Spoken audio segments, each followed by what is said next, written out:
Welcome everybody to the stretch run. Happy Thanksgiving. It's a great day for racing on Friday. I hope you all had a great Thanksgiving. We're thankful you're all here. We got a special guest here in probably about 20 minutes. Oldy, happy Thanksgiving. How you doing, Happy brother? Thanksgiving. Doing great. How about you, Justin? Feeling much better than last week. Good, man. I'm glad you're feeling better. I'm good. It's absolutely pouring down rain and cold outside. I think we're gonna get snow and sometime next week here in Seattle. But I'm doing good. It was fun. Spent some time with family yesterday. Some of my aunts and uncles and cousins I hadn't seen in a couple years, so it was good. How about you? What'd you do for the holiday? Went to my sister's yesterday. Just kind of spent the night there. FaceTime with my son and my father, who are still in Florida. So good times. Got to watch a little bit of football, a little bit of horse racing. Um, did a lot of cooking, and that was about it. Nice. Well, cool. Thanks, everybody. We got an extra long day. We'll start with GulfStream. Late pick five starts here in about 22 minutes. Um, we'll cover Golden Gate, Del Mar, Churchill. We got a big show, brother. It's going to be a good one. I know I'm off work today. Are you off work as well? Yeah, I'm off work as well, and super excited for today. It's going to be a great day of racing. We got a bunch of the classics here. We got Tony, we got Andy, Jeff, Mike Whalen, who I know has talked to us a bunch of times on Twitter as well, and looking forward to our first guest as well. All right, let's jump in. We got Yeah, about 22 minutes till Gulfstream. I know we both have the same single. That's my ticket. That's your ticket. yeah. Why don't you went too deep here? I went too deep as well. I just have a different second horse. I was 4-6, you're 3-4. Do you like one of these better than the other? I thought this race was pretty evenly 3-4 here. Um, the other horse I liked was not the 6; it was actually the 5, who I think might have a late pace advantage here if there's a pace meltdown. Yeah, my I don't I the 3 with Vasquez, and then you're gonna have Jaramillo here, who I think is gonna be putting a lot of pressure on no key decaf on the inside, Yeah. of the 4. I think Jaramillo is not going to let Vasquez just get loose here. Jaramillo is very aggressive. I think the 6 is interesting if the pace does melt or break down. Winner seller, is definitely stepping up. Came off the pace here last out. Apprentice rides back in Torres, and so I think this is going to be a little bit interesting if the pace melts down. I would not be surprised to see this horse finish second, to be honest. I think it's going to have a really big pace. The last few races been on the rail, gets off, was in a big field last out. The issue is this horse doesn't break great Yeah, previously. I So noticed that too. I don't, I don't know. It looks to be a little bit of a head case. I mean, a bottom level claimer here. I'm not surprised. I Mhm. actually thought about singling the 4 here, but decided to go too deep here and single later. Let's jump to race 2. You're 147. I thought this race was a little wide open. Tell me how you narrowed here. Give me a sec here. Hold on. Didn't move over quick enough. Here we go. Um, so pretty much, I thought this was a pretty close to a 3-horse race. So let me break this down as why. The one top E second win, second E morning line, low percentage connection combo though, but top GSR as well. So a lot of things line up with the 1. A lot of things line up with the 7 as well. The 7 is top E second win, 30 morning line, top pace, and top SOR. And then the 4 is your Clement first time starter, not in the top to win or top Scotty, but is the top E morning line horse. Is by Warfront too, so the synthetic shouldn't be a problem here, even though the GSR is not great. Gets Vasquez, And, it just felt like those 3 horses were a cut above the rest of these horses here. Yeah, my girlfriend's saying hi. That's Stephanie. She's saying good morning. But Good morning. the only there's a big win percent here. I think to your point, low connections on the one. And Zaya's been riding here. Meneses rode. Meneses gets back aboard. I don't know. It was in the 10 post here, so ran a respectable third. I just would not be surprised to see a first time starter here. So I spread a little bit. I ended up going 1 and then 4 through 7. I thought that the 5 is a long shot being a first time starter. I'm not going to leave off. Obviously, that's a true angle that if you're going to spread here, I think you have to have the 5. The Apprentice jumps aboard the 6. Torres, again, I talked about him in the previous race. I just didn't trust the 1 or the 7 here. I both know that they're big win percent, but the 7 is also dropping in GSR some. Horse definitely wants the dirt. It was on the turf. Like, I just wouldn't be surprised to see a first-time starter here. So I'm hoping for a little bit of a price. I obviously would not be surprised to see the 1 or 7 win. I couldn't toss them out of this race. I do like to toss favorites, but I struggled to toss either one of these because they can win. I just thought maybe try to catch a little bit of value in this leg versus later on. That makes sense. So makes perfect sense. But I thought that that the next race was pretty wide open. Yeah. So tell me a little bit here. So race 3, you were 2, 4, 5, 6, 7. I also thought this race was wide open. I was, spread even further. Tell me a little bit. I thought you either had to single here to the 5 maybe, or you have to spread. The 5 lines up to a lot of E factors here. It's top E pick, top win percentage, top GSR, top E morning line, top pace, and his 28% jockey trainer combo. I just didn't, looking at the horse, I didn't love it. The 4, but I didn't think you could toss it either. The 4 second win, but not in the top E, third E morning line. On a cheaper ticket, I wrote in my notes I would drop this horse. That's the one I would drop there. The 2 I thought was interesting, not in the top picks, but I'm sorry, second E pick, but not in the top win percentage. Morning line favorite, second E morning line, 40% jockey trainer combo, which I thought was interesting here. Granted, it's only 5 races, so you have to keep that in mind too. The 6 is in line with the SOR. TG likes it. 13% win percentage. If you throw out the last race where it blew the start, it's going to be right there with the 5 and the 2 here, and has a win against similar and an easy win against similar at open lengths. And then the 7 is the top SOR.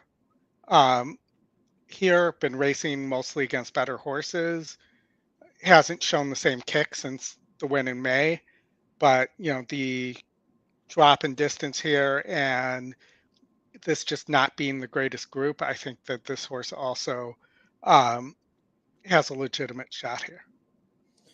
Yeah, I don't disagree. I was literally spread to, I think I'm all but 2. No, all but 1. Just no 1 horse who's 2%. I struggled here. I almost singled the 5, gonna be on the lead. I like that. My only concern was the potential additional pace here that comes from Vasquez, who, I don't really know what's going to happen here. Is the 5 going to go to the lead? Is the 5 going to try to rate? Is the 5, going to be able to get the lead over the 4? So I struggled a little bit. The 5 Frosted Armor has definitely been facing tougher and racing well in the last 2 races. Similar to to your point on the 6, really rough start here. Last could improve for sure.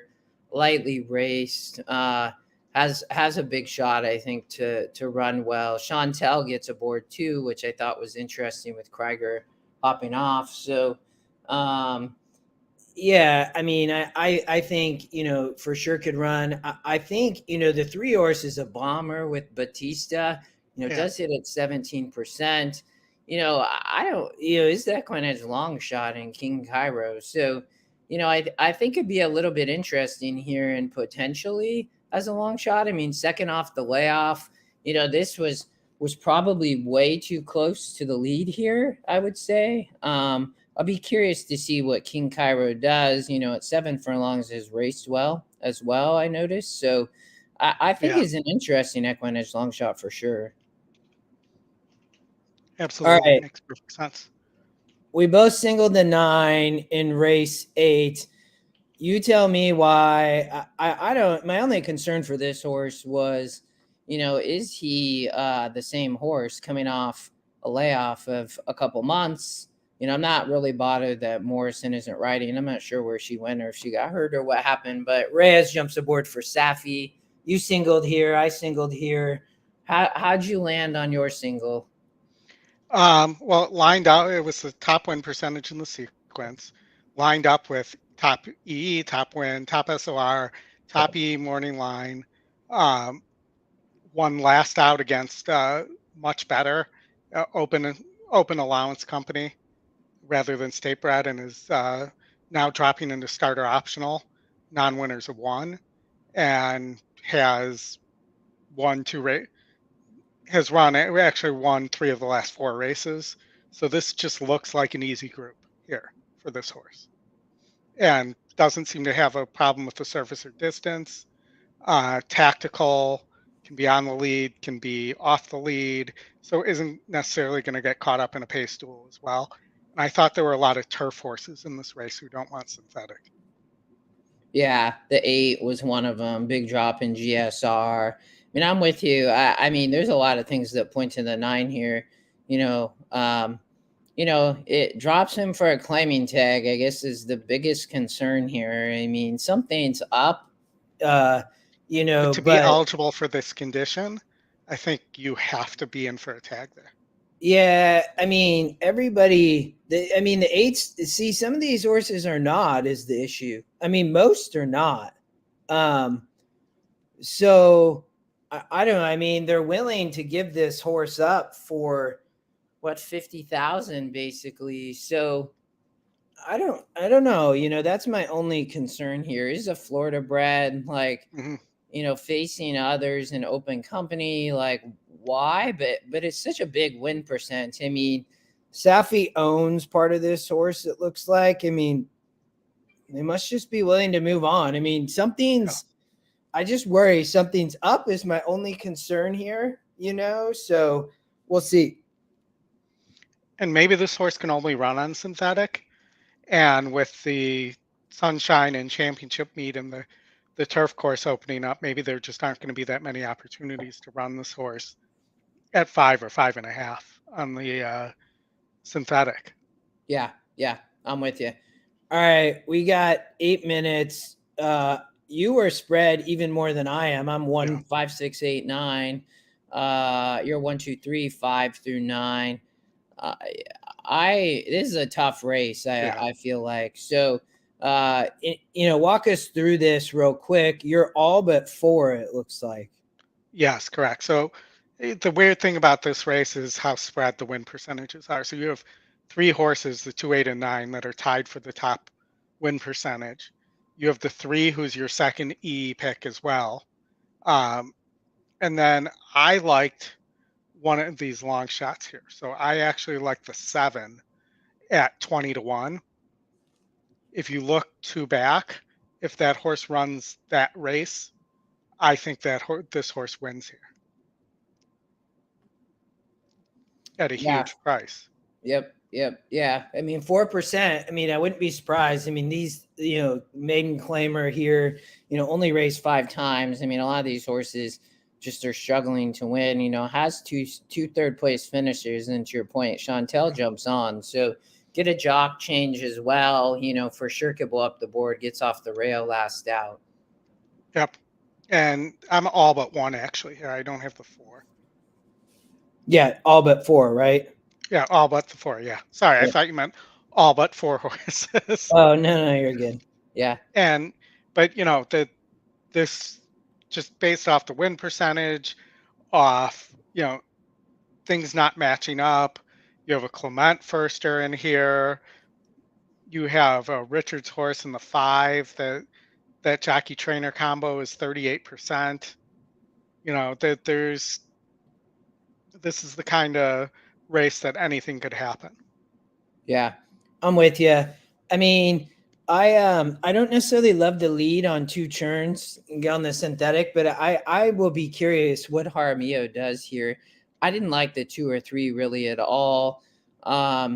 You know, horses can occasionally wire on the lead here. You know, Jaramillo has been riding here, and you know, gonna try to do it again. I don't know if I see it. I mean, there's a potential. Outside that, I'm gonna share this ticket. I'm gonna play this for 180 and add your 7, and then we'll give away.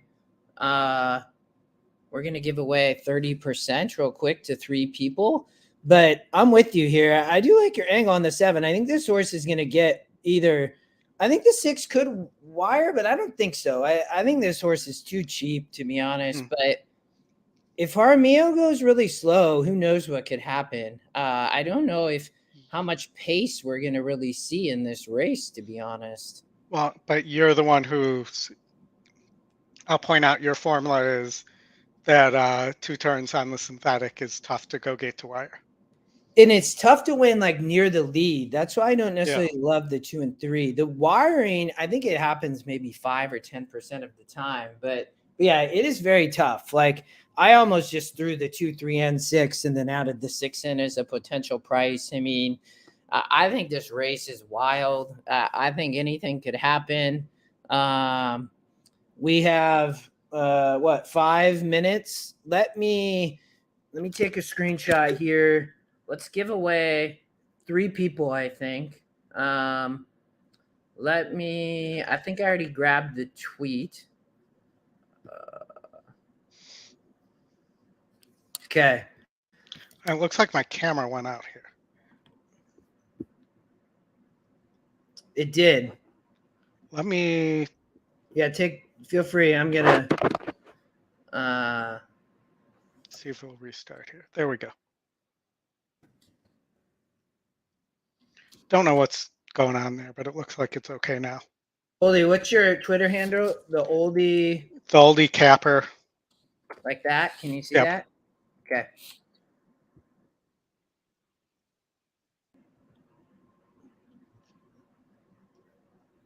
All right, I'm doing this one from yesterday. I threw out another one. We'll do another one of these later. Let's got the tweet, 3 people. Looks like about 20 entries. Go here. We'll draw.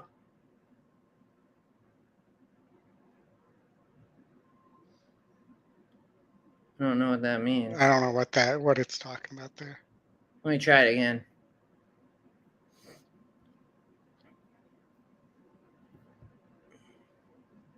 Should have 20 entries.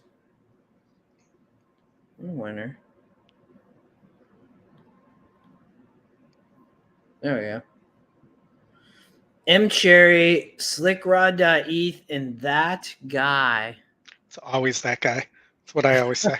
All right, let me flip over to. Let me see if I can get the race on here. We got 3 minutes. All right, I'm gonna jump over to Oldy. Let me know if I was trying to play with some stuff. Let me know if can you still see the video? Nope, it lost. Did it drop off? Yeah, it's gone. All right, I don't know. And it's showing, you know, the timer hasn't moved on the video, so it's almost like it paused it for a second. Yeah, I don't. What about now? Yeah. Can you see? Yes. Oh, okay. Now let me see. Now, Now we're, yeah, did it go? it's working. Yeah, but I bet what about now? No. Yeah, I'm not sure. Well, let me post these winners real quick. We'll post this ticket. So we got M Coach 69A. Looks like that guy is in our, Vic is in our chat already. Nice. Congrats, Vic. Agree, Tony. Boom at Aqueduct. I played a late pick 5 there as well. Was that boom on your early or late?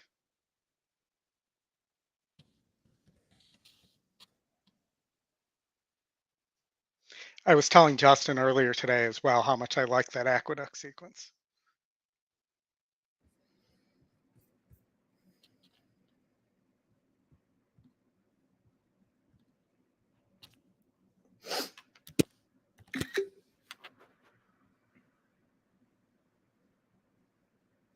Nice, Tony. Let's go get it.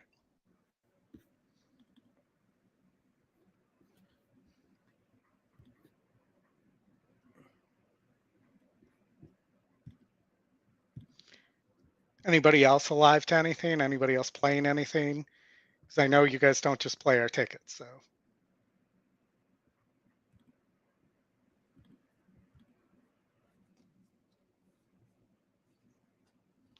Anyone? McFly?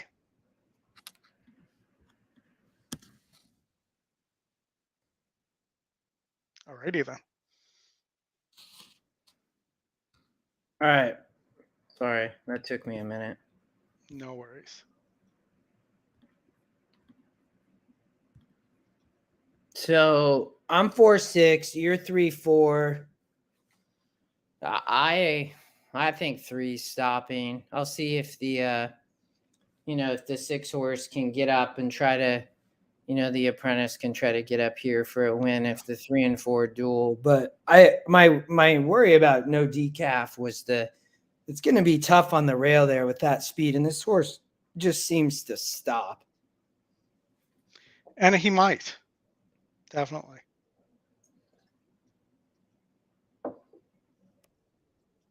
Just seemed like with the jockey trainer combination and kind of the drop in class here and moving back to sprinting from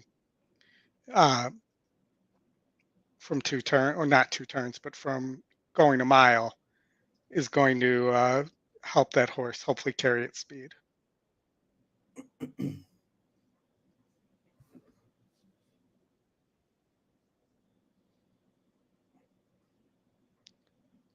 Four's taking a lot of money. I do think if you're playing verticals, Tony, I saw you're playing a try. Yeah. 4 over the 3, 5, 6. It looks like. Yeah, Jeff. I think we could see them. That's why I added the 6 as to potential price. If these two just duel, it could be tough for one of them to hang on.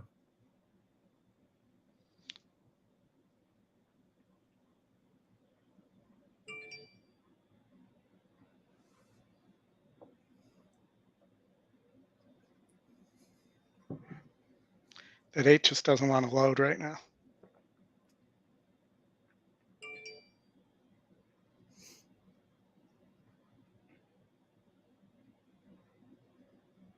That's the last horse. They're trying Yeah, to it's the sneak 8. in. I think they finally got it.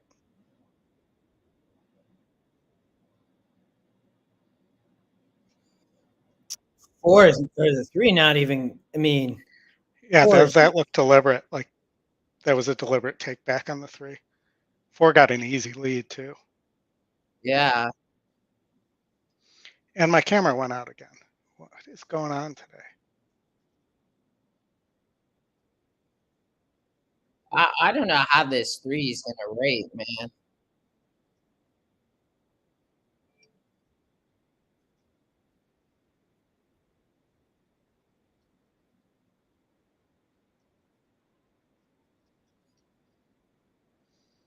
I don't know. It looks like it's got horse. Yeah, they did a good job rating there, but I'll be curious. I think the 4's got him though. No, 3 gonna I think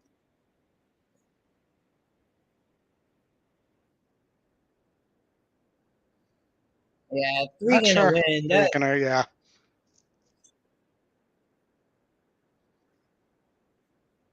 interesting. Well, I'm out. That was fast. Sorry, anybody who won. That was definitely a waste of $180.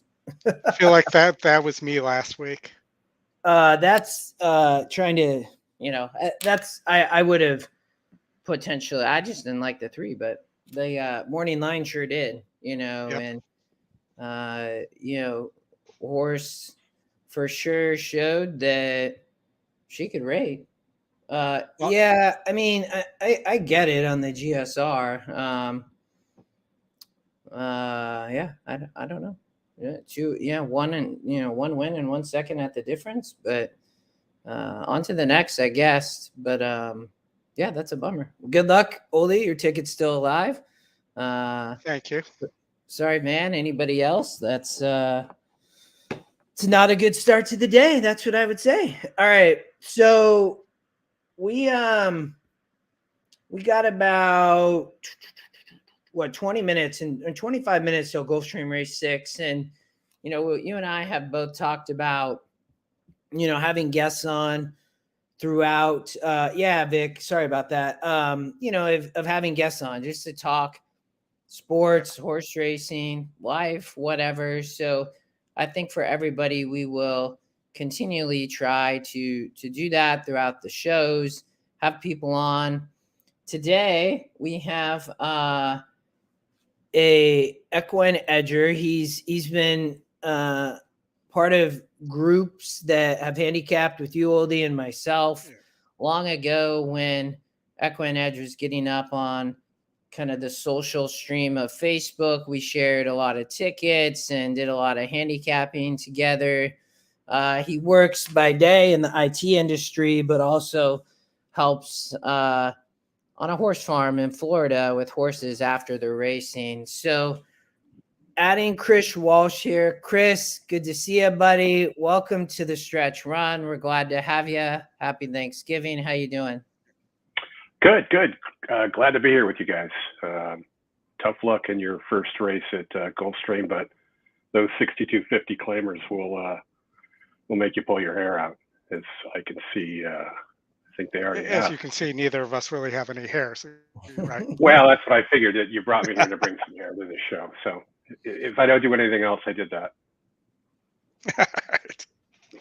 Tell us a little bit about your beginning of use of EquinEdge, what you like to play, and also, go back to those beginning days when you started using the system and sharing of tickets. I know you and Oldy have been friends for a long time and would love to just hear about, your kind of entry into racing and use of the tool.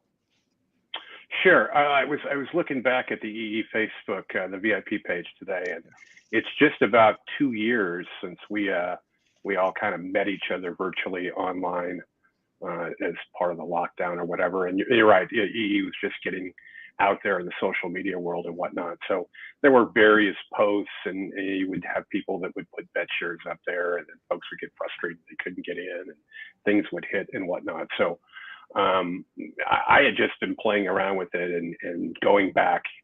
One thing that helps me a lot is to go back and look at the day before, the day before that results. It tracks that you normally play, and just kind of see, where did the winners fall?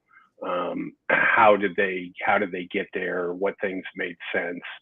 Matching up the top numbers is always a good thing. The sore of the race helps me a lot because that kind of gives you placement on where folks should be, and are they in the right spot? And so Aqueduct was going into the period of time where the winter meet, where they were going to do a 20-cent pick six, but there was going to be no carryover, or there was going to be no jackpot. So it either hit and got paid out, or it carried over to the next day. So we had gone through and monkeyed with the ticket getter ad nauseum, and we had found that if you went in there and singled one horse at like $1,000 budget, that the thing hit a lot. And so we started up the first one, and Oldy put the ticket in, and it didn't sell out. So before the race went off, he canceled it. Well, of course it hit, and it paid like 10 or 11 grand. 14 grand. And so exactly. 14,000. So we kept doing it every racing day, Thursday, Friday, Saturday, and Sunday, and we hit our fair share of them. And then we had the most infamous one was Manny Franco just jumping off in the stretch for really no apparent reason, and that was the one single that missed. That horse was going to win. I 100% remember. Yeah, and that was our single. Yeah, and the rest of the ticket hit. Yes, exactly. Yeah.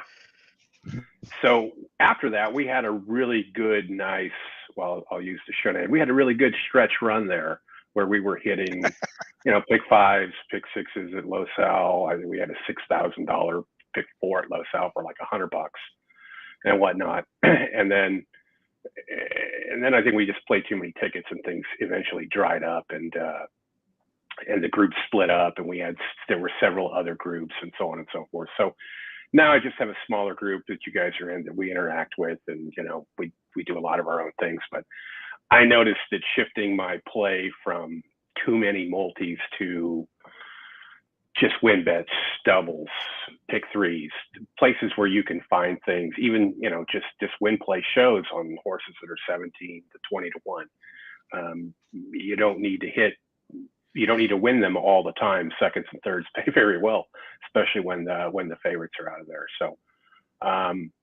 but I spent 20 years in Southern California, and before I moved to Florida a couple years ago, and my wife and I did the Santa Anita, Hollywood Park, Del Mar, and then when you could drive to Del Mar, because you can't drive there anymore because it'll take you forever.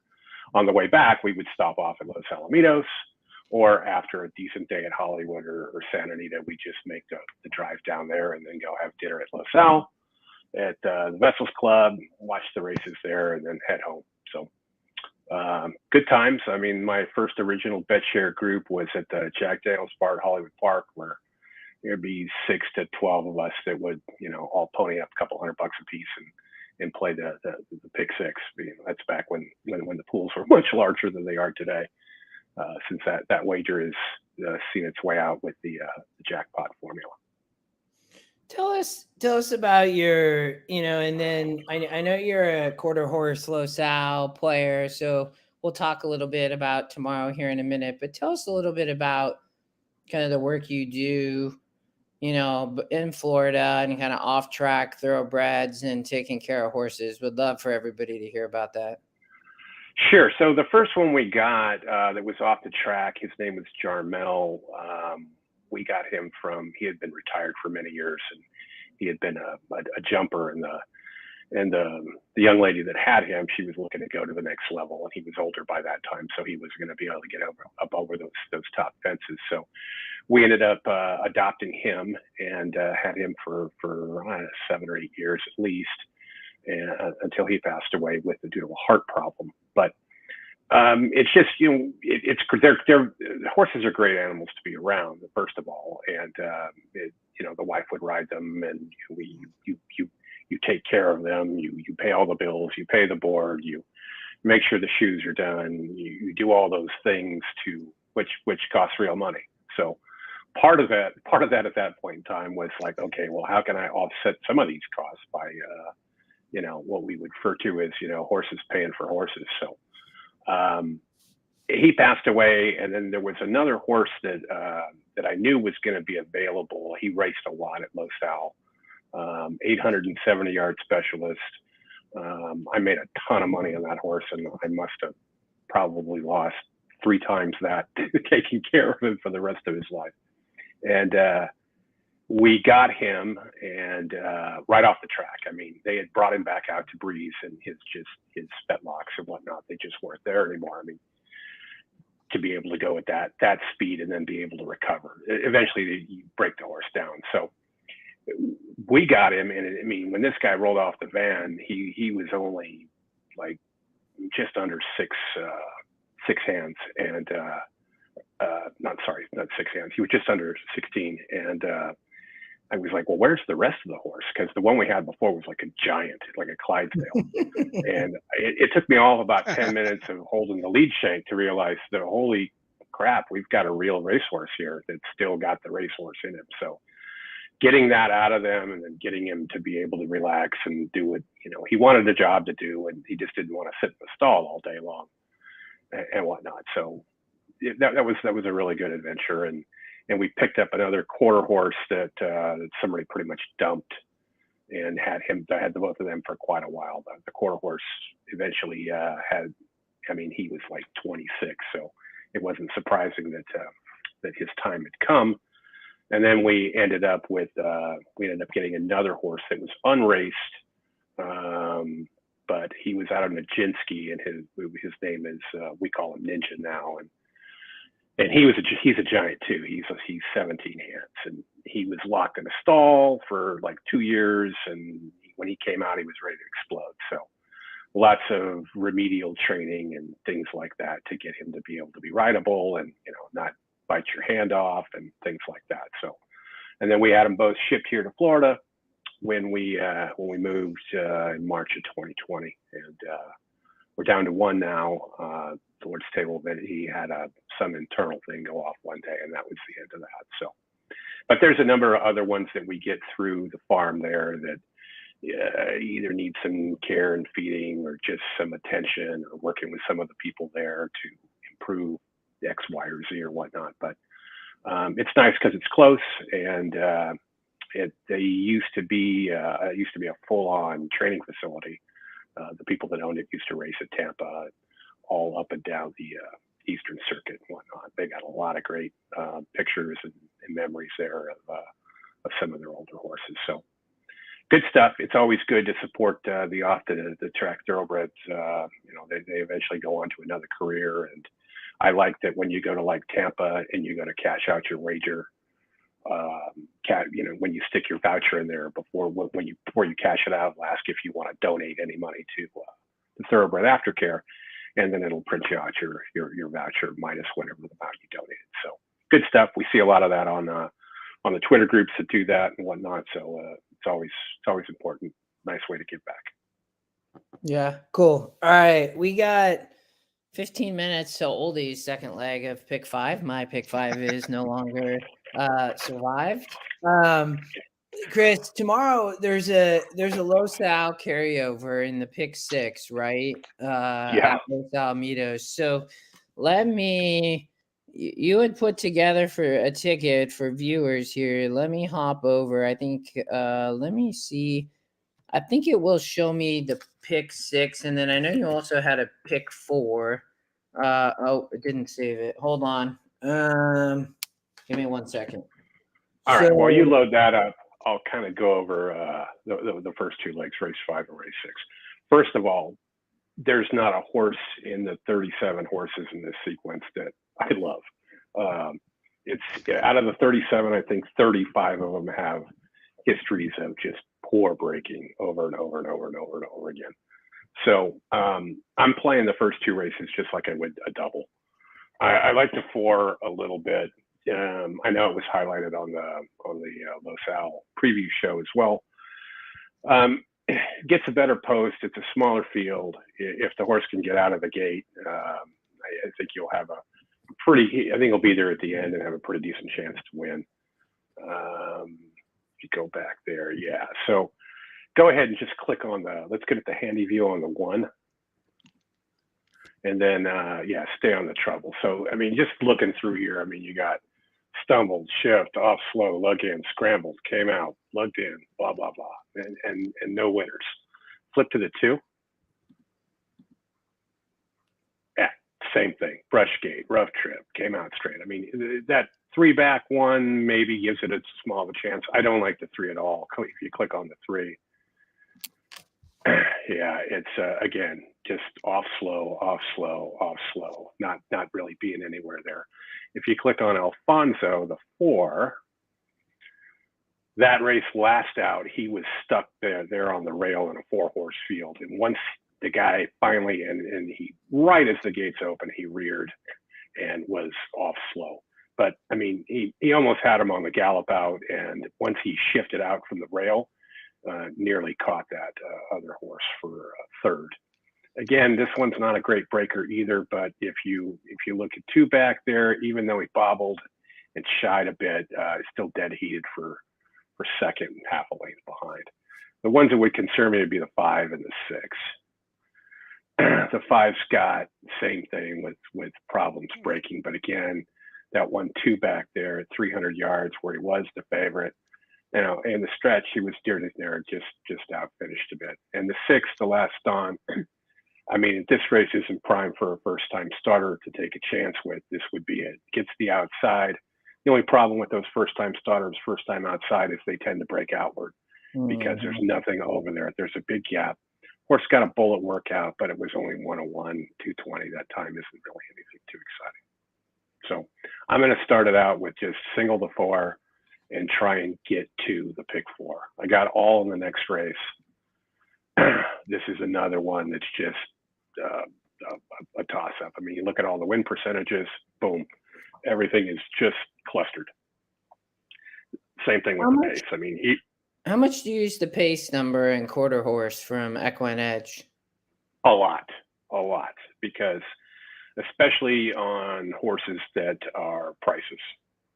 And what I mean by that is that when you see a horse, let's say that 4 is, or if you click back there, yeah, if you see this 4, you know, it's 3-1. It's the second choice. There's two more behind that and whatnot, but the pace numbers are usually spot on. I use that a lot at Delta when they run quarter horses, and Lone Star.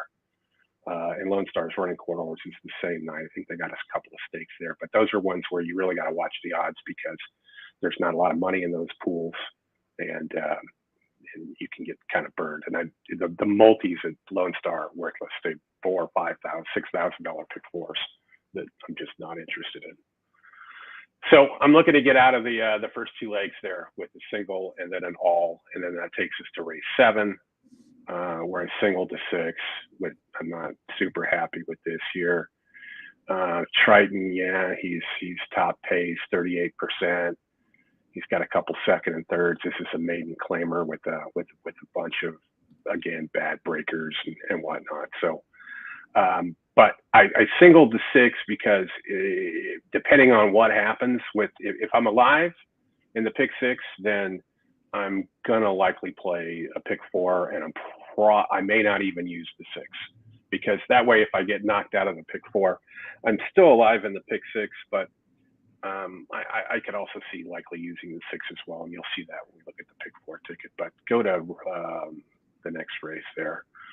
4 and 5. This is another one that was just kind of tough in terms of figuring out what's what. Click on. Let's take a handy view look at the field here. Yeah, go from the rail out. It's easier if we go in order. There you go. Again, antsy, hop, bumped, dueled. Now, those 2 dueled ones back there, that could give you some hope that that this one here could possibly be putting something together. Morning line's 9-2, the EquinEdge morning line 8-1. You're getting a little bit of value there. I think this horse will get bet because it's one of the ones that doesn't have quite as many breaking issues. But again, this is a 110-yard race. So if you break slow, goodbye. You are not going to, you very rarely see anybody break slow on this. This is also a race that people in the pick 6 and or the pick 4 will likely single, because it's 110 yards and nobody wants to really take too much of a stand, because if you go to the 2, let's take a look at the 2.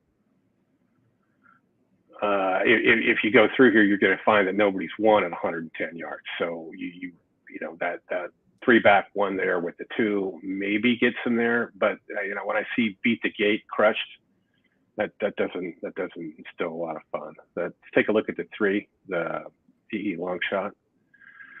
it broke out, no threat, finished nearly a length behind fifth in a 6-horse field while it had the outside. Just not close. Away well, second best, eliminated start. You see all the same things there. So take a look at the 4. I used the 4. You know, boom. At least it got out of the gate. It got out of the gate and it was running. And if you look back in April and those 300 sprints, you know, away well, lugged midway. Well, there is no midway in a 110-yard race. Bump start, duel, outkicked. It's possible. And then look at the 5. 5's another one here. This one, I would guess, is going to be the favorite, even though I think it's not the morning line favorite. You know, it broke in, and if you look at 2 back, boom, it was on the lead the whole way and been on the lead before. So it broke in a little bit. It seems to, you know, you see comments like away well, okay, well, that gives me hope. Just because it ran 3rd in a 300-yard race where it had one of the top riders on it, well, that's kind of what we're looking for here at 110 yards. And then the 6, I didn't use the 6 at all. Again, off slow, bumped, broke. Look at the break, 2, 8, 2, 6, 2, 2. 2, breaking second's not going to cut it. Unless the rest of the field gets destroyed, which is possible. Mm-hmm. Let's get to the race 5. Missed race 5, or the 5th leg. Oh, sorry. There you go. Yeah, so use the 1, 6, 7 here. The 6 is the morning line favorite, top win percentage. I didn't use the top pace horses here. This is 330s are very odd distance. You don't see a lot of 330s. You see a lot of 350s and 300s, but not 330s. So you kind of have to do a little bit of, if you look at the soar on this one, I think was an interesting thing to look at. Sort them by the strength of race.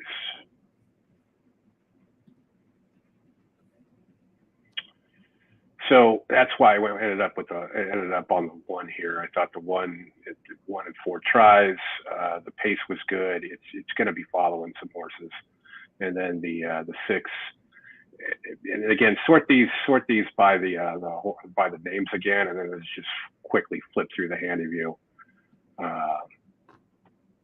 As you can see, slow, no rally. I'm using this horse, and I don't like it, but look at the 2. Again, ducked out, head turned, bumped in, boom, boom, boom. These ones are all going to have the potential to impact the ones behind there. I know Oldy's heard me say this before, over and over again. When you can like 3 horses here that can be really good, and you could like the middle horse, and if the other 2 broke in and the other one breaks out, well, then you're going to get destroyed potentially, especially if these are perennial bad breakers. But look at the 7. That's a great comment there. Hard to ride prevailed best. So within 300 yards, you know, that guy went pretty much gate to wire. Broke good, was hard to ride, and still maintained the lead and went straight. Gets the outside. It has had the outside before, so I'm really not worried about it breaking out. I think the 7 wins here, the best of a bad bunch.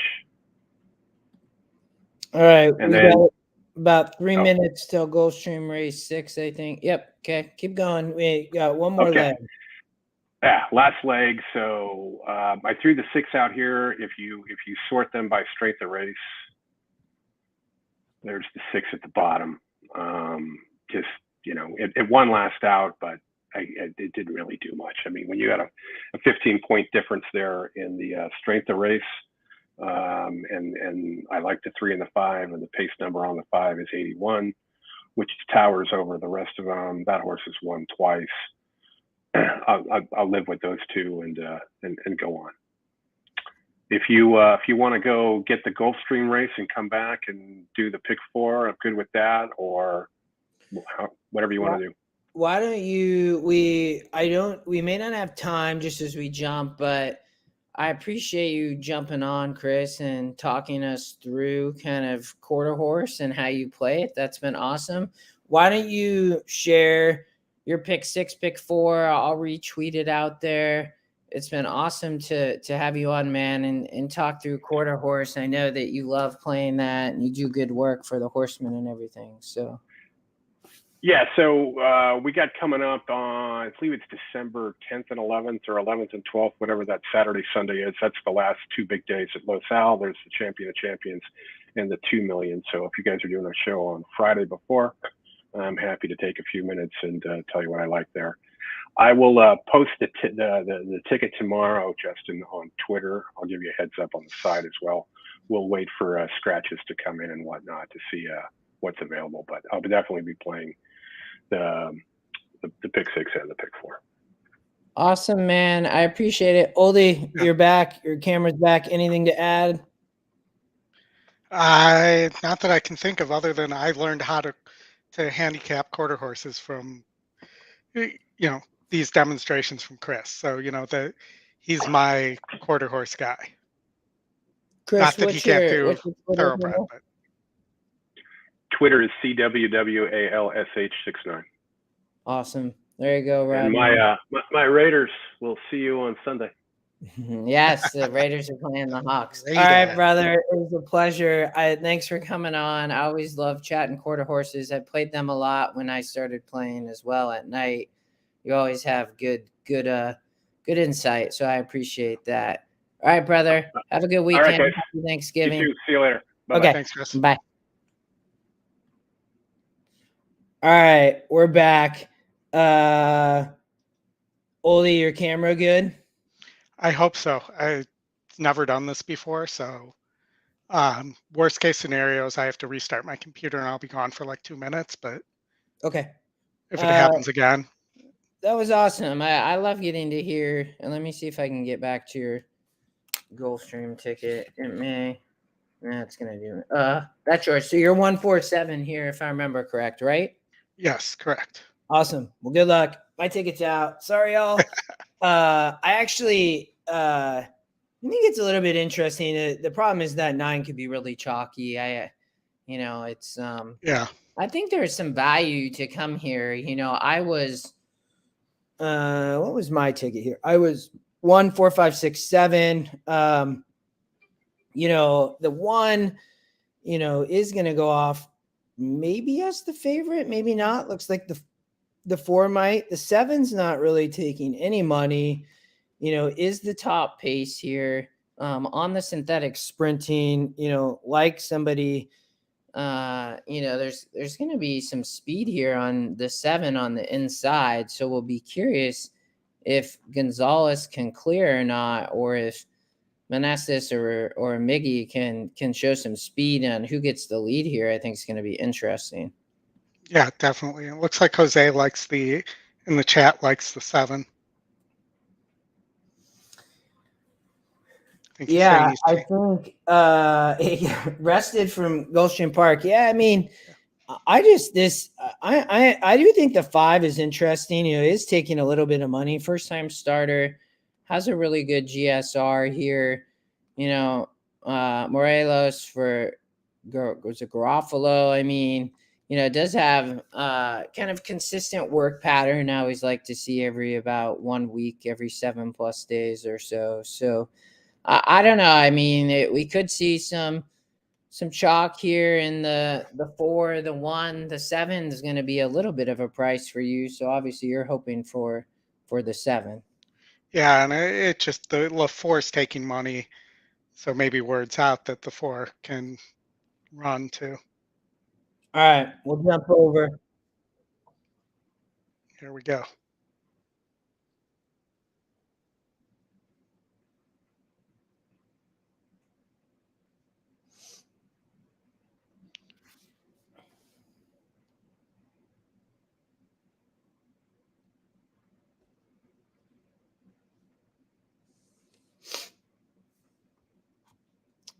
Tough getting these sources in. Yeah. You did have a bunch of first-time starters, and these are 2-year-olds.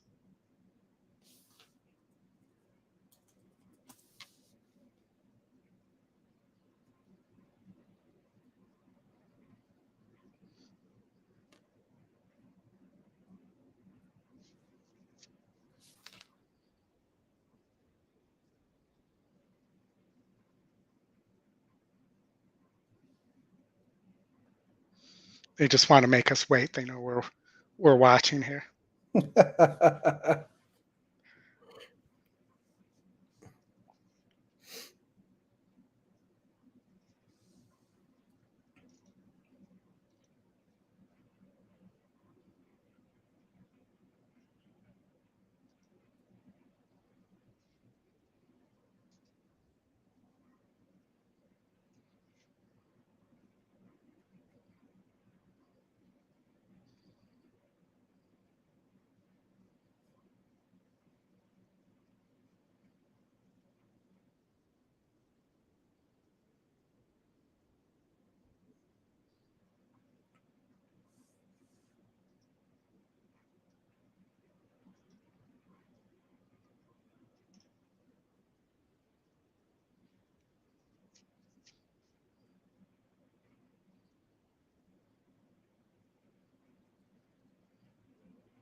Four blew the break. Wonderful.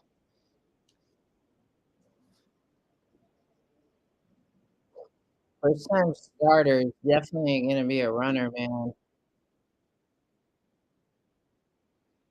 7 sitting, a great trip.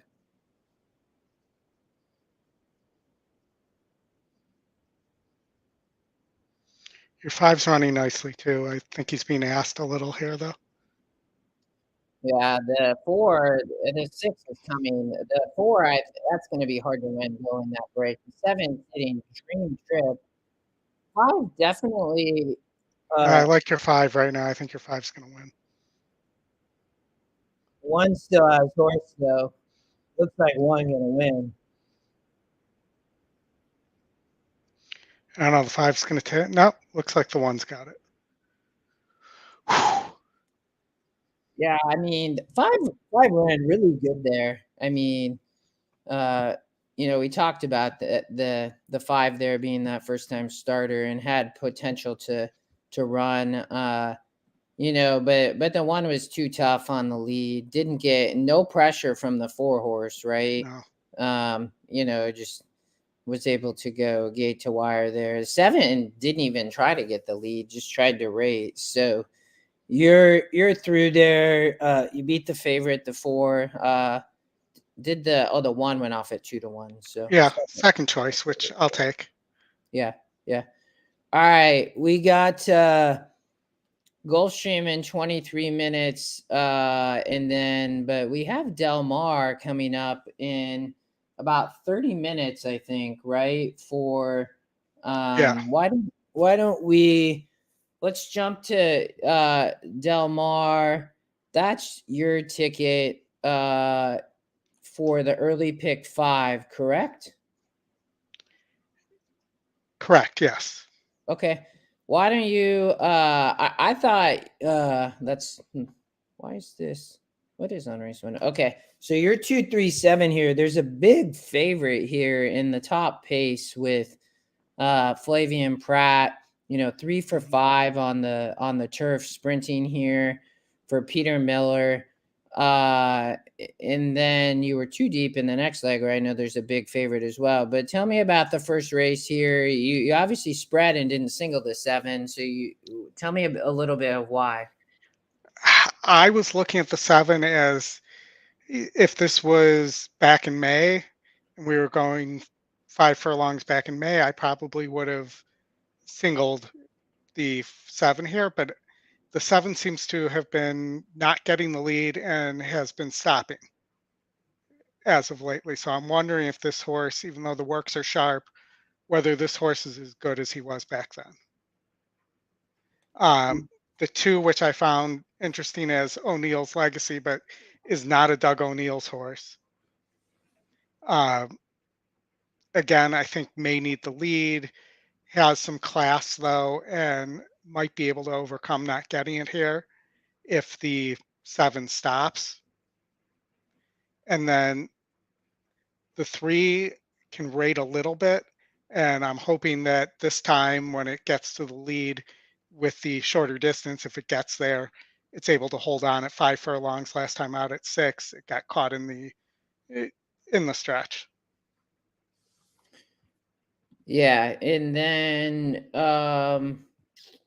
let me. What did you have here? Yeah, I was let me I got to flip off GulfStream. Let me duplicate this real quick.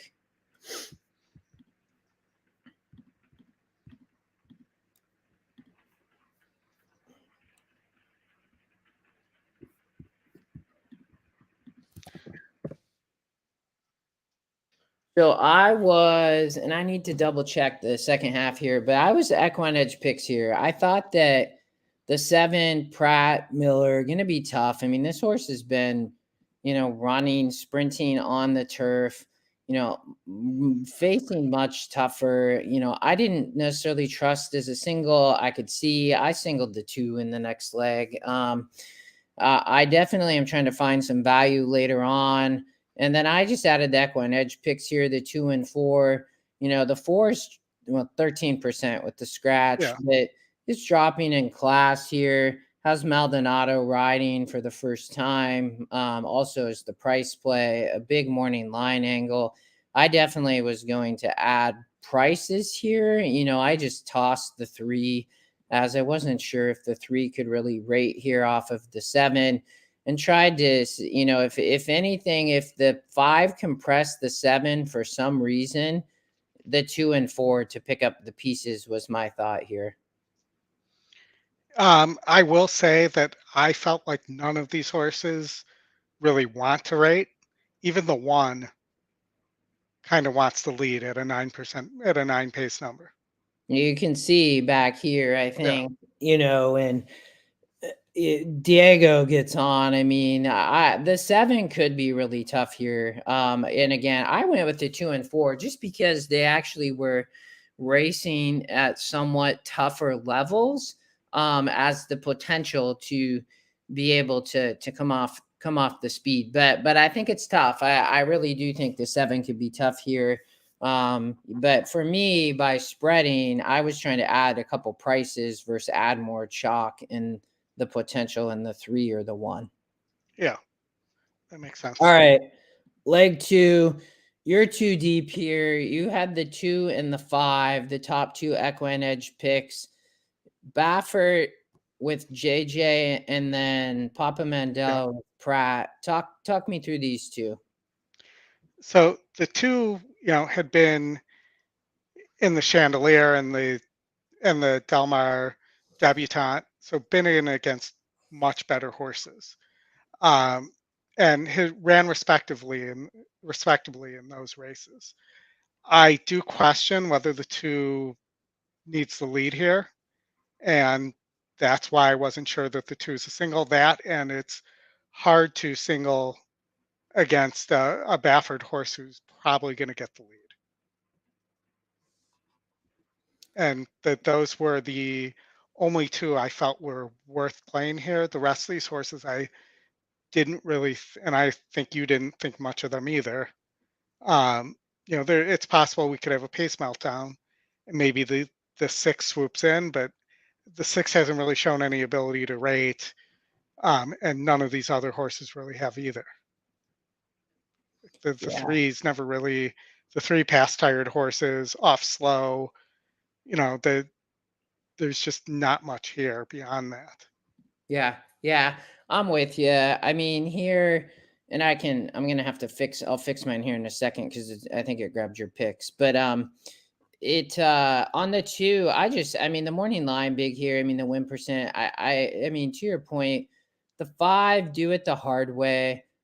I mean, didn't in a 48 here, was close to the lead and fell back. And then Pratt rode here in the 10 post at Del Mar a couple months ago and finished 3rd for Baffert. I just didn't think a lot of the 5. I thought that the 2, obviously, they've thought a lot about her and that she can run ice dancing, and putting her in a grade 1 and a grade 2, gets to 2 turns here, which I think will be okay. GSR obviously is a 64 down here at 8 furlongs, but it shows that she can route. Was I going to single in the first? I thought about it with the 7, but tried to add a little price. I am taking the chalk here, which I don't love, but I think she could be really tough. And instead of just adding the top 2 chalk and the 2 and 5, I just singled here.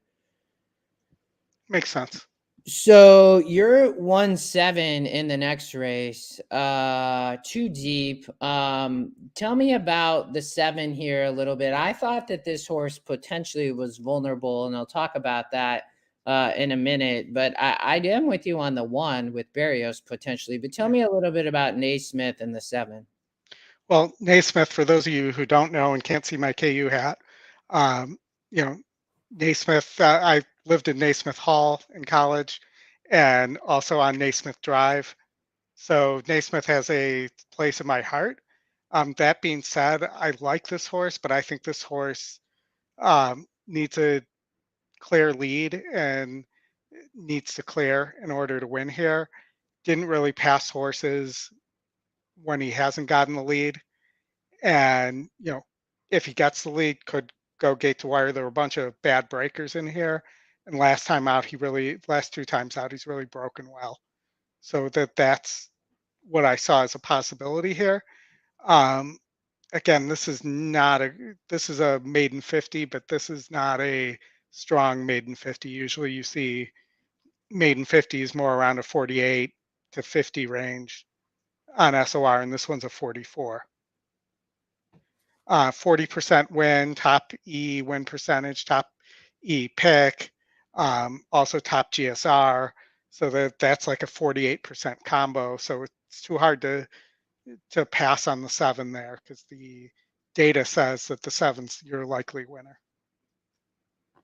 Yeah, for sure. So, tell me a little bit. Let me flip back here. Sorry, I was trying to get the chat. Sorry, y'all. I was having to multitask for a minute.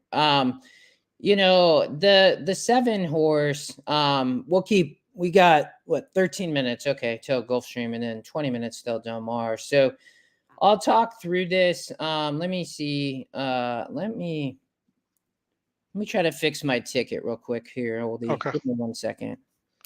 No problem. And when we were talking this morning, I told you I thought this was a pretty chalky sequence. Yeah. And I'm still of that opinion. Yeah, I mean, I think it could be. I mean, it obviously I think could go either way, but I am with you. I could see it being fairly chalky. I was trying to, and I'll talk through this in a second, trying to find a little bit of a little bit of price or values of something to add in here. But it may be tough. So let me 2, 3, 7, 8.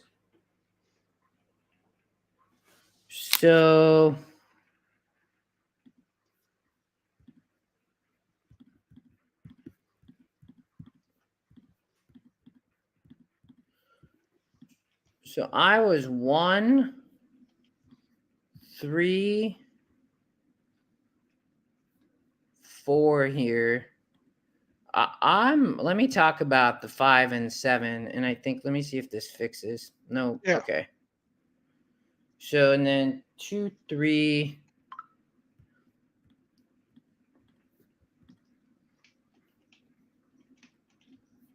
Hold on.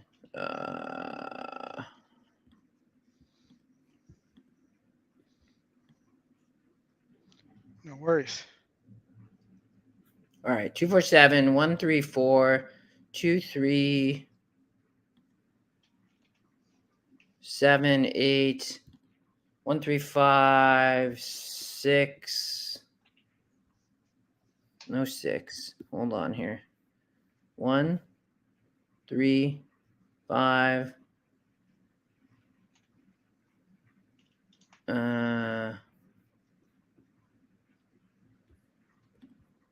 10. I think that's it. No, 14. It's $90, I think. All right. So let me talk about the 7 and 5. So the 5, let's talk about the 7 first, I guess. So I thought this horse maybe was vulnerable. It is 40%, and that's a pretty big win percent here. I mean, the 5 also second win percent. I mean, I just, I struggled a little bit with both of these horses, to be honest. I mean, both 0 for 7. There's a lot of non-winners here. I think on the 7, for sure, missed at a 44 here, comes back at the same level, likely fits. The rail is out, so this horse is going to be on the lead. I think somebody closer near here. I just worry a little bit about the 7 horse. Looking here, got a really easy lead and basically stopped. Was my big concern on the 7 horse here. And I just don't like that. It is getting a win percent increase, was 36% here, but also couldn't win back here. I mean, this is a little bit of a different level, but SOR comes back the same. So I just thought that this horse for the price is going to be a little bit chalky. The 5, I like somebody who's going to be a little bit closer. I think that the 5 horse is dropping an SOR here. Is going to be coming late. It's bred for 2 turns, but definitely prefers the dirt. So, I mean, could run well. The GSR is a pretty big drop, though. It's dropping out of 70s and 60s into 50s. Velasquez is riding here. Only hits at 11%, similar to JJ. He's only hitting at 13%. So I thought that the morning line pick, the 1, was actually pretty interesting with Barrios. Does get a GSR increase, a little bit, gets back to 8 furlongs and has been racing second here, sitting close to the speed. I do think it's going to want to be 3 to 4 lengths off the 6 and 7. And I think could get the first kind of jump. I think we'll get a good trip from the rail, racing the rail last out. I think for sure has a shot. The EquinEdge long shot, little bro coupe, I thought was interesting. The only problem is the trainer jockey 0 for 5 with Gutierrez. I just, this race back here was a step slow, didn't break, but ran on well. Is 0 for 8. I just, this race to me, I could see having a price. I like the 1 best. And then I added Rispoli, the 3, comes out of tough races here, routing, way outside, has not been racing awful. And I thought maybe could improve a little bit, is coming off a layoff, but I didn't really love this sequence, No. but was trying to find a little bit of value versus it being completely chalky, like you said. Makes sense. Definitely. All right. You were leg 3, 4, 7, 8. I also thought the 4 was maybe a little bit vulnerable here on the dirt, for DeSormo, for Miotti. Tell me a little bit about the 4 and then the 7 and 8 as well. Okay, so 4 is top E pick, second E win percentage, as well as 20% on the win.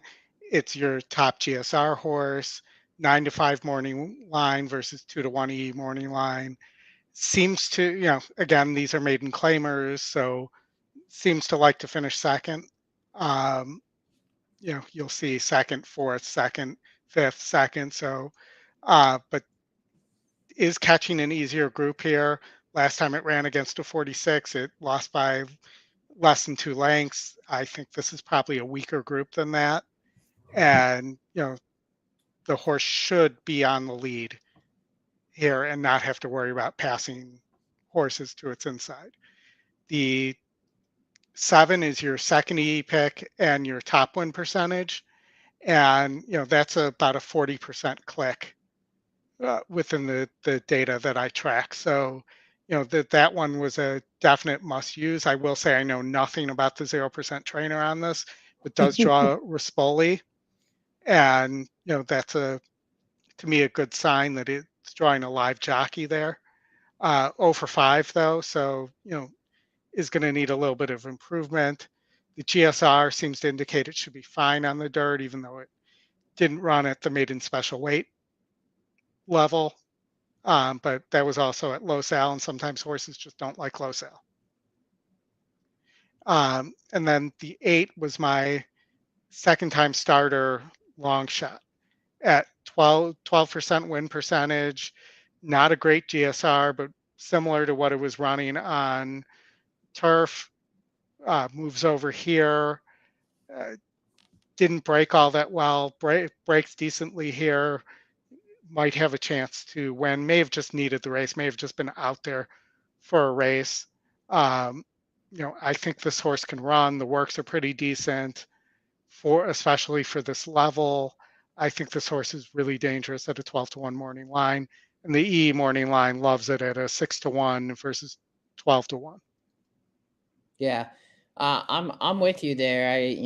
I think you can toss this first race. I think this horse, gets a big win percent jump. So I was 2, 3, 7, 8 here. Again, I'm tossing another favorite in the 4. Yeah. My concern is just that this horse the 1 is gonna send from the rail with Ramon Vasquez. The problem with the 1, I think this horse is just cheap speed. I don't expect that this horse can do much, but I do think potentially it could mess with King Zog, a little bit. Can the 4 sit rate? Maybe does get the lead still, but I thought that potentially the 8 was live as a second time starter, like you talked about.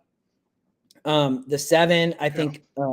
Chick Finger Friday, you talked about a second EquinEdge pick, gets Rispoli to ride back. Rispoli's been riding here. The horse has been dropping in class, gets, over to dirt, but looks to be more bred for the turf, but I think has a shot here. I think Rispoli could give a good ride coming late. I also thought that the 2 and 3 were interesting. So the 2, there's a lot of horses that were just gelded here. If anybody likes to play that angle, you have 2, the 3, and the 5 were all just gelded. So, a little bit interesting there. You have they were having a 3-for-1 special on. Yeah, they were having a 3-for-1 special on gelding, apparently. Right? Yeah. I think for sure, has potential to maybe run EquinEdge long shot. If I'm spreading here and I'm 3 or 4 horses deep, I have to have the long shot. This is the type of play where you ask, why does that horse win? You have no idea. This horse has a big work back here at Santa Anita, is coming off a couple month layoff. This is a very sneaky horse in my mind. I would also say that the 3 is a little bit interesting. Gets a morning line angle down to 3-1 from 5-1. Is dropping in class still. For Tiago, and I think this horse. You go back here when it was sprinting 5 furlongs, and is going to be sitting off the speed and was able to show. And then what happened? Well, was facing too tough. Gets, jumped into these big maiden special weights, and then now jumps back into maiden claim. What happened here last out? I don't know. What I would say is though the 3 could improve. So I was looking again, me, I just don't like to, if I'm going to have a bunch of favorites, if I don't like them, I will just toss them and try to play against them. I am the chalk in the second leg, so I'm trying to get this ticket to pay a little bit. We have GulfStream. Let's hop back here. We might have a few minutes to talk about the last leg, probably after this GulfStream race, because they're coming up to the post. Okay. Remind me, you are alive to 2 and then 4 through 7, correct? Correct. Awesome. Okay. Good luck. Hopefully, get a price, maybe the 4 or 7, add a little bit of flavor to your ticket here. I know we have the favorite single coming up in the next race, right? Next race? I think your single's in the next leg. Yeah, next race. And still no Pete. Pete.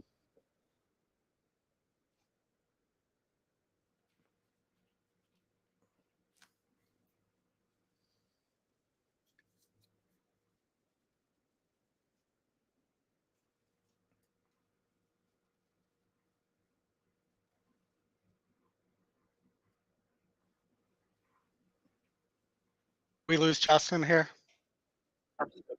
You still hear me?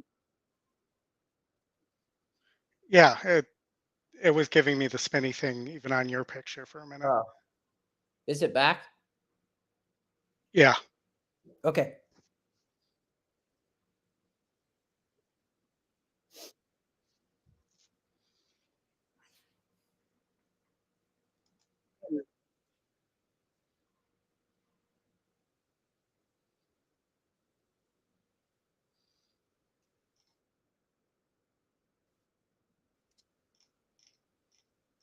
This is Rusted Armor. I thought maybe was a single, but we'll see here. Yeah.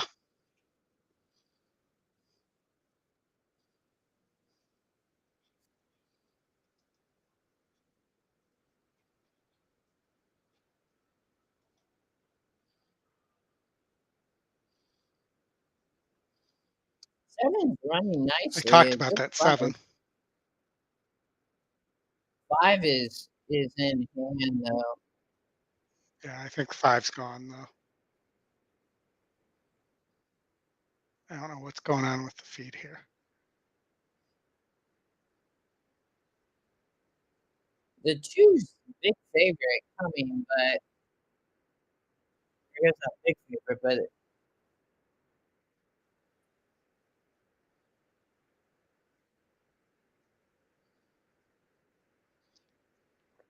5 gonna hang on.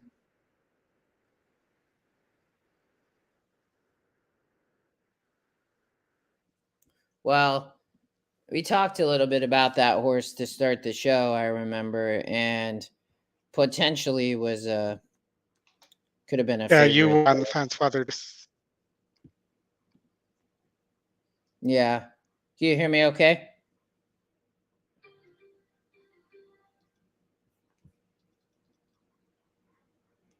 Whether to single there.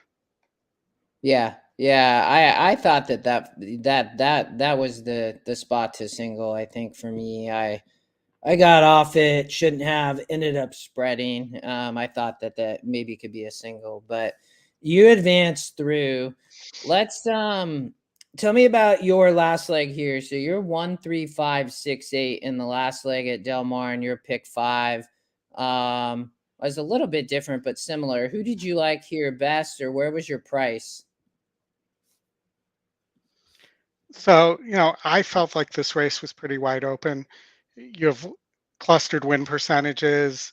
You have, and the only thing that really matches here is the E top pick and the top win percentage. That horse also is top SOR. So that one could, win here just off the class and a slight pace advantage. The 5's a pretty decent horse here, similar GSR, decent run, only one run at the distance and is 1-for-1 at the distance, and is the type of horse that if there's too much speed here, will just get up in time. The 3 is more of like a need the lead type, but can rate a little bit, and is stepping up in class since its last run at this distance, but ran well at a 60 SOR at 6 furlongs. And the 6 I thought was interesting here. Last out winner for Peter Miller moving forward, and moving back to going a route of distance at a mile. I think this horse could be really interesting here at a decent price. I don't expect that it's going to go off anywhere near that 4-1 morning line. And then the 8, again, a lot of these horses are sprinters who are moving to a mile or moving back to a mile after having previously ran that way. I thought the 8 was really interesting here as well. Yeah, my so I was 1, 3, 5, 10, 11.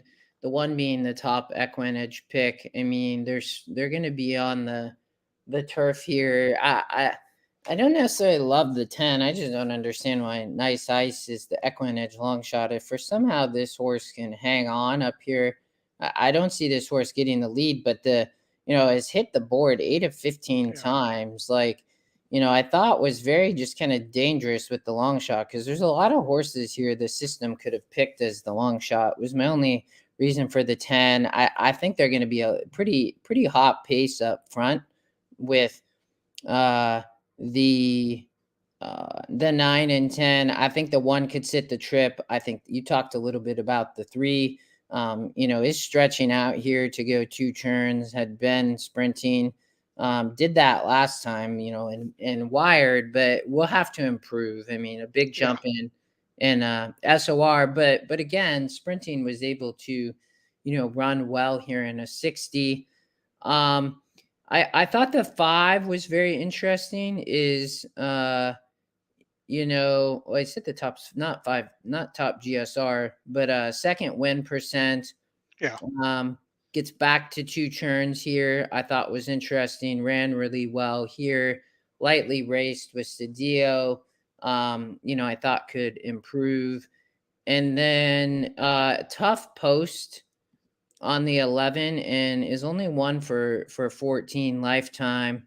Good GSR along with the 3. There's a lot of value here for Barrios. My only thought with the 11 is, if there can be a really hot pace, I think that my concern there is just the rail is out. It's going to be hard for Barrios to win here, but I think that the 11 for sure could hit the board if playing verticals in race 5. I think this is a great play in trifecta or exactas. Has been racing well, was off slow here. I think is dangerous, and I think you're going to find value, but I think it'd be tough to win, but I'm not leaving out as just a potential bomber for a price. All right. They're loading. We can't show it. But they're loading over at Del Mar. You're 237. I'm 247. Would love to see the 2 or 7 for both of us. The 7, the chalk. The 4 and 2, both prices here. And then the 3 was the second pick. Right.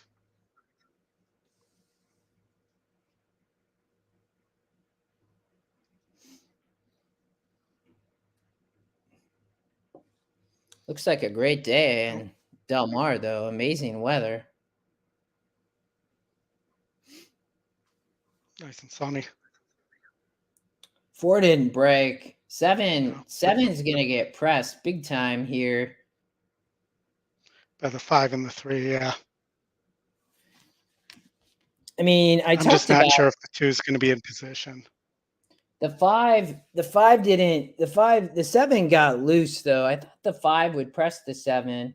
The 4's, he didn't break. That's going to be tough. The 7 got loose from the 5. Pratt's riding 2's nicely. coming now.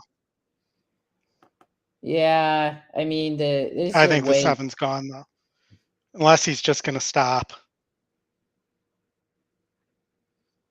Your 3's coming. I think there's a long ways to go. The 3 has a shot. I think the 7's got it. It's going to be close. Maybe it's going to be close. 7. 7 wins. We talked about the real chalk there, but Pratt got loose. The 5 tried to put a little bit of pressure, but wasn't able to put much. I mean, they went 22 and 2, and then 45 and 3. So. Ticket Pretty gets ordinary through. action at 5 furlongs on the turf. Yeah, I mean that, Fulminate had won 3 of 5. I mean, you look here, I mean, has raced awesome at 5 furlongs. I mean, GSR says this horse wants to sprint all day. 5 furlongs has been racing awesome. You know, gets Pratt for Peter Miller. 3 ended up getting second place. So, All right. So we have Golden Gate race 8 in 18 minutes. We have Gulfstream Park. We have the Golden Gate early pick 5 here.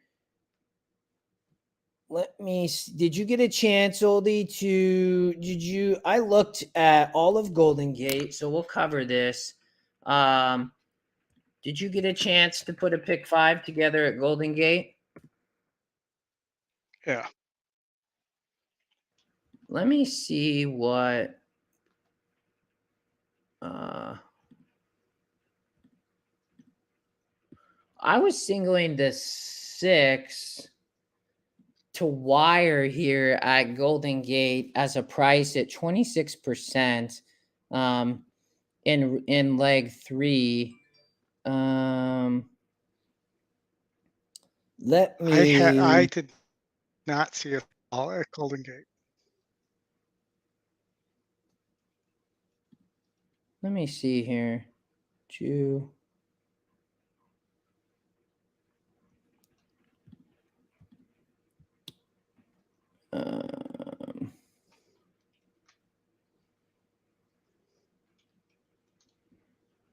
The 4, why don't you, let me see if I can. I put my ticket together already. I think that was locked. That was locked. Singling gate to wire pace there, not in the EquinEdge picks. And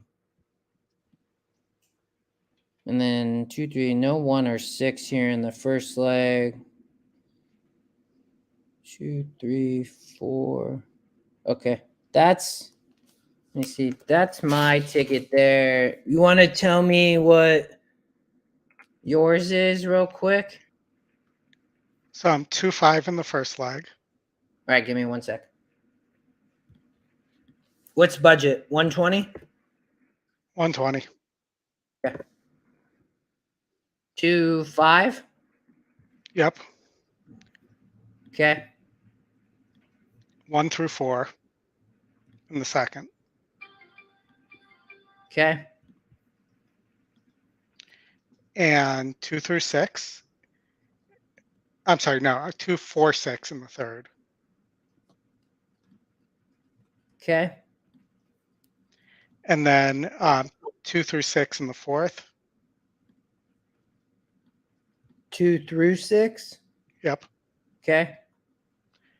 And then 6, 7 in the last.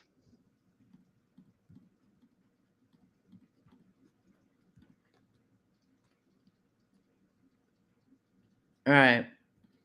We have, looks like 9 minutes, so we will cruise through this. I was spread here 2, 3, 4, 5, no 1 or 6. You are just 2, 5. So tell me about the 2 and 5 here. Give me 1 sec here to get set up. I'll start. So I think Yeah, you go ahead. Yeah, 2 Magical Lady, top EquinEdge pick, 44% for Reed France, they're sprinting on the synthetic here. 5's taking no money as the top pace. I think could be dangerous here. I don't know what the 6 is going to do. The 2 could sit the trip, 44%. Here 1 to, even money on the EquinEdge morning line.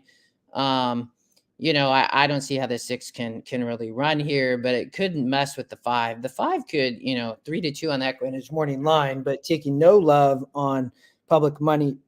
Second EquinEdge pick, the 3's EquinEdge long shot. Maiden win comes back here in a 38. Has been facing tougher. Will get a pace to hopefully chase. Could be too tough for Catalino Martinez, but is getting a 12% win increase. So, you know, if you're not a firm believer in the 2 and all this money, I think there's a couple choices to go here. The 3 is also taking just a ton of money from the public. And then the 4 I thought was a little bit interesting. Is going to need some pace. You know, trainer jockey are only 5% though, a little bit concerning. But I thought could improve here. You know, win percent bumps up a little bit. But has been racing well, you know, at 44 SORs, you know, similar level here, basically the same level. This drops a little bit. So I thought the 4 was interesting a little bit at a price. Yeah, I mean, I'm similar to you in terms of thought. I preferred the 4 to the 3 if I was going to add somebody here. And I greatly prefer the price right now too. But I just went to 5 here. I went top 2 win percentages, top 2 E picks, take the 60+% chance of winning there, 70 plus on the win percentage line as well, and just run with that. Yeah. All right. Leg 2, you were spread a little bit here. 1, 2, 3, 4. No first time starter in the 5 or the 6 horse. Tell me a little bit what you liked best here. I thought this was a tough race. I felt like this was wide open. You do have a big pace advantage on the EquinEdge long shot. Yep. But this horse is 0 for 17, obviously concerning. What were your thoughts here?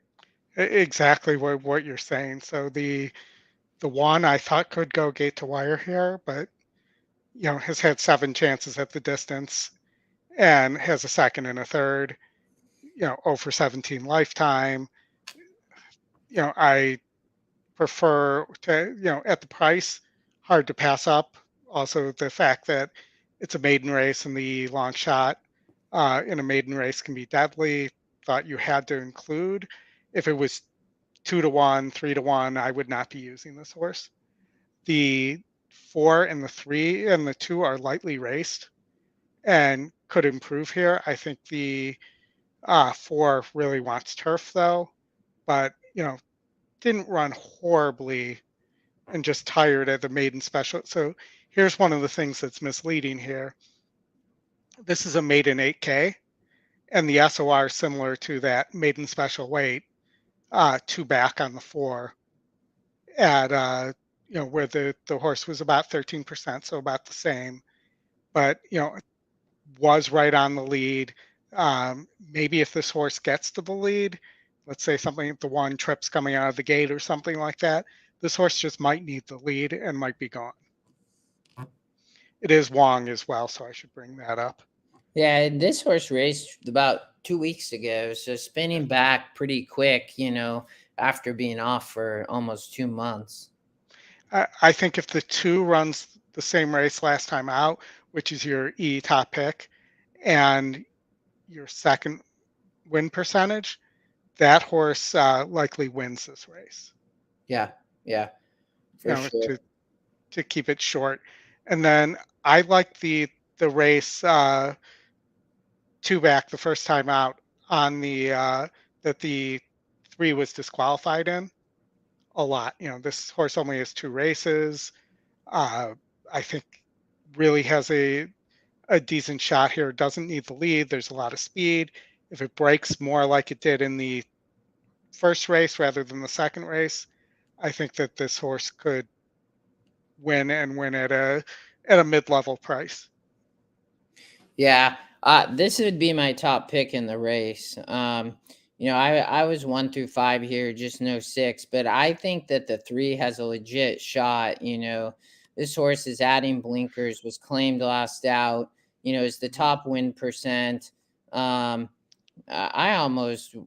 mean, looking at my ticket now, I'm like, I think that this horse has a really good shot. It had an awful start here, and had really no shot. I think, You know, this, and you're going to get a little bit of a price here, I would say. So, you know, huge potential there. I don't necessarily love this Wong horse. You know, is definitely, it's spinning back in a couple weeks, but it's a favorite. I think that you could be tough to your point. And then I added the first time starter. I'm actually going to just make my ticket a little bit cheaper. No reason to. I think the 3 is really tough there, to be honest. I singled the 6 in the next leg. I know we only have 3 minutes. I think this horse has a legit shot to wire the Yeah. field. I know that the 2 is 2 to 5, is a big favorite. You know, the win percent is increasing on the 6. This horse is coming from Emerald Downs, you know, had raced on the lead here in a 48. Emerald Downs can be a little bit speed favoring, but this horse drops back in class now.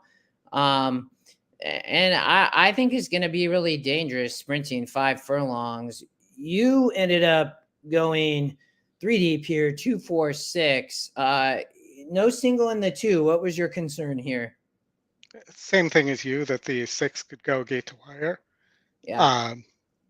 You know, there is a slight GSR jump on the 6 going to synthetic as well. So this horse shouldn't have a problem with the surface.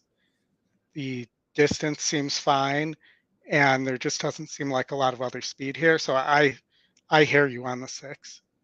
The 2 is definitely your class of the field. Drew off and won pretty easily last time out again on dirt at this level. My reason for not singling here is that GSR drop of about 13 points. Yeah. Yeah. I'm with you. I worry about the 2. That's why I really played against the 2 there. I love the early pick 3 here. How much time we got? We got about 2 minutes. Yep. Okay. Um, Tell me about you were spread here in leg 4, 2 through 6. I was just 3, 4, 5. The two and 6. You know, coming off the speed, you know, big percents. This race does look wide open. The morning line doesn't love the 2.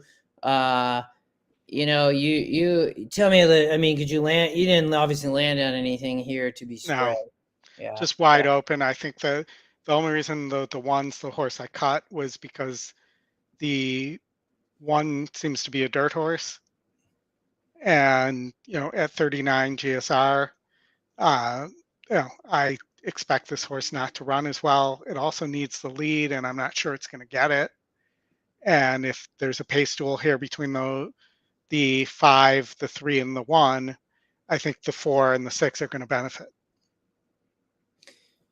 Yeah, I thought the 5 could be. Was really dangerous just because this horse has shown that can be a little bit tactical.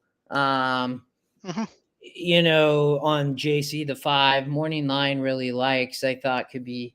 You know, I narrowed here just to 3, 4, 5. The 4, you know, is a price coming off the speed here. Potentially has flown late on dirt and synthetic at 5.5. You know, I said toss basically the couple furlong races. So I thought that there was some potential prices that could come there in a couple of these legs. I didn't necessarily love you know, some of the short chalk here on the 2, even though it's the second EquinEdge pick, it didn't really fit all that well. You know, I mean, it has run well, but I thought was going to be a potential to be a little bit, you know, chalky there. But yeah, I think there's a big pace here potentially too. But the 5 could get loose. The 5 could be dangerous, I would say, for Well, sure. and I think without EquinEdge, a lot of people are going to see the 1 and think, you know, this horse is really fast on dirt. It's going to run fine on synthetic. And, you know, I think that horse takes more money than the morning line or morning line think it will. Yeah, they're off. Let me flip over.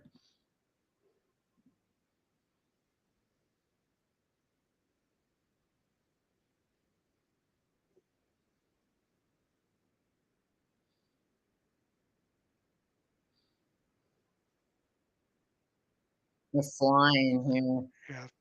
2's really moving.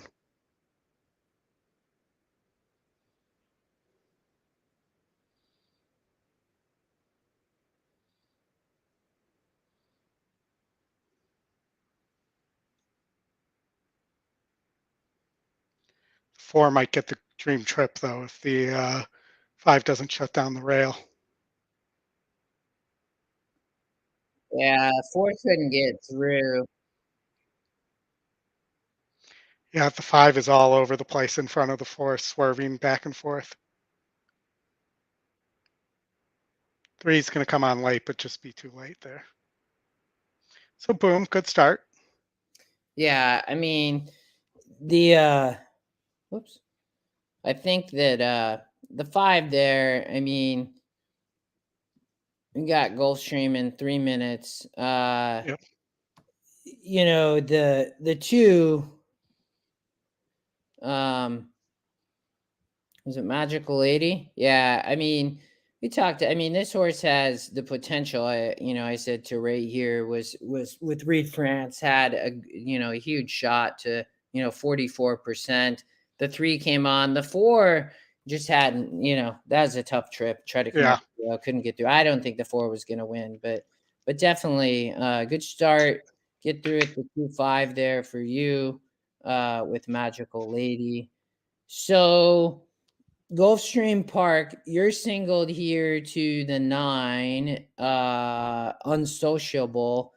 The 9 only 2-1. And not taking, a ton of money. I thought this horse might be a bigger favorite here, but it's hovering right around 9-5, 2-1. Yeah, it looks like the late money right now is coming in on it. Because a couple minutes ago, the 8 was the favorite. Yeah, the 8's 2-1. We talked about really small pool though, too. Weird for a Gulfstream. Yeah, I mean the 8 morning line, like the problem we talked about here is this port, a big drop. This horse is coming off the turf.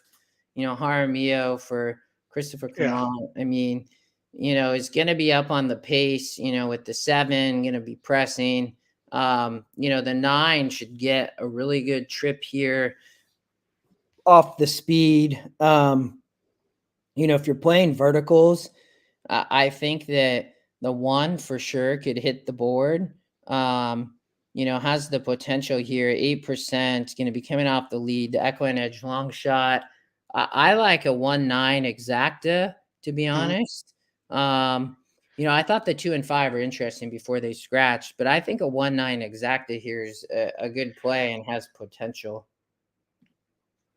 That makes sense. I guess we'll find out if there's a reason Safi's putting this horse in for a claim. Yeah.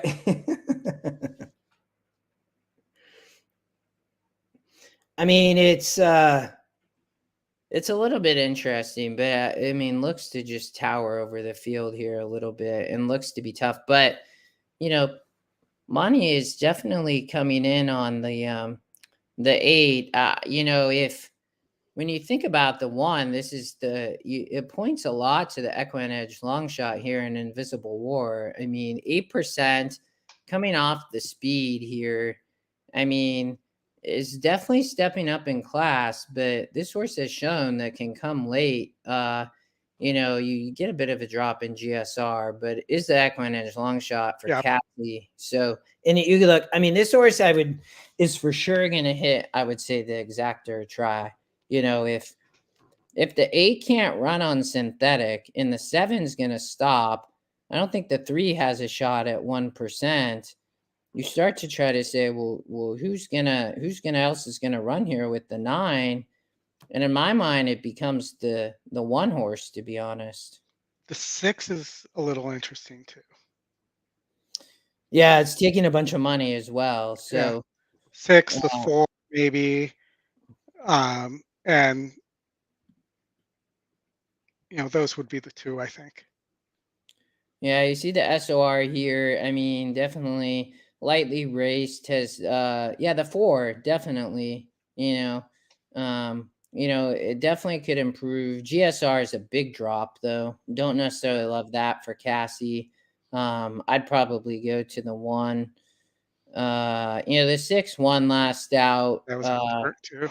Yeah, raced on dirt at Delaware Park. So I'm 9-1 here all day. I could see I could see the 9-1 running well. I'd probably box it, a little bit of a saver for me, just because, if the 9 doesn't win, that's to me the 1's the horse that gets up potentially to beat the 9. So Makes sense. all right, they're jumping over the Tapeta. I'll turn the sound on here, and we will get back to Cross GulfStream. our fingers for a single. Yeah, good luck, brother. Thank you, man.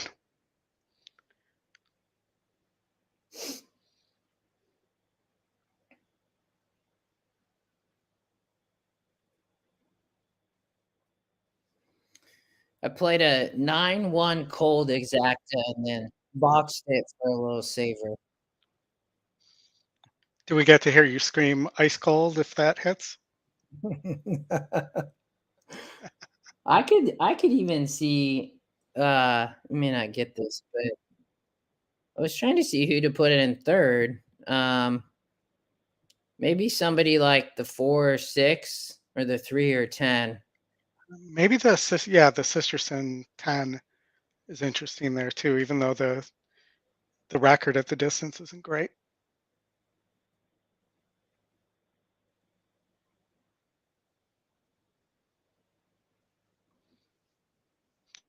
And you're on the Golden. You should. Can you see video now?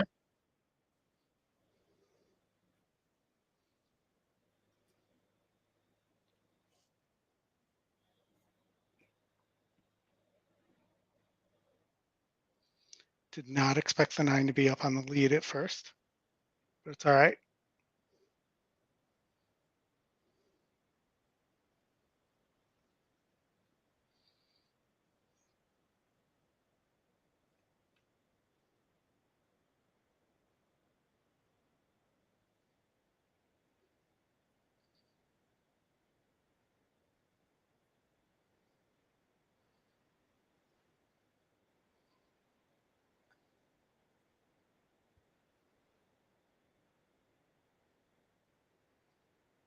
The 10's running nicely, but the 9 looks loaded. Yeah.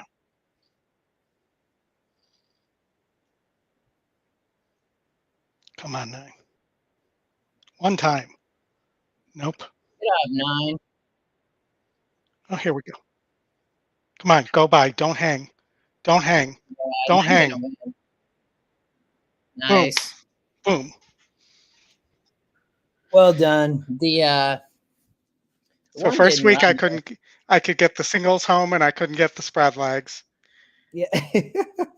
Last week I couldn't get anything home, and today I got the single. At least we're to the pay leg. That's a victory in itself. That's all that counts. That's what you need. Well done. The 9 was the single there. Great job. It's you're really deeply spread, which I think is good in this last leg. I think that's going to be tough. So, yeah, that was a good. Looks like we got the booms going. Looks like a lot of people had that in the chat. Yeah, pick 5. Hey, Scott, a win is a win, though. It might only be $250, but I always say a win is a win. So that would be my only comment there. We have, and actually that's your first favorite in the sequence. That nice. Yeah. So I think it actually could be more than you think, Scott. So Del Mar, we're not talking like a 10K here. No. Del Mar, I'm singled to the 2 horse ice dancing. Yeah, you're too deep. Ice dancing, and do it in the hard way. Oh, doing it the hard way. Doing it the hard way. Yes. And there we go. 2 big favorite, 2 to 5 at 35% to win. That's tough to chew on, but going to be a big favorite. Why don't Oldy, I need to run to the restroom. I'll be right back. Why don't you talk a little bit? You were just too deep Yeah. here, and I'll be back here in 60, 90 seconds. Yeah.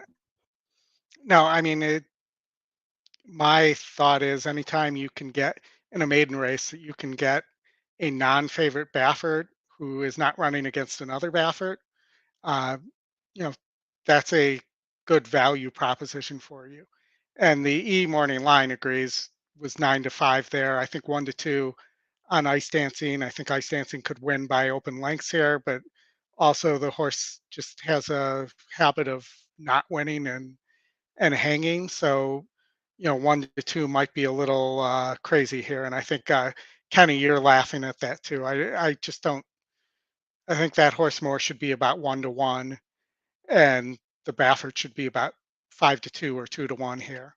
Um, the horse that worries me a little bit here is the 3, just because if there's a pace meltdown, that horse might be sitting a perfect trip, and it is Delmar, so I expect them to go fast. The, I tried to escape going pretty skinny the first 3 legs, and then hope for some prices in the 4th and 5th, and you know look for a decent hit that way by beating a favorite in race 2 or 3 and finding the right horse out of 2. So didn't think that anybody here was a single. I apparently was wrong because the 7 in the first leg 1-1 easily, and that should have been the single. But uh, that's kind of where I am. And Delmar always kind of speed favoring in these maiden races. Really, it's just a matter of whether the Baffert has anything left coming out of the turn. That's kind of my opinion. Um, I'm assuming anybody who played a pick 5 here is pretty much alive since the 7 was the chalk. Yeah, 2. This 2 is 1-5. Wow. I mean, the thing about it, only 35%. I mean, has been racing in just way tougher graded stakes. I mean, they obviously think a lot about her, right? To do that was 5-1 here, and then a big price here, and obviously has been running okay. I guess I'm singled Loading here right now. Okay, yeah. I mean, I wouldn't love this as a win bet, but that's just me. I see they're off. Oof. somebody And 6 lost the rider. I'm not sure if the 5 will be able to clear the 2. I think no. I think the 2 is going to get the lead. Yeah, it looks like the 2 does get the lead.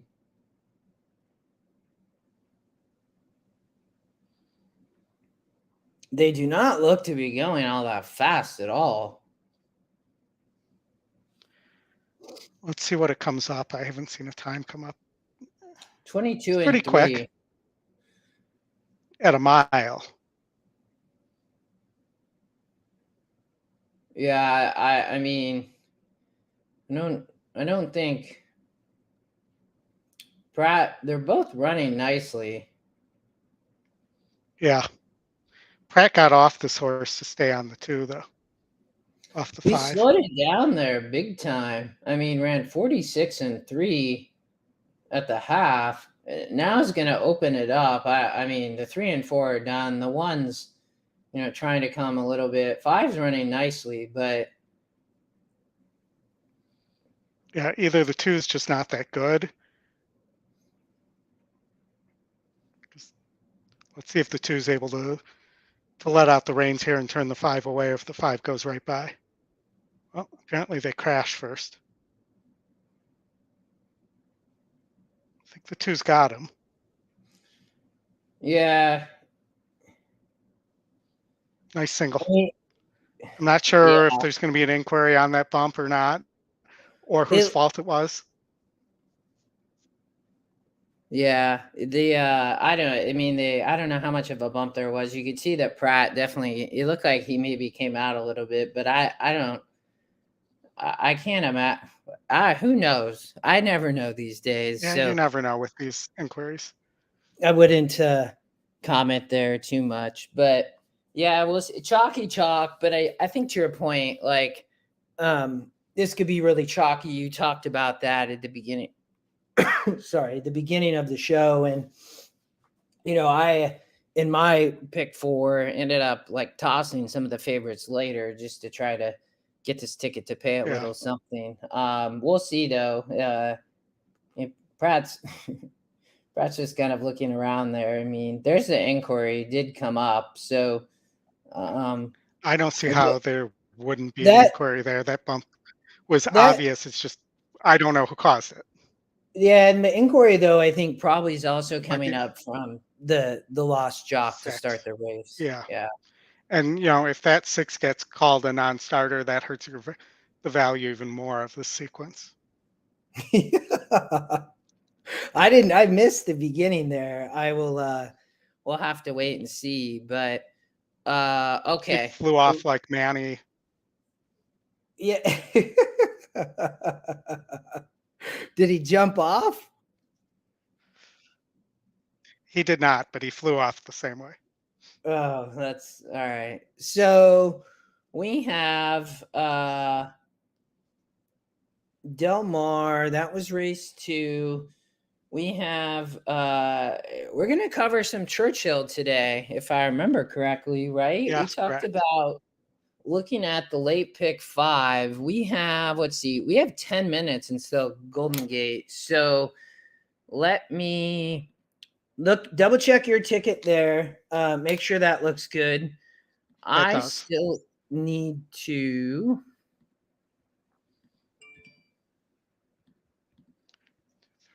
that was all right. I'm going to Churchill Downs, late pick 5.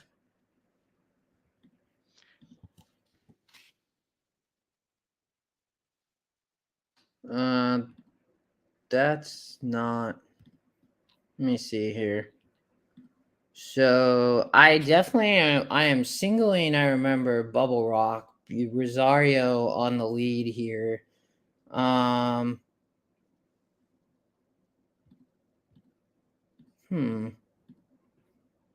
me. I want to. Absolutely. That's not on my notes though. Let me try again. See if my notes will show up.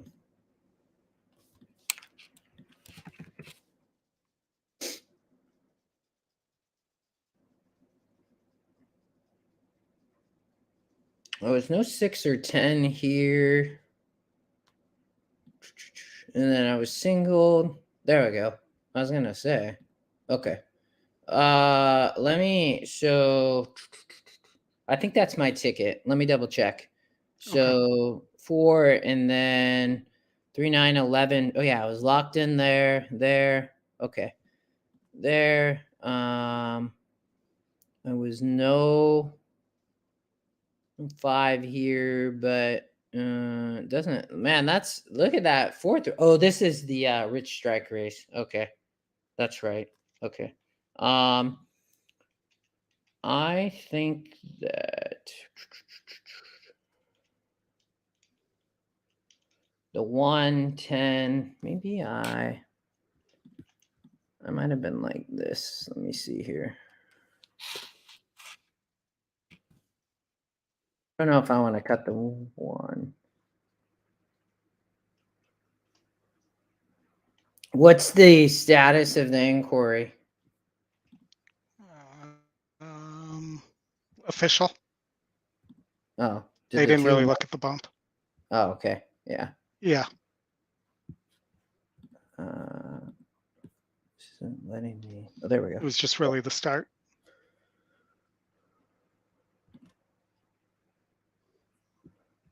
No 7 here. Huh. Yeah, it was 1. Okay. All right. So I am not playing the one in the first race here at Church Hill. Sue Ellen, Michigan, who is the top EquinEdge pick. This race to me looked wide open, and I need probably a little bit of help from scratches.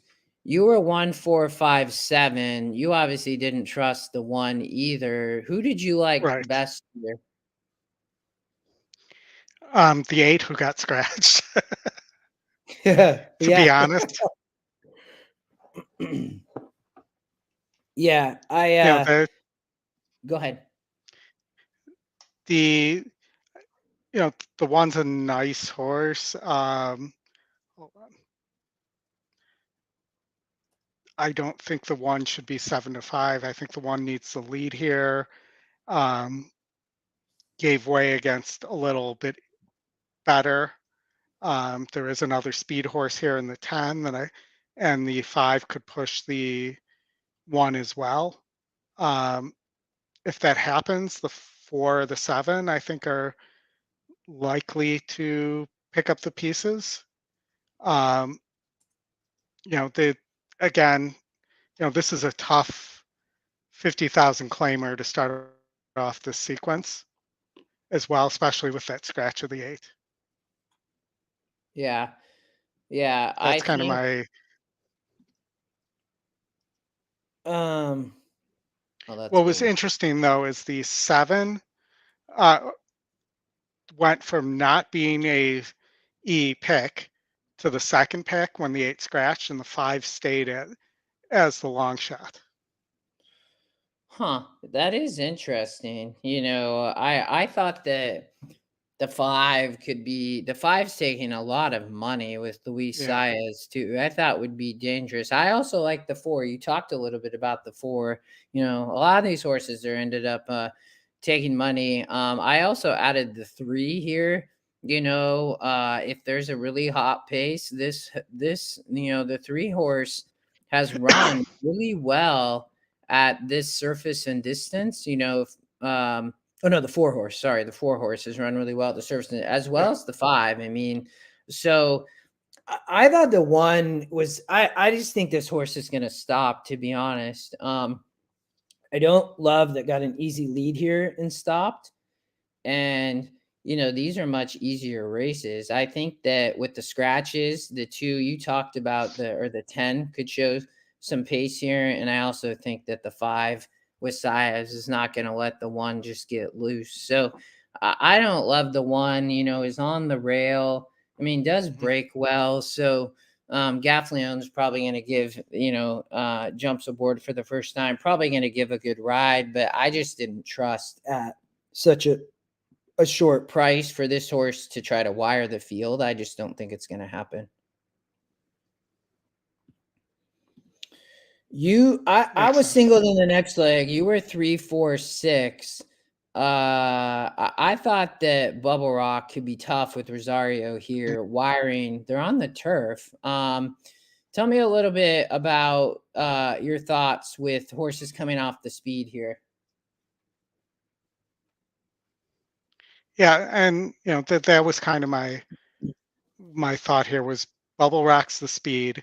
But California Angel, I don't know if you remember that horse. That horse was a very highly thought of horse at this time last year as a juvenile.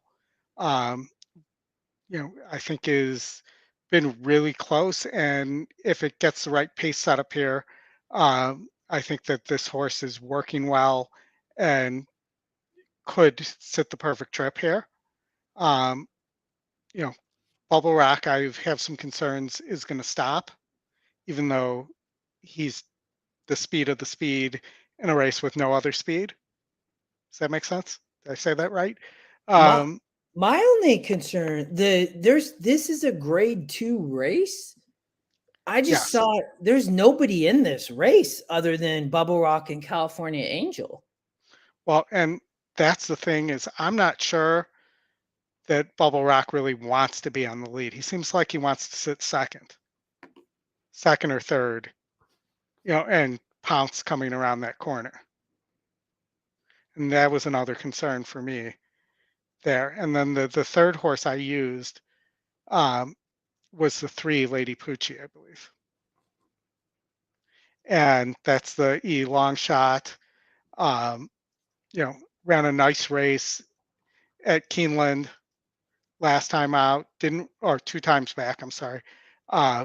Didn't run poorly in a grade 3 last time out, has run decently well in non-graded stakes company. This is a really weak grade 2 with a 66 SOR. So I thought this horse was interesting at a price and has a decent chance at 16% as well. Yeah. Yeah, I mean, my main thing here was just uh Tony, and so you were asking, sorry if you guys have been, I kind of missed the chat, but I just thought there's like in a grade 2, like many of these horses have not like, I mean, they're just not even comparable. Was my thought process here, outside of the 4 and 6. So I'm not surprised to see that you spread here a little bit. I see you singled in the last. We'll come back to this late pick 5. So what do you mean what the race was called or measured? I mean, maybe for a grade 2 race, this is like, I don't know. I don't know the last time I saw a grade 2 race this week. Like, I mean, many of these horses are really going to have to improve, and maybe the 4 and 6 just aren't good. Well, But and maybe they just don't want to run on the Churchill grass course until they know that it's safe. yeah, I mean, it's a graded 2 stakes is all I was saying, Scott, is like many of these horses have, I mean, the 3 horse is racing a grade 3. And yeah, I mean, 15 races, but many of these, they are lightly raced. So maybe somebody can, I mean, I don't know if it probably not shouldn't be an allowance. I just mainly just saying there's not a lot of entries here. I mean, this horse, the 7, just run an allowance in a 58, and now is jumping in a grade 2 company. Yeah. I mean, that's tough. I think there's this sort, the 5 just broke its maiden, so I don't, I mean, maybe the 4 and 6 just aren't good. I guess mainly my point is there wasn't a lot of entries here that entered in a grade 2 race. So, yeah. But let's jump back. You're 1 through 4 at Golden Gate. I was 1 through 3 with the 5. I do think that the 3 horse is worth a bet here, but it's 5-2. I was hoping to get a little bit of a better price there, but I think the 2, ended up floating up. I was singled in the next leg, but let's both get through. Would love to see. You were 1 through 4, so yeah, and I'm 1 through 3, and then the 5. So I think we both love the 1 here. Yeah, the 1 would be amazing, right? I mean, coming really late. You're on the wrong race, so. Yeah, there you go. Sorry. There But Beauty and the Beast, the EquinEdge long shot. So let's flip it back to Matt. They're loading. Yeah, and as we're waiting here, that they're pointing out in the chat that Fairgrounds is going to have no turf racing for a while as well. And Chris points out that they irrigated it with salt water, but it was really flooding and stuff like that from what they're saying. But I did see somebody mention on Twitter that it's karma for what happened with Arlington being known for its turf course, that now they can't hold turf racing or keep turf racing going at a Churchill track. Yeah, that's well, let's talk about that in a minute when we flip back. I mean, we can talk about Churchill, but I hadn't heard that, so be curious to talk more. But let's flip it back here to Matt.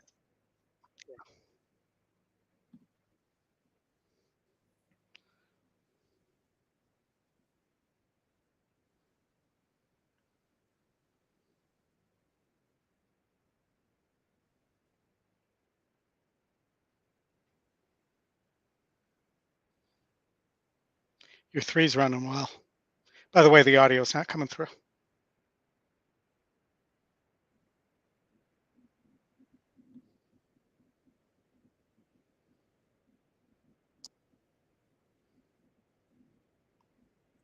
One EquinEdge long shot got bet late. Only down to 11-1. Again, these aren't the biggest pools.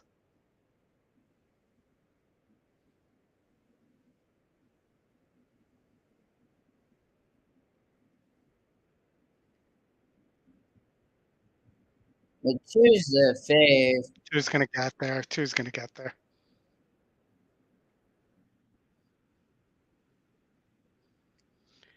Speaking of chalk. Did the sound ever come through? No. Yeah, the sound hasn't been working all day. Has or has not? Has not.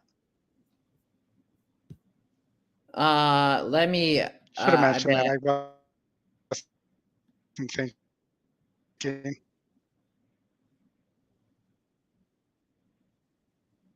What about now? Yeah. Is the sound working? Nope. I'm not hearing anything coming from you. I mean, I'm hearing you, but yeah. I don't know. I'm glad you said something. Scott and Ken said it's not working too. So, yeah, that's interesting. I don't know. I could.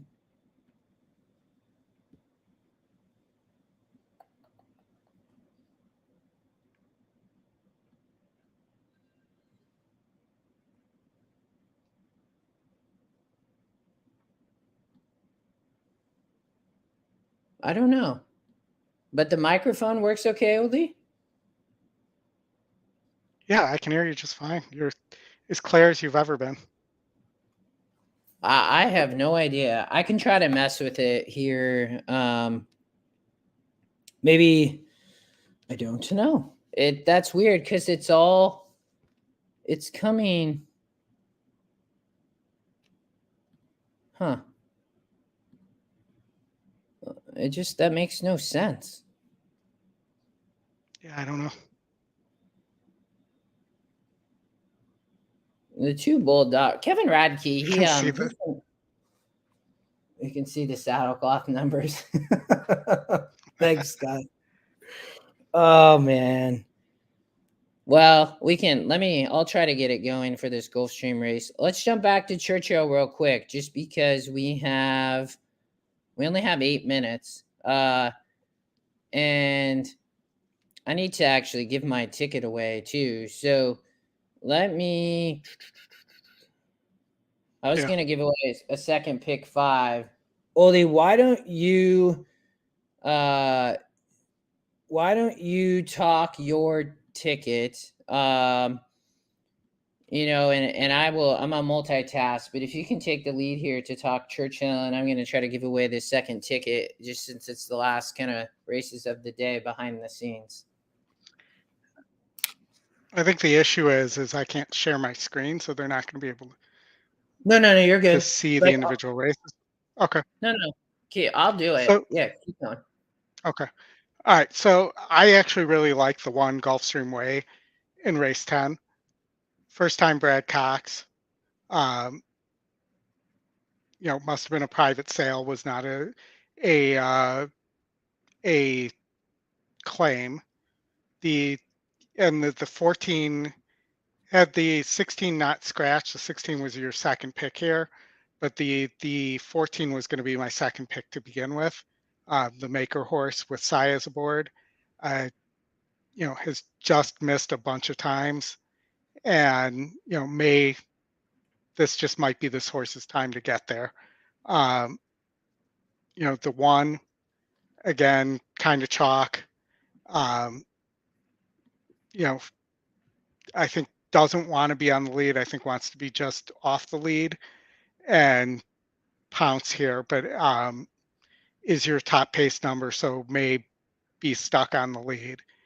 The 7 was really interesting here. The 7 at a 60 SOR at this distance at Churchill ran really well and just missed 2, off and that was off a layoff. This will actually be its first time going second off a layoff since last year. And I think this horse is ready to be on the improve and could really pounce here. The 8, who the win percentage doesn't like, ran really well last time out at Keeneland at 6.5 furlongs, should be fine according to GSR, actually gains a little bit in GSR to go 7 here, has a win at 7. That was against Similar. And again, this was a SOR'd race before the 16 and a couple of the other scratches were taken out as well. So I think that 1, 14, 7, 8 is the way I went here. And I think that there are some other interesting horses like the 5 here. I think is going to take a lot of money because it's Asmussen and Gaff and also the second pick. But I think this horse needs the lead. It doesn't really pass anybody. And I think it's going to be overbet. Yeah, I'm with you. I got this entered, so that's good. And then I'll figure out how to do the drawing here in a second. But I'm with you. I thought this was actually a tough race, but I think the 5 Cheer Point needs the lead, and I worry about the 1 with that on the inside rail there for Gulfstream Way. The 14 Seal Beach, with Saez, Will, he's going to have to find a way out there. I got to imagine, there's only 1 for 13 has 4 seconds, but is the second win percent here is the EquinEdge long shot is going to be coming late. I added the 3, 9, and 11 though. So the 3 was Ray Lou, 9% to win.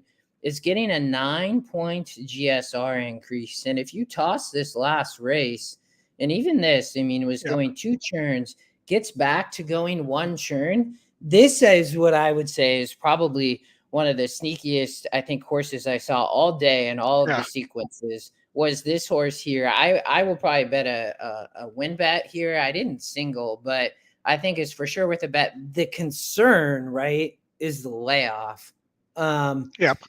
But I think it's very interesting here in a tough allowance race. And then I think that the 9 is an absolute bomb. Was 3%, now only 2%. But we're loading at GulfStream, by the way.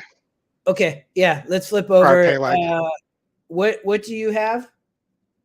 We're 1 through 3, 5 through 9, but we'd really like anything but the 3 and the 9. Okay. Can you hear anything?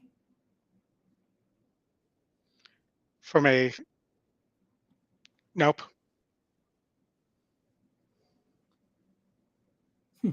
I don't know, man. Did they light off some fireworks or something there? It's really smoky there. Yeah. Right? Yeah, it is. For sure. I'm super bummed. I don't know what the problem is with the sound, y'all. Sorry. Yeah.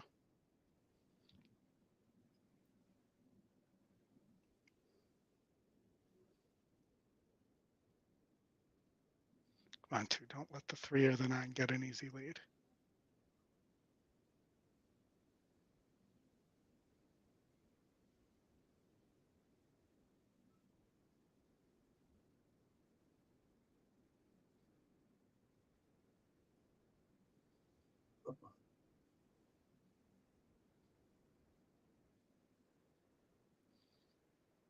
It's interesting. All these horses seem to want to go right now. I don't love anything close to this easy. They're going. That's really fast on the synthetic in 24. Yeah. I think you're going to get a price here to come off the lead.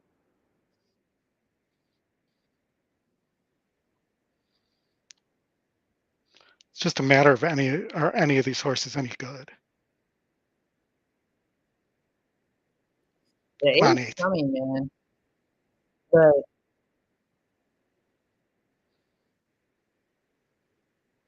the five It's coming late. has a lot of horse 5. rebate. But left himself a lot of work to do. He's not going to be able to do it. The 8 might be able to get out.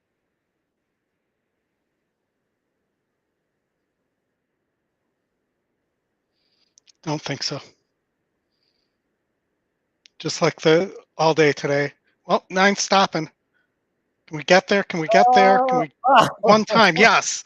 Boom. I think I'm ahead, Bob. That's gonna be close, Man, I hope a little bit of a price there over. Lexi said fire. I mean, it's still. Horses run faster, but Go ahead, Oldy. You were seeing my my stretch run lean there when I'm trying to get a horse home there. All right, Let's see here. they're loading at Churchill or close. Yeah, they're loading. So Now 9 got it. yeah, 9 got the I Bob. think that was close. I'll flip back over to our tickets real quick though. That's mine. I'm singled in leg 2. And Yeah. you were single Last. in the last, which we didn't get there, but I wonder, the big pick 5 pool at Churchill. I thought this was an interesting sequence. We can talk a little bit more about these races. I think we might have a little bit of time as we go along, but they're out of the gate. Looks like the one sending Gulfstream Way, which was not a surprise. The 5 is nowhere to be found. Yeah. Well, the five's just a little bit back, but the one got a big lead.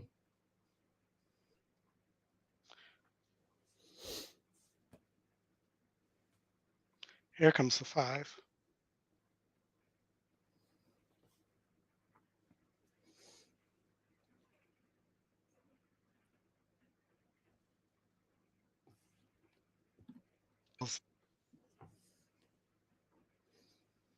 And I don't know what the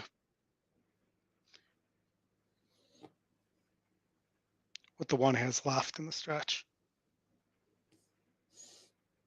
Come on. Definitely still has horse. Seven though is running nicely, but the 7's I don't know if he's gonna hanging. get by.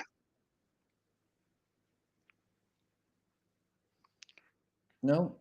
1 came out just enough to blunt that momentum without touching the 7 there. I will. That's not going to make sense for me to give that away because that ticket already lost. So I'll give away a pick 4. let me. So 4, 3, 9, 11, 14. 1, 3, 4, 5, 6, 7, and then 2, 5, 7. I'll play this.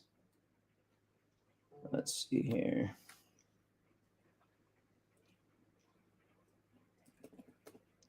Give me 1 second, Oldy. No problem.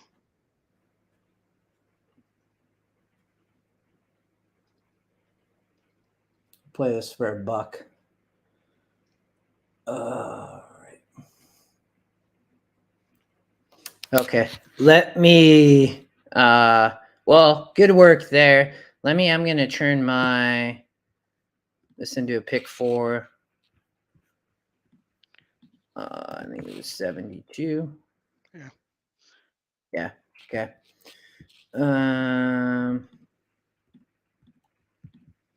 What do we have? Delmar's going in the gate race too. 3, right? Yeah, and they're off right now. Okay. Yeah, Churchill On 1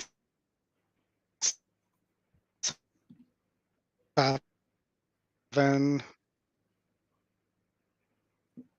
Yeah, you're 1-7. I was 1-3-4. 4 sitting nice for you here right now.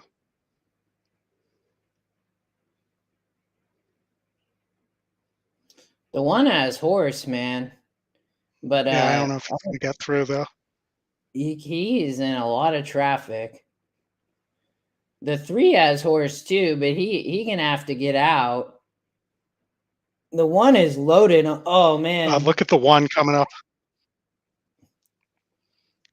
Not, 7's going to get there.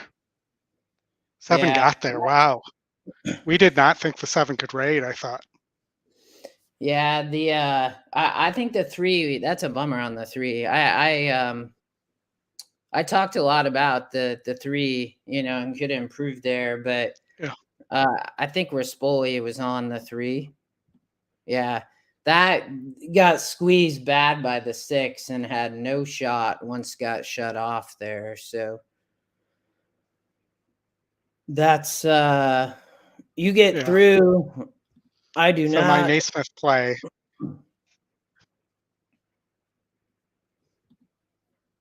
Yeah, see, I told you I lived on Naismith Drive. I lived in a dorm called Naismith. I had to play Naismith there. Yeah, 1 was coming tough. And it was 40%. 5 was coming late. And went off as a non-favorite, so.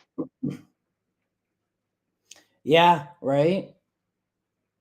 Tough trip on the 3 and the 1. I think one of them wins that race, but 7 good, JJ with good ride there. But well, cool. Let me do this giveaway real quick since we have a few minutes. So I didn't get a chance to do it. I feel bad. And maybe this pick 4 will be the ticket that actually wins.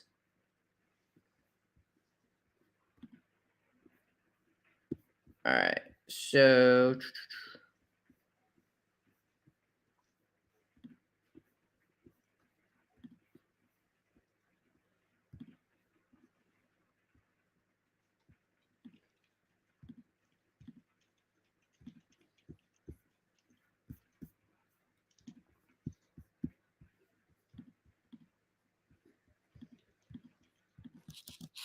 all right. I did this off a different tweet though, so we may get some different winners. Let's see here. 3 people. Continue. Looks like 11.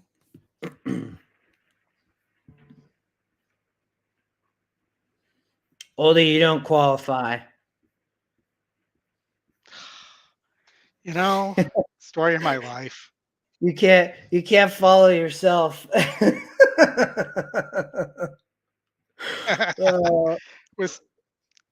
was going to make a joke.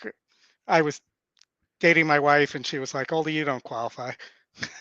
Yeah, that's funny. I don't think that there's an inquiry I see at Del Mar, but yeah, I'm not sure who it's on.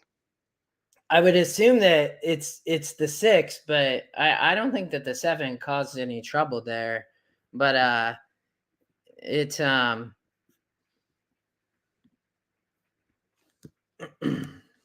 we got Andy Kirk, who's my info I've known, and Ron, who we both know pretty well, who's in our a bunch of our chats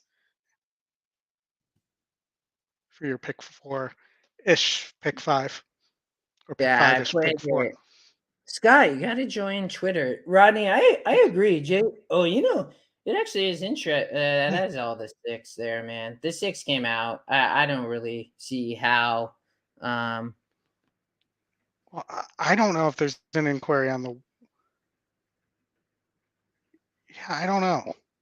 I would have to see assume the head on instead of the back side. I mean, obviously, I'd prefer the 7 to the 1 there, but either way, we're covered. You're covered, not me. That's okay. That's true. All right, we got Andy. I love it.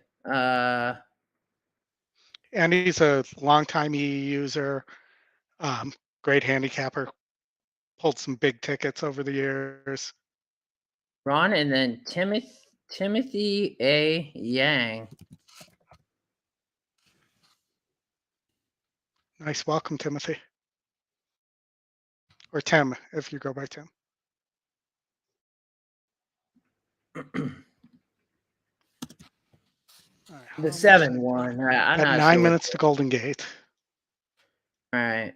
Let me. Yeah, it's official. Yeah. Yeah, Scott. Yeah, Jeff. No change for sure there. I don't know why there was even an inquiry. So, let me. We're at Churchill. It's little pick 4.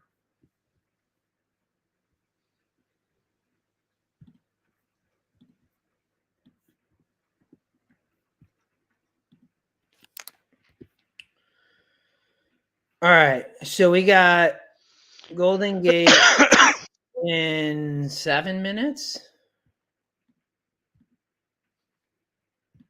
Yep. You are. I don't even know if I'm. What won the last? You're still alive. The 2. Oh, is this my single? Yeah. Yeah, I'm seeing it. The 2 is the big favorite here. Yeah, this is the only ticket I have live. So, but well done today. You've put some nice tickets together, Oldie. I singled the 6 here. I think this horse really could wire the field. You were 246 here, Oldie. You know the the 2's burned a bunch of money, but you know, what were your thoughts here? We talked a little bit through this race, but on the 2 and 4 as well. Well, I thought the 2 was a dirt horse, and I'm not sure, and this is the thing about synthetic is there's so few horses, especially in the older generations that go into GSR, that actually have raced on synthetic because it's a newer surface, that you don't get as deep or as accurate of a number. So normally this would be a horse I would toss if this was a horse moving from grass to dirt or dirt to grass, and I saw this kind of GSR drop. But because it's on synthetic, I feel like I have to at least give it the chance because of the smaller sample size. It's like when you're looking at a horse that's going a mile and a quarter, and it either has a huge GSR or a small GSR. And a lot of times that's just because American horses don't race at a mile and a quarter anymore. Does that make sense? Yeah. Yeah. And, no, for and sure. then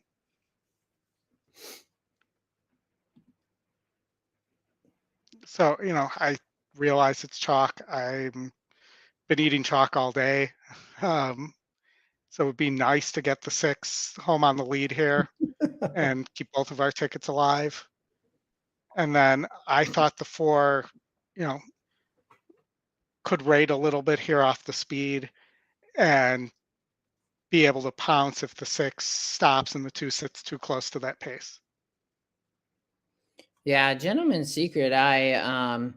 Second EquinEdge pick, the win percent increases right to 20%. In a 40 last out will be coming off the pace. So, I think the 2 horse, I guess, is just going to be, dependent. Can it flip here from dirt to synthetic and,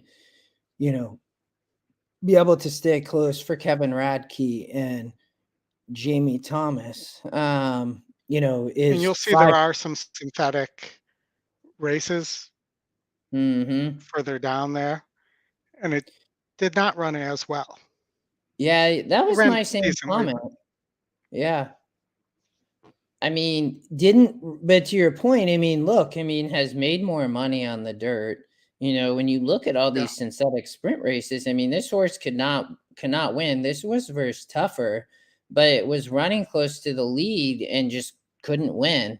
That's what really turned this into the 6 being a gate to wire, starting to take some money now, obviously. Well, with the smaller pools too, us talking about it, potentially affects those pools too. Yeah, no, Because for there's sure. only $8,000 total in the win pool right now, and 5,000 of that are on the 2. I mean, the 6 horse Curling Secret, I mean, gets a little GSR bump. And again, this horse was sprinting up at Emerald Mhm. Downs and wired in a 48, which, you know, had a fairly easy lead. I think gets an easy lead today, and gets a drop in class. I mean, um, Yep. here, I think in a lot of these, the horse wasn't, he wasn't getting an easy lead, and I see an easy lead here today. Was just my kind of thought process. So Well, and I have access to Emerald Downs experts like yourself, Lexi, and Christy.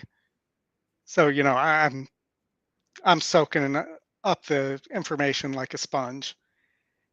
As well, you'll notice Matt Dinnerman, who also is an EE user, is also 246 here.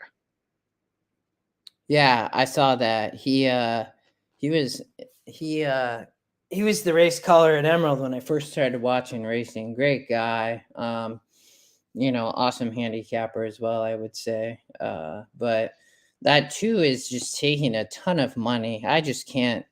I mean, when we look at that too, I mean, this horse is only, I mean, it's 44% to win. But 2 to 5, I mean, that's going to be tough. I mean, again, I think you pointed this out. I mean, this horse has not raced well in the synthetic, even though that was tougher. Yeah. But, burned a lot of money. Did win last out, was rated, but that must be Fresno, maybe on No, so that's the fair circuit. So, yeah. 2 of its 3 wins, 2 out of the last 3 are on the fair circuit, and you don't take a horse on the fair circuit that you think a lot of. Yeah, for sure. Oh man.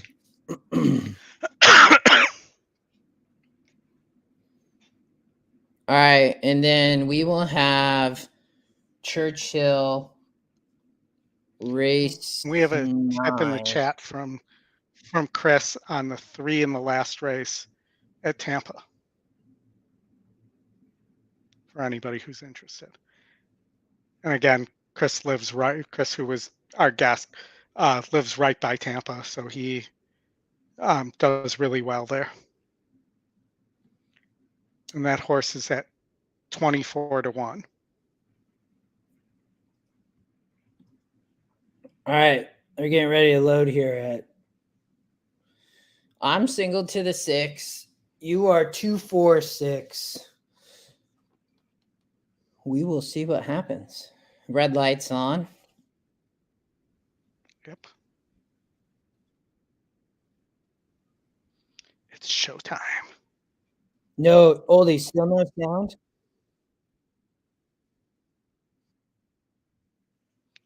Still no sound.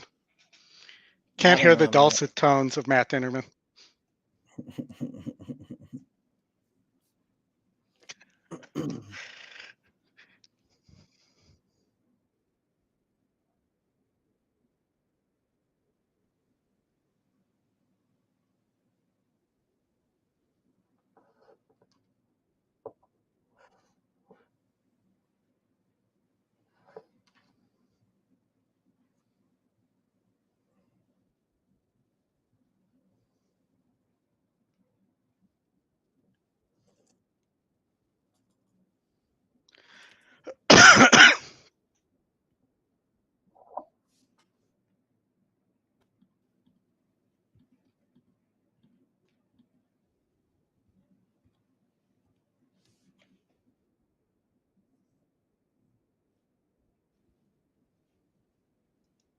Six is not wanting to get the lead.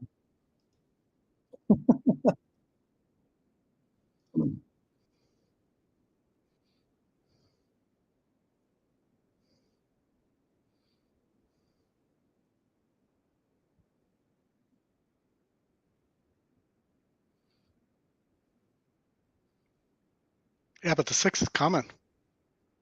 Yeah, I just don't think he can rate, man. We'll see though.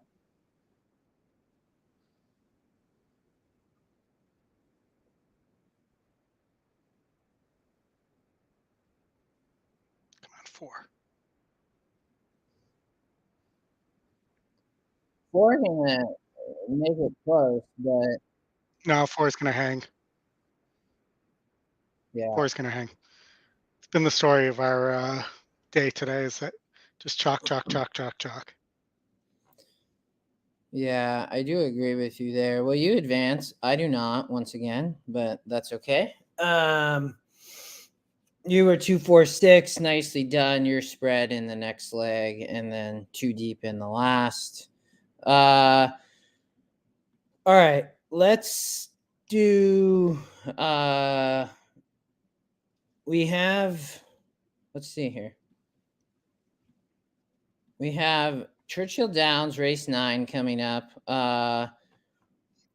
The end of the Del Mar pick 5 is ending, as well as starting the new pick 5. Yeah, And then we also have the late pick 5 at Golden Gate. What did I looked at both these? Was there one that you looked at over the other, or did you look at both of them? I looked at both of them. I like in the Del Mar late pick 5. I like the 3 in race 6 as a single. Why don't you want me? Want me to do your ticket here real quick? Yeah, sure. All right. So I'm Unless still 1, 3, 5, 6, 8 in race 5. Okay, give me 1 sec here. So 1.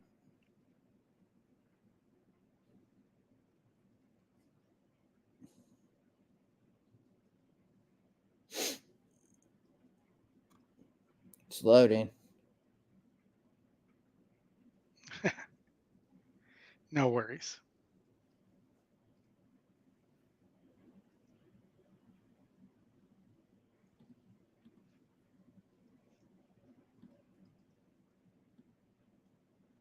Try it again.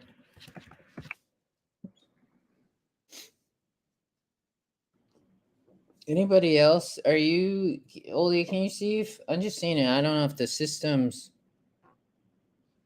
No, mine's working. okay.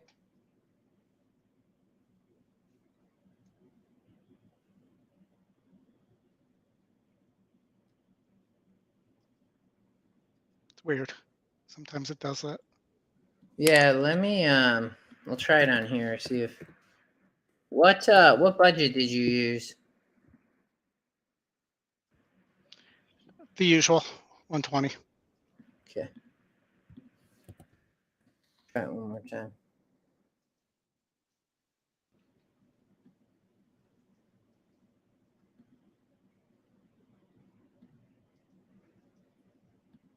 There we go. Okay. So you were tell me you were 13568. Yep. 13568. All right. All right. And then race 6. 6, I'm single to the 3. No breakfast ride. Okay. All right. And then we'll regenerate. And then leg 3.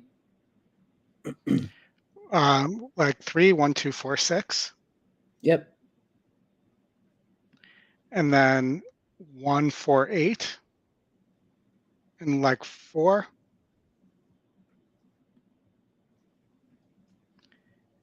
And then I am 1, 5 through 7 in the last. Yeah. Yeah. All right. Does that look right?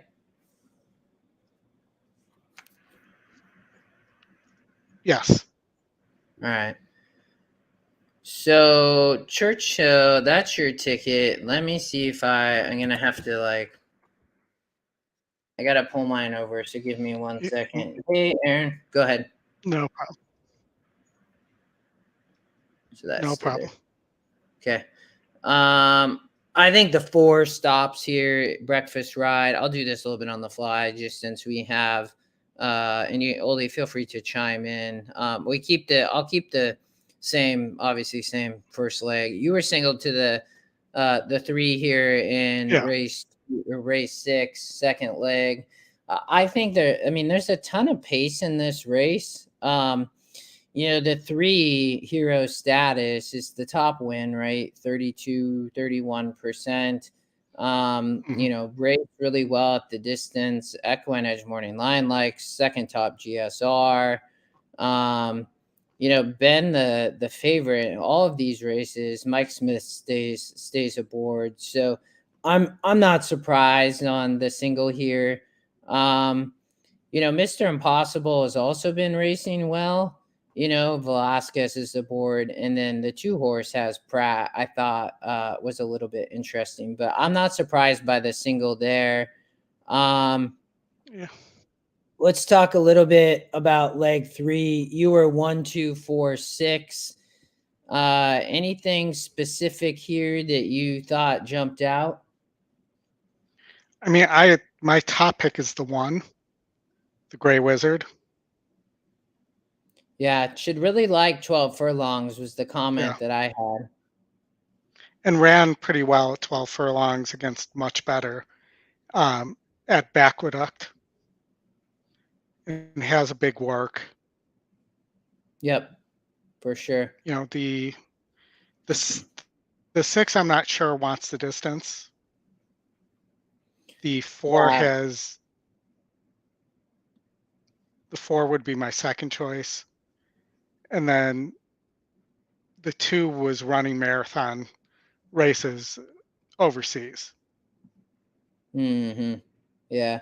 Yeah, the 6 is the top EquinEdge pick. I mean, this is 12 furlongs on the turf. The 4 is definitely bred for it, right? But I thought Gray Wizard would be tough as well. I think you were 1, 2, 4, 6. Yeah, I mean, I would probably be the same here. I did not like the 7 at all. I didn't necessarily love the 6, but it is top win, top EquinEdge pick.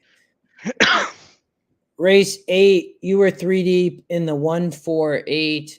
I know that Baffert has the 1. I was worried a little bit about this horse. I do think there's a lot of speed here, though. Baffert also had the 7 with JJ, which the morning line liked, but a lot more of a price. But you were 1, 4, 8. Tell me a little bit about the 4 and 8. So the 4 should sit a nice trip here if there's a pace breakdown, as well as the 8. So both of them, are going to sit behind this pace. And the 8's a good magic horse. The 4 is Sadler and Pratt, who are pretty deadly as a combination. 19% on the 4. The 8's your top win percentage. The 1, the Baffert is your top EE pick. The 4 is your second pick and third win percentage. My only question here is, if the 1 gets the lead, is the 1 gone? And is the 7 here to block for the 1 as a blocking back? Because Baffert does that a lot, where he decides which horse is going to get the lead and doesn't have them compete with each other. And then we'll have that horse box out a little bit. I mean, it is an arrow gate, but it does not, the GSR does not seem to indicate that it wants to, that this is that talented of a horse on the dirt. And it may be who the Irish Dam there, this might be a turf horse. As I look at GSR, it looks very similar, but seems to want distance on the turf. As I'm looking at GSR Plus, and 8 furlongs might just be too short, as well as I look at drill into this a little more. I thought that the one, I mean, the 3's for sure going to show speed, I think, with Van Dyke, and that concerned me a little bit on the one. I think to your point, I mean, Baffert's gonna send here. I like the horses coming off the lead here. You know, that you talked about the 8. You know, that the whole problem with the 8 is this horse hasn't been breaking, but you know, and we're gonna have Churchill and Del Mar that kind of go over the top of each other, but we'll see if we can get them both. But I thought the 4 was interesting too with Pratt. The only other horse that I really thought was interesting was the EquinEdge long shot a little bit. Feeling Coming over from low sal, steadied rank off slow. I mean, this doesn't seem like just a crazy maiden special. Horses justify, right? Coming off a couple month layoff. I thought was a little bit interesting, but yeah. But I will say that the bullet works may not really be bullets because they're, you know, it's 1 of 2 or 1 of 6. So it's really hard to tell whether. I am encouraged though. I was critical last week about a couple horses that don't break well. There were maidens that weren't doing gate works, and you'll see Hollendorfer is working this horse out of the gate. Yeah, I think interesting. that's encouraging. Maybe that he is actually trying to fix that problem and get this horse to the winner's circle. Yeah. Yeah, no, for sure. So that's I ended up just not, you know, it's the Bafferts I just don't love in this race. I really don't. You know, the one I think that somebody like the 8, you know, 30% to win, I found really interesting. Yeah. This horse is just gonna have to break, and then you have Pratt on the 4. So I think they're, you know, the 4 has been running versus, you know, tough maiden specials running well. So I think can improve. All right. We can Del Mar is close. You know, I think in mine I was 1 was I here? 1, 5, 6, 8, maybe. I'd probably have You were to. definitely deeper than me in this leg. And then you're single to the 4 in your pick 4, I believe, at Churchill. Yeah. Yeah. I was 1, 3, 5, 10 here. I thought that this was tough. You were 1, 3, 5, 6, 8. So I do think the 3 is a single like you had.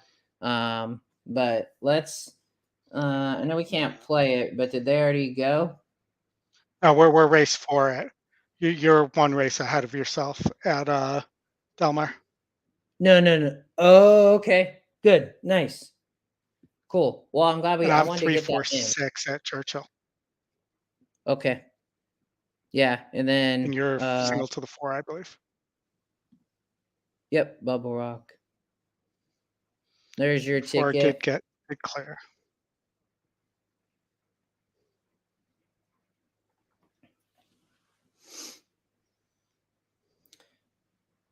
Yeah, the who's in second? Is that the 1 and the 2? Oh, the 1, that's the It's 11. the 1 and the 11. Yeah. I mean, Rosario just has a hold of Bubble Rock. Yep.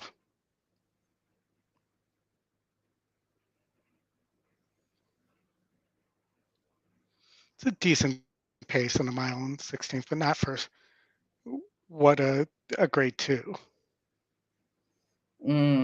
He slowed it down too.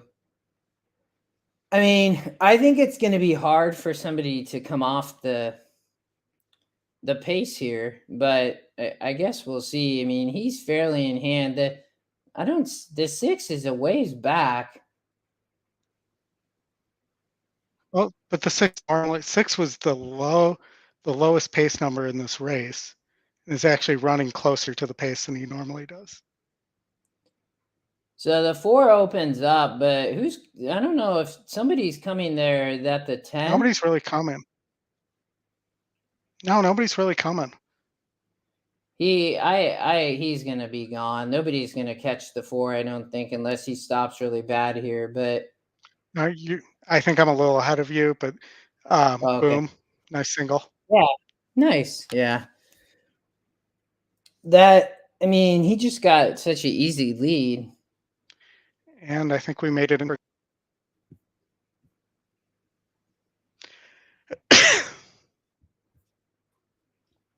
Well, nicely done. You make it through that drawing for, I posted that a couple, 3 people with $1 pick 4. Maybe that ticket will hit. So Del Mar, did they already go? Nope. Loading. So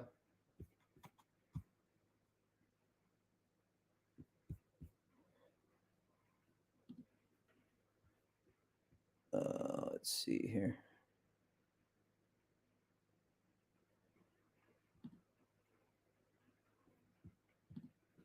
You are 478, Oldie?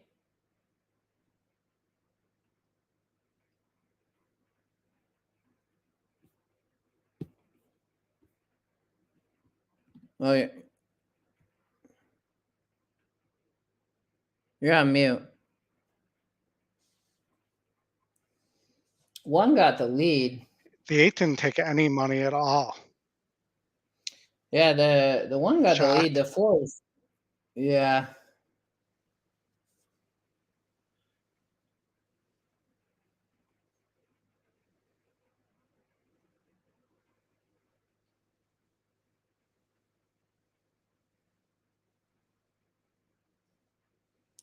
The 3's running nice, but you're gonna have to find a way through. Depends if the 1 floats out here.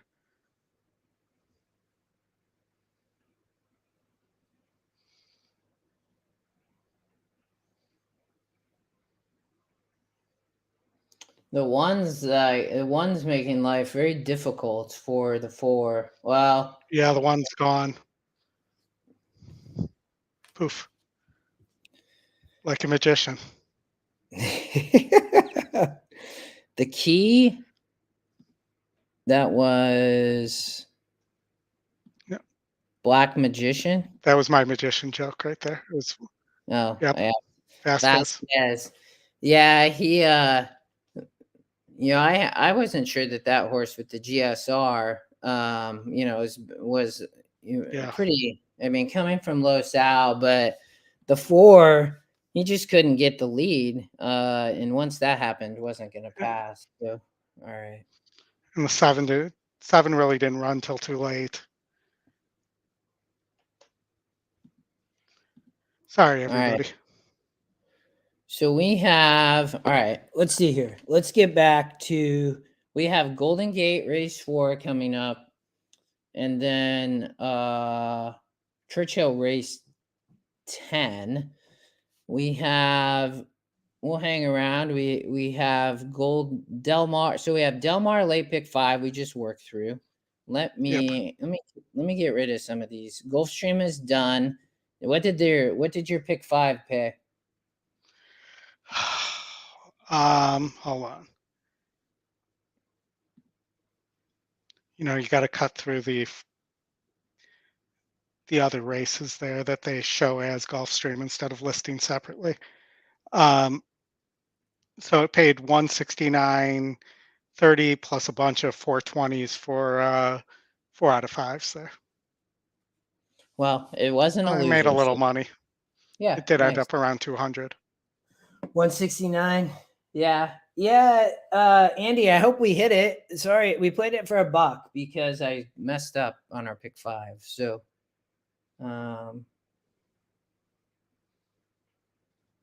I hope we hit it, Andy. I really do. Be a good way to finish the ticket there at Churchill. So, okay. Sorry, didn't get to the mute in time on that one. So we have your Churchill ticket there, my pick 4 there. We have that in 20 minutes, so we still got some time. Golden Gate is, my Golden Gate ticket is not alive. Your Golden Gate ticket is still alive, correct? Yes, correct. Okay, so we'll keep that there. I may wish it's dead if this one goes chalk too. We have 8 minutes. Okay. So, and then when does, I'm going to, whoops, I'm going to pin that. I'm going to duplicate our Del Mar late pick 5.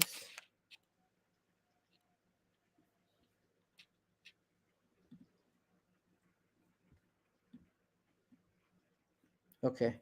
So we have 23 minutes. We talked through Del Mar late pick 5. We can jump back there, and then what do we have? We have Golden Gate as well. That late pick 5's after this. All right, let's finish up the Del Mar then, because we still have some time. So hero status, we both singled there in leg 2.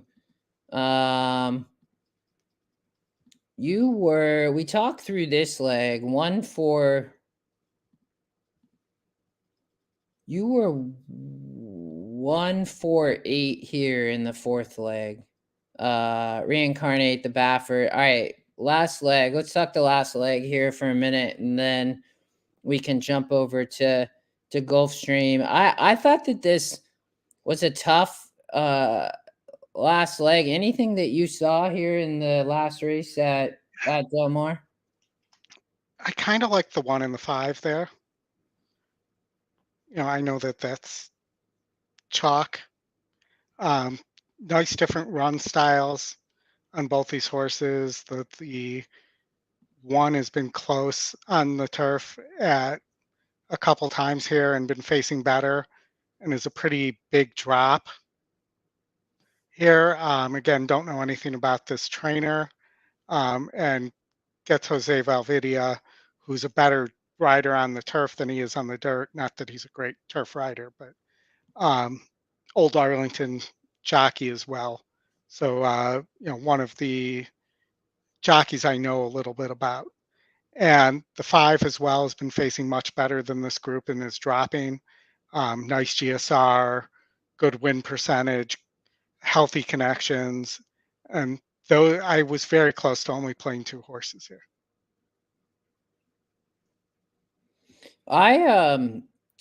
Similar. I did add the 6, which the 6 was not originally the EquinEdge long shot. It was the 4.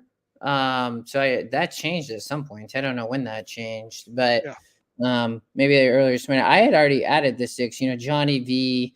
I thought that the 6 horse could be coming late here with, the 1's going to be on the lead. Pratt is on the 8 horse. I thought was a little bit interesting at 8%. Should be fine going 2 turns. Went 2 turns at Del Mar. Is going to have to improve, but the win percent last out was 20% and drops down to 8% here. But I thought does hit at 23% for Simon Callahan. I didn't love really the 9 at all. Worried about the pace. So I could somebody like the 10 or 11 win at a price? I guess I thought that would be a little bit tough. I think you kind of landed in the same spot. I could see one of the favorites here, not going too deep, which I think you commented on as well. So, yeah, no, I mean, I think you could go too deep there, or you can try to beat. And I was just, it's a maiden claiming race. It's only a 44 SOR. It was worth taking a shot. Yeah, no, for sure. Chris, I'm with you on Joe Bravo on the turf. I mean, he is on the 10 horse. This horse, he's on the 9. My only concern, this horse's 5% was like, he still rides back. He's rode twice on her, Natalia, but the win percent goes down, GSR drops a little bit, goes 2 turns. I don't know. The 9. I actually looked at this horse a little bit. I was just worried that the pace might be a little bit hot, and that, I don't know. This horse always keeps sitting so close to the pace, but I don't know. Maybe Joe's able to take her back or something. Yeah, All right. makes Golden sense. Gate race 4. You are spread We're, here, but no one. I have a favorite here. That was the 38 GSR horse.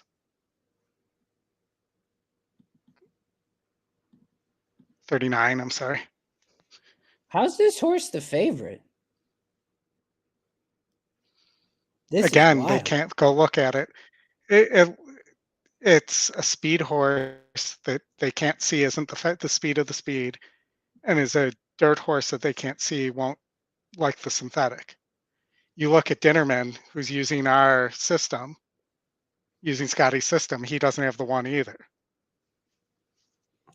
Yeah, this horse, this is a play against for sure, right? Yeah. If it beats me, it beats me. But I mean, you look got at to take a the so shot somewhere. yeah, for sure. I thought the 3 could be tough here, the EquinEdge. Hmm. Third, the EquinEdge top win, first EquinEdge pick. But JC, look at JC. I mean, 5-2 on the EquinEdge morning line. Yeah, Is for sure gonna. I mean, the one they're gonna be going quick here. But to your point, I mean, I don't think the one. I mean, I don't think the one can hit the board. I think that the 3 is gonna get a good trip. The 2 has an apprentice aboard. For Jamie Thomas, they hit at 40%. I mean, 4 of 10 races, which is yeah, pretty crazy. Don't tell Heidi, but is definitely stepping up in class. I mean, 1 in a 40 and a 40, and then here 1 in a 48, but is still having to improve up the class ladder. yeah. Now, I'm just wondering if the 1, 5 and the what was it? Can you pull that back up for a sec? The 1, 5, and 3 all are going to go and really set it up for the 2, 6, or 4. Yeah, we talked about. I thought the 4 was really interesting. Yeah, Half hoping, has this horse comes flying, and they're only going 5.5, so it's not going to be probably too far back, but there's quite a bit of speed here. I know that to me the 1 is a play against big time. The 3 ended up looks like may go off as the favorite, which is a little bit more to be expected. But the 4 horse at 18-1 is 100%. If you're playing a vertical, and I think that the 5 even could yeah, try to sit off the 1, but the 4 could get a really good pace to cut into here. yep. That was my thinking. All right, they're getting ready to load. You are all but 1, sir. Good luck. Let's hope for the 4. All well, actually, now the 3 is the favorite. I was going to say I'm all but the favorite, but I tried to Oldy, let me know if you hear Matt in a second. Not yet. He hasn't said anything. But I tried to log out and log back in to see if it would work.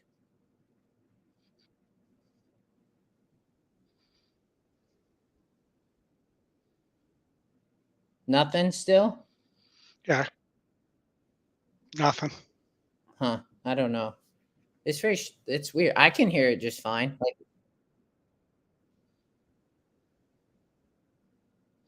It's weird. It should be picking it up if you're hearing it.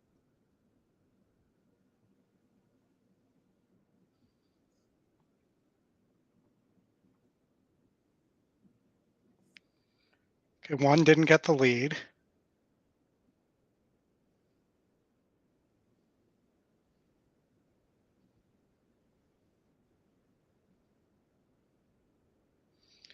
And is going to get trapped on the rail. or I don't.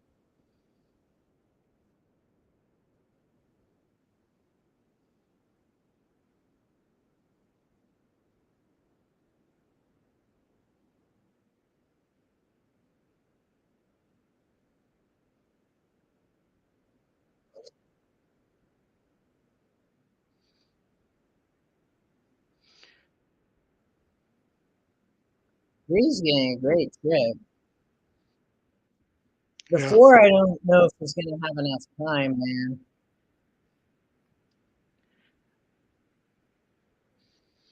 Yeah, they just didn't go as fast as I was expecting when the 1 didn't go. Yeah.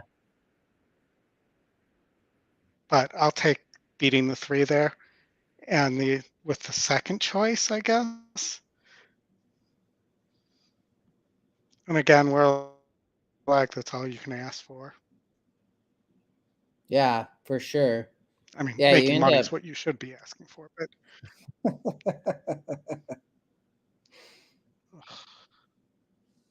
Yeah, oh, that's ugly. The 2 was the favorite in the doubles too.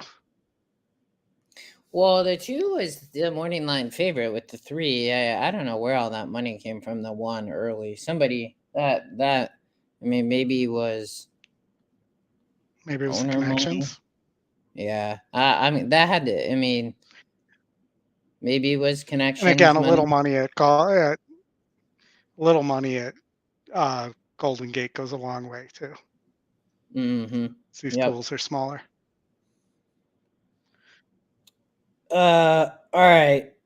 We have Churchill Race 10 coming up. Our tickets are a little bit different. You are race 10, you're 17814. I am 391114, so quite different. We both have the 14. Yep. Um, I'm going to take a quick pit stop here, so I will be right back. yeah, go for it. Okay.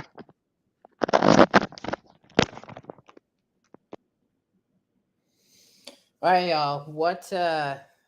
What do we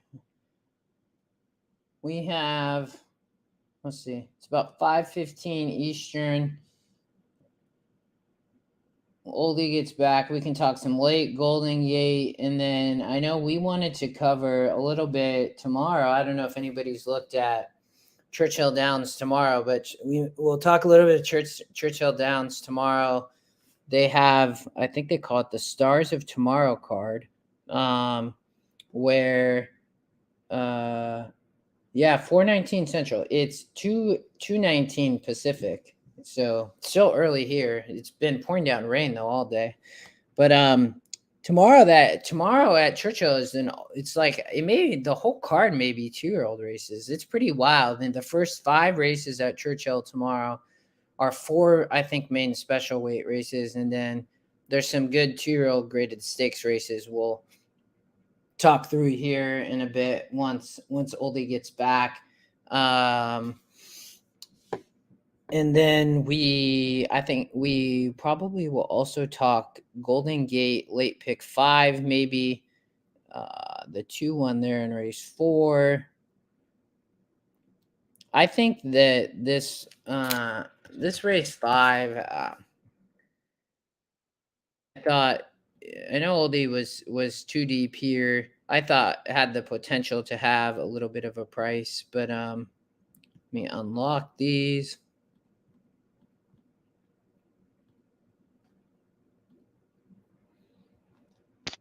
I thought that All right, I'm back. cool. Let's did you do I did a late pick 5 ticket. I haven't pulled it up yet, but I thought there was some interesting. The 7 ended up being the favorite here in race 7. I thought was interesting, and I also thought the EquinEdge long shot was interesting in race 6. They're going 12 furlongs on the synthetic, but did you do a late pick 5? I'm pulling it up now for you. Okay. Give me a sec here.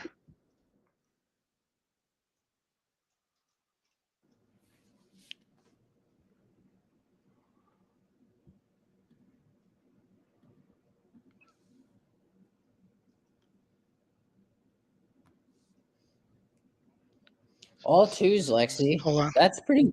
That's like 2s wild. Go ahead. I got to fix one leg here after scratches. I hadn't updated it. Yeah, I saw that.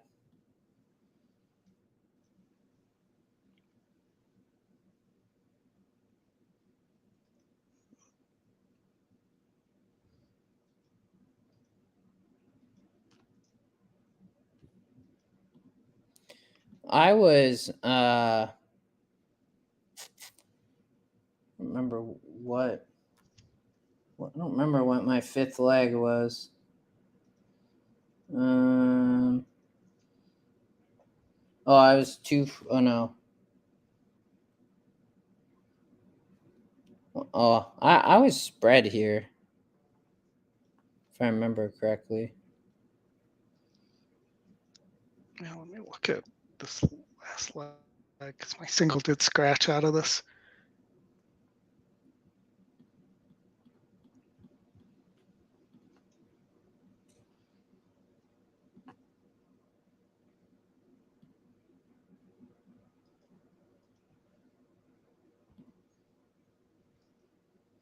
I thought that, so the 3 here, this is 12 furlongs in race 6. You got Oldy, finish what you're doing, and I'll just talk through these. In Okay. race 6, the 3 horse I thought was interesting. Top GSR is the EquinEdge long shot. The 4 is going to be the speed here, Vantage Point, going 12 furlongs. And, 1 and a 56 back here, win percent increases. Stopped here at 10 furlongs on the synthetic, but in a 56. So, the 4 it was a track record. It says new track record. They're back at 12 furlongs. So, I don't got an easy lead here. I think with the pace here, I don't know. I think the 2 will show some pace. I just, can the 4 wire the field, Vantage Point? I mean, definitely ran really well here. Yeah. I think the 2 may end up showing a little bit more pace. I don't think this horse, and Catalino Martinez jumps on, who has not rode, has shown some pace going 2 turns in the past. So I just don't know how much of an easy lead the 4 gets here. The 1 was 6%, and I didn't really find much to rim protector to love. I mean, dropping off turf races, stepping up in I just class. think this. I think the 6 might run closer to the lead in the 5th. I'm sorry, in the 6th than you think. Yeah, I mean, no, I wouldn't. I watched this race with Buonissimo. This horse, I hit the pick 5 here. This was the pick 5 I hit like a few weeks ago. It paid like 17,000 or something. And I had this horse. I remember part of it. I was, it raced fairly close. I mean, it was off, 6 lengths, but ended up coming on in a very similar situation as what's going to occur here, where a horse kind of runs off. What the 4 is going to do, I think the difference here is the 4, is the 4. How good is the 4? The 3 is for sure the horse that's going to be coming late. Julian Coton jumps on, and he's not been riding, but this horse has been racing versus way tougher horses, was why, Oldy, I found the 3 so interesting, and gets this GSR increase right up to 74 points. Yep. And has been racing in high 50s and 60s, as a 7-year-old. Yeah, that makes sense. All right. Let's see. We got Churchill. I know we can't show it, but you and I, a bit of different tickets, but we have Churchill in 3 minutes. Yep. We have Del Mar in about 4 minutes. You want to tell me what was your ticket here at Golden Gate?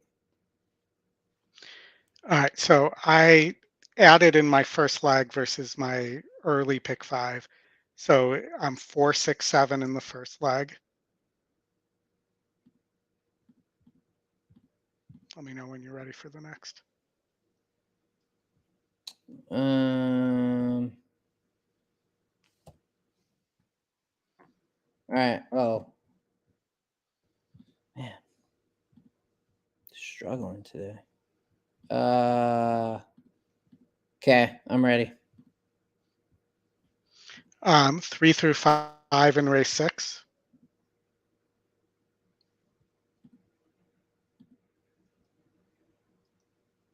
3, 4, 5. Yep. Okay. 7 and 6 in race 7. Okay. And then I'm 1, 7, 8.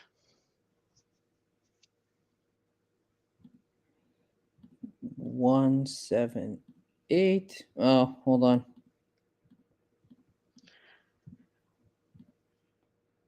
One, 7, 8.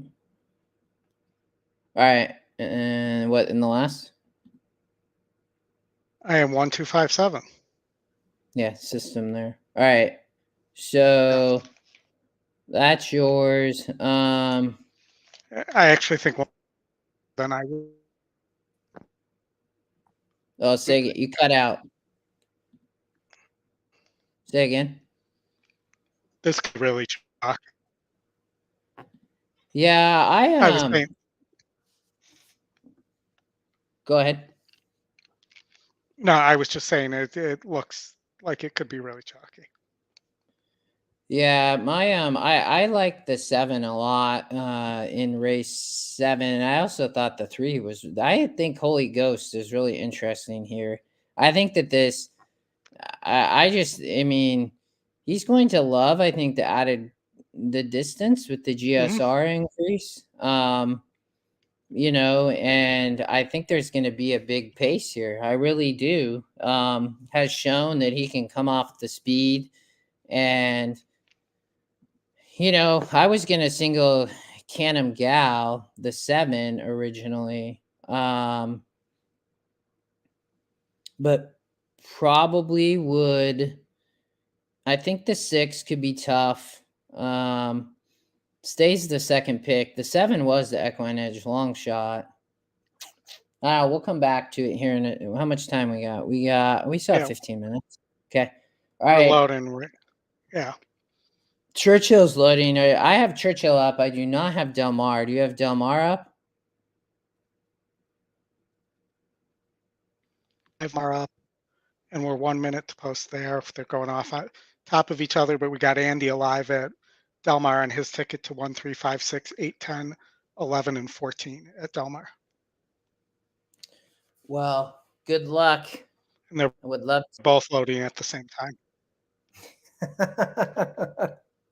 I have Churchill up. Feel free to comment on Del Mar. I'm 3, 9, 11, 14. You're 1, 7, 8, 14. So you talked about GulfStream Way. I thought this horse might get pressed too much. Dr. Perry's taking no money, the 5 horse with Gaffleon. So we'll see here.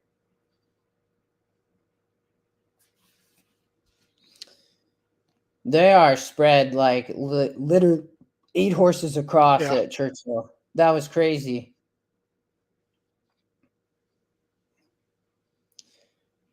It's a 7 furlong dash for sure. Yeah, the 14's getting 12 getting the lead. Yeah, me neither. The 14's getting a good trip. You have the 7. I had just the 3, 9, 11, 14. Yeah. The 3 has a lot of horse, but he's gonna get stuck on the rail. Coming too.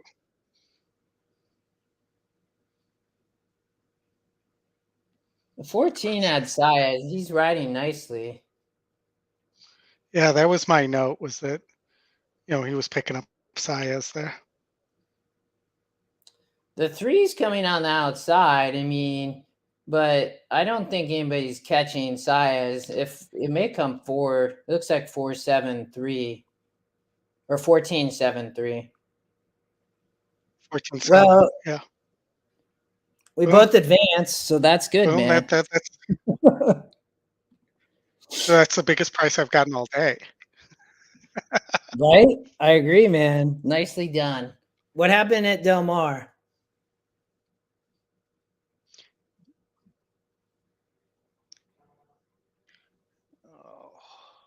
Still going. Yeah, see, They 9 were and nice 10. enough. Somebody must have taken a while loading, and they were nice enough. The 10 was the EquinEdge long And he's shot, got and let's get the 10 for Andy here then.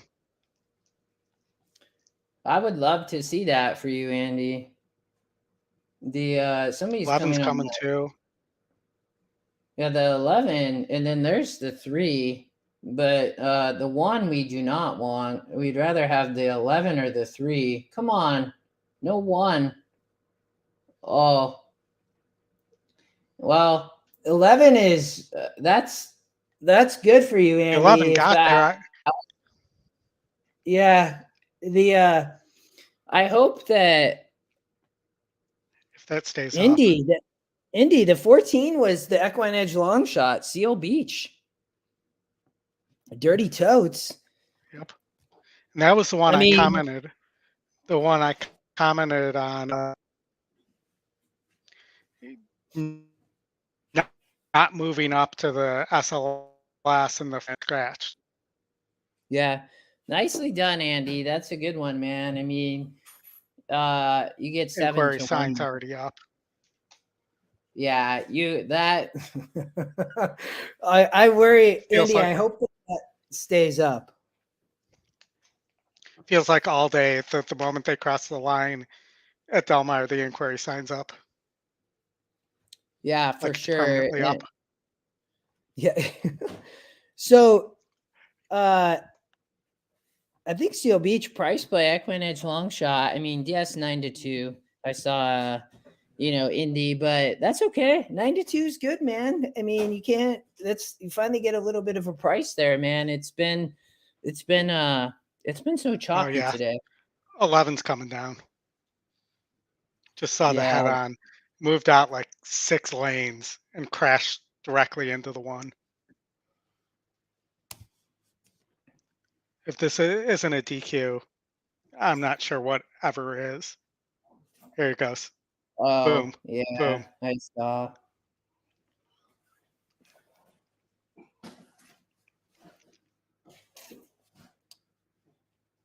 I think that's Andy. That's a bummer because, especially since the one.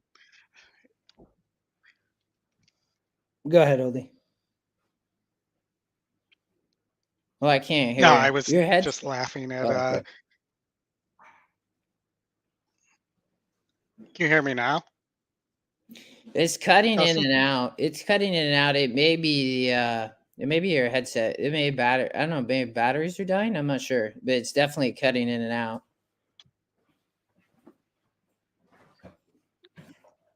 Is this any better? I mean, it works. Any better? Yeah, I mean, I can hear you, but it's definitely cut. You can hear it cutting in and out and stuff. So, let's jump back real I quick. wonder if that's the internet or something. Okay. In the chat, is Oldy cutting out for anybody else Or just me? I mean, it could be my end too, man, with the sound. So, but we could see what the chat has to say.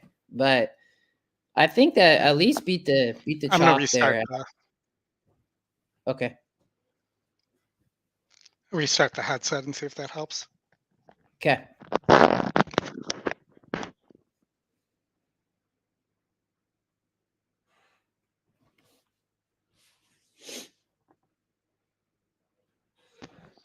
I'm getting an oldie sounds okay.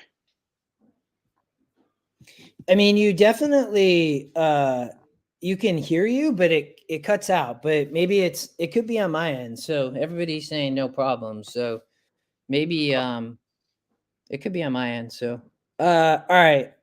let's jump back here. So we have Golden Gate Race 5. That was your. Let me nail in my pick 5 here real quick for everybody, because I got to figure out if I'm singling the 3 here, the EquinEdge long shot on the synthetic with the GSR, or the system wants to spread here. I thought the 7 Cutting could be on tough, me. but the win percent. Say again. You were cutting out on me here now. Okay. I think Everybody hear okay? say again. I said, can everybody hear you okay? Oh yeah, you can definitely. Because you were cutting out.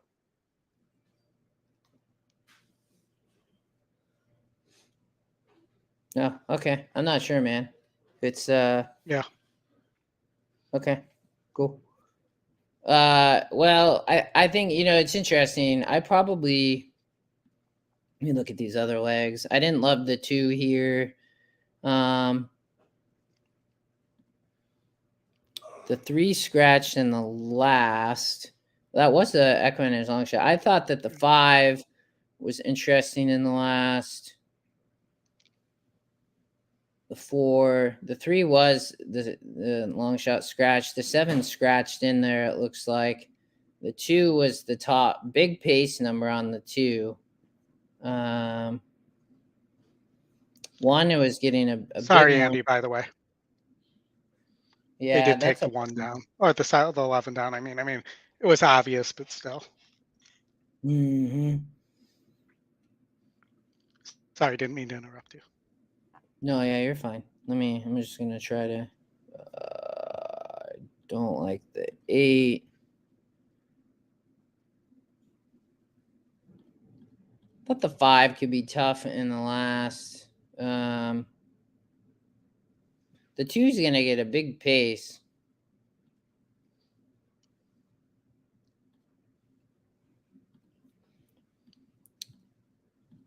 I probably. Yeah, I can see that.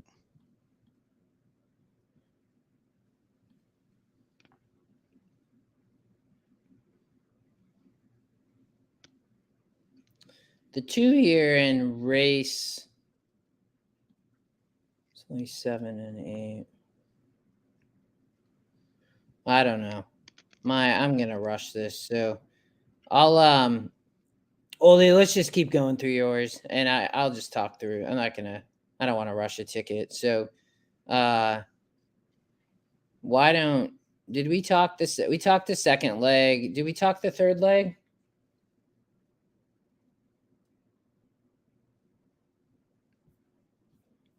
What'd Maybe? you say?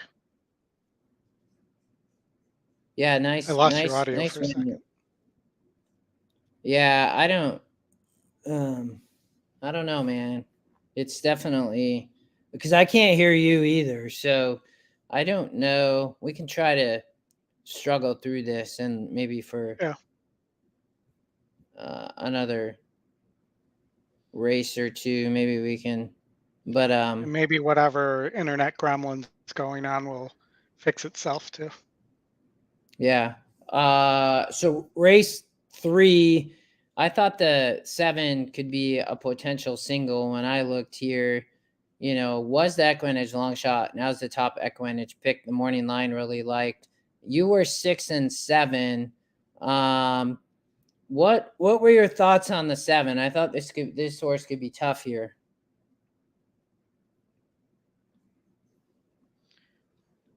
So, yeah, I think the 6 could be really tough there. I think the question is, does the 6 get to the lead, or does the 2? I think the 6 can sit slightly off there, and still have a chance. You know, from the horse I actually liked here was scratched, which was the 4. You know, the 7's got a nice class advantage here, or is right at the SOR of this race, has been in against better. The 6 is proven on synthetic and shouldn't have a problem going shorter, even though GSR indicates it may not want to go shorter in this race. The question is just if they'll go too fast, and the 6 stops because of the 2 for me. Mm-hmm.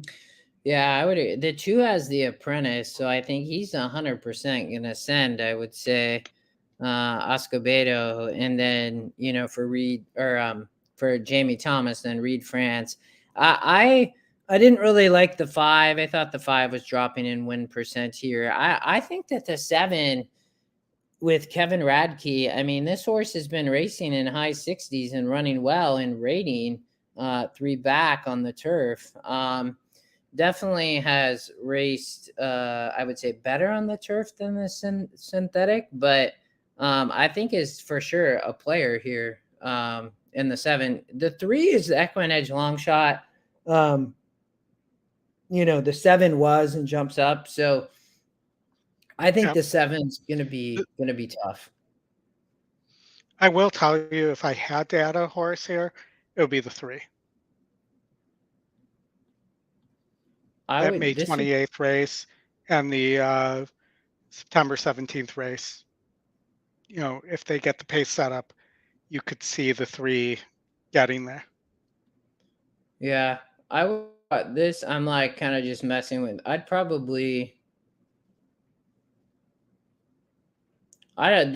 think the 4th race is really tough here. You were 178, correct? Yes, I'm just 178 there. The win percents are nothing special. The 8 has a big EquinEdge morning 9 for Jonathan Wong. He also has the 7 horse, who's a bit of a EquinEdge morning line play as well. I thought that the Wong could be tough. I mean, is the top GSR here bred for synthetic? No, I hear you. The 6 is also a little interesting too. Just doesn't seem to, may need the lead and doesn't seem to get there. Mm-hmm. Mm-hmm. And I might have missed this, but the 4 is really interesting here. Yeah, the 4 horse 1 is a price back here, right at 16-1.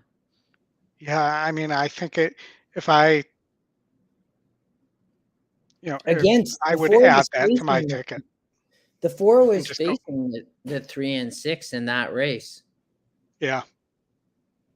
So I do think that the 8 could be a little bit tough here, though. Going to be off the speed. The 3 and 6 and 4 again were racing versus each other.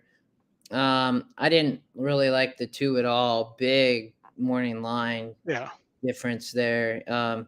It is going to need some pace, but and we should like the synthetic, but I didn't love that morning line angle there. I probably I don't this is the system here. I would probably, if I was playing this, the 7, I'd probably play something like this. Oh, that's not what I wanted to do. Scott says he always goes with the chalk at GG. Yeah, I mean, I can see that, man. I do like the 3 here, though. I think I'll probably, a little pick 3 or something here. Yeah. I don't know if I'd play. I do think the 8 could be tough in that 4th leg, but all right. They are 0 minutes to post. Are you live here, Oldy? Yes. All 2s have won. Yes, to the 5 and 6 and 7. I believe it is. 6 and 7. I'm sorry, 6, 7. You added the 4 there. Which I don't have the 5. I don't have a 2 here, so I could be in trouble. I thought this race was a little wide open, but we'll see here in a minute. Yeah. I'm going to try to get the sound back. Okay. Not a problem.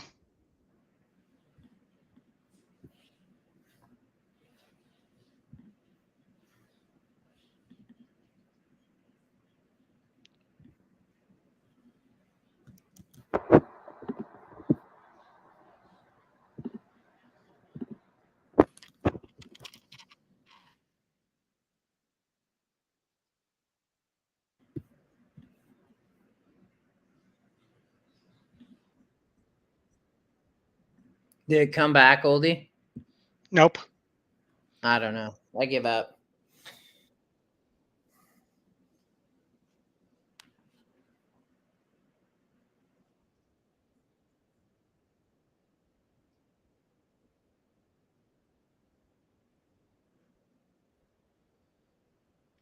Yeah, I don't know what's going on with the sound today. I don't know. Is my sound a little better, by the way, on your end? Yes. Yes. Yeah. So I've been just working on freeing up system resources. I wonder.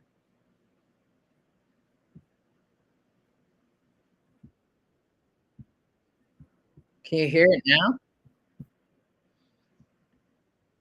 Nope.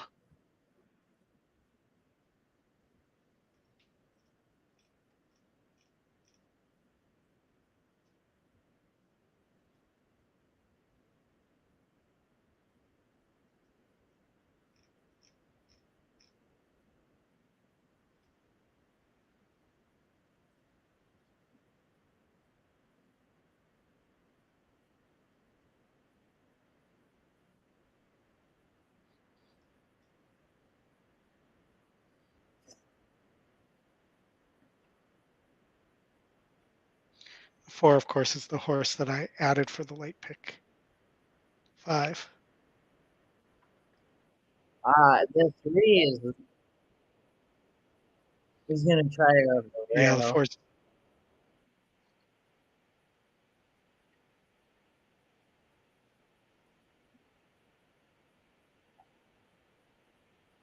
Wow. It was just lining up, man. 5?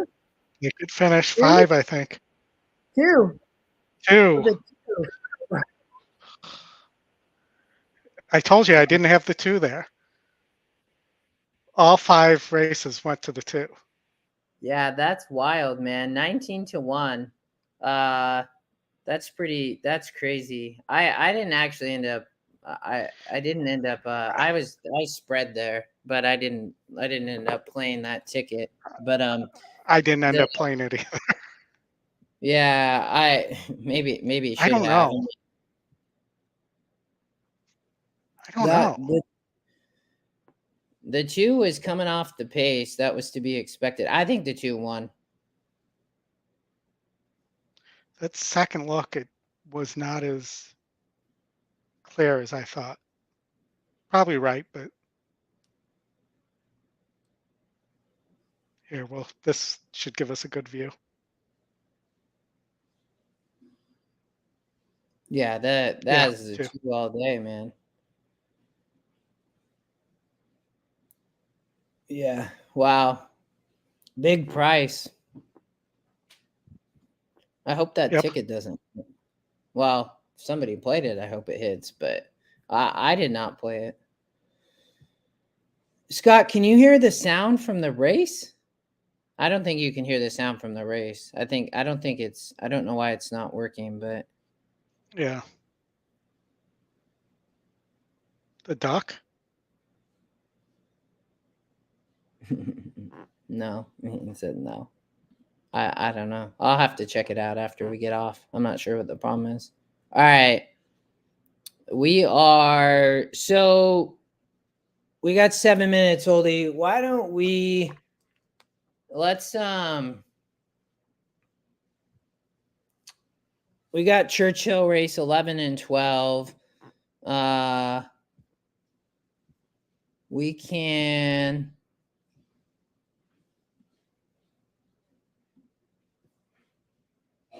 do you want to talk why don't we talk stars of tomorrow? Yeah. Okay. Let me pull that up. And we're both still live at Churchill. I am 1, 3 through 7. No, yes. And then you are 1, 3, 4, 5, 7. So I'm hopeful that this will hit for viewers. We'll see though. That would be good. End the day well. But let me. So the first race of the Stars of Tomorrow is race 7 at Churchill tomorrow.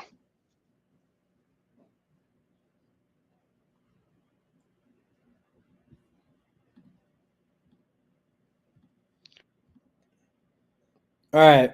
So race 7, non-graded stakes. We have some graded stakes, but Philly 2-year-olds, big 2-year-old card tomorrow. I actually started looking through this. I thought this would be a fun day to play. So if anybody's playing a lot of 2-year-old races, but race 7 is the Fern Creek Stakes for 2-year-old fillies. I will be honest with you. I thought that this race was going through the 3, who was a big win percent, but would be curious on your thoughts here if you thought Key of Life could be an upset or if you landed on the 3 as well. I have top win, top E morning line, top pace, winner by last 3 by open lengths against similar tactical can rate. Looks very much like a single. That's what my notes say. Yeah. Go ahead. I was thinking if I was going to put a pick 6 together, I would just take that as and hope for a free square there. Yeah, I think this could be tough. Florent Giroux's riding for Brad Cox. Has been the chalk the last 4 races, but looks the real deal here. Gets an extra half furlong, which GSR drops a little bit, but I wouldn't be too concerned about that. But I'm with you. I thought the 2, just didn't run in the Frisette here. Had won its maiden here in a 50. But I don't know. The 3 look like the real deal to me here in this race. Yeah, I mean the 2 was the other one that I just have top SOR, but non-factor against better. Did have start trouble, could improve. On the 4, I had likely needs lead, second win, but not in top E picks. E morning line doesn't like top GSR. And the last one I had a note on was the 6. The 6 beat me a couple weeks ago. E second pick, second morning line, huge maiden winner, but I'm not sure this horse can rate either.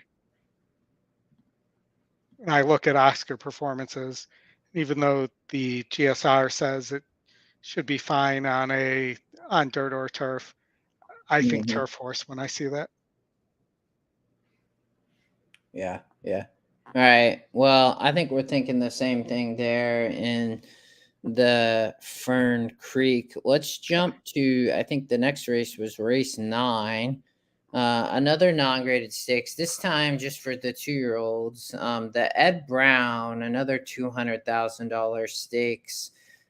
This one didn't look as clear to me. I mean, the interesting thing is this Monastir Coco was the top win percent at 37% as the EquinEdge long shot.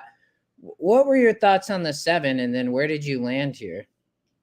So I had the 7, obviously same notes you had, top win, SLS. My note was that the horse best winner on synthetic, GSR is okay on dirt, needs lead, did not break last time out on turf. 38 is a huge win percentage. So in other words, I don't love this horse on the dirt. Yeah, I mean, it is for sure bred for the synthetic. You can see that here, but it has a good dirt number. Yeah. I think some big GSR numbers here. So I don't know. My question with that, because I kind of know the same thing, was, is this just not a lot of data that's coming together on the breeding of the 7? So yeah, and I like the 5 a little bit. Top E pick, but not top win percentage. I have a note on this horse saying really gritty win, pressed, battled, then battled back after being passed on the rail to win. Those are the type of horses that you like, that kind of grit. For whatever reason, blew the start last time out with Jose Ortiz aboard, and was a non-factor because of that. If the horse breaks okay, I think this horse is really dangerous here. Yeah, yeah. It gets Gaffleon for the first time Yep. too. Over here, I thought the 3 Mr. Bob was a little bit interesting with Saez and Robert Falcone.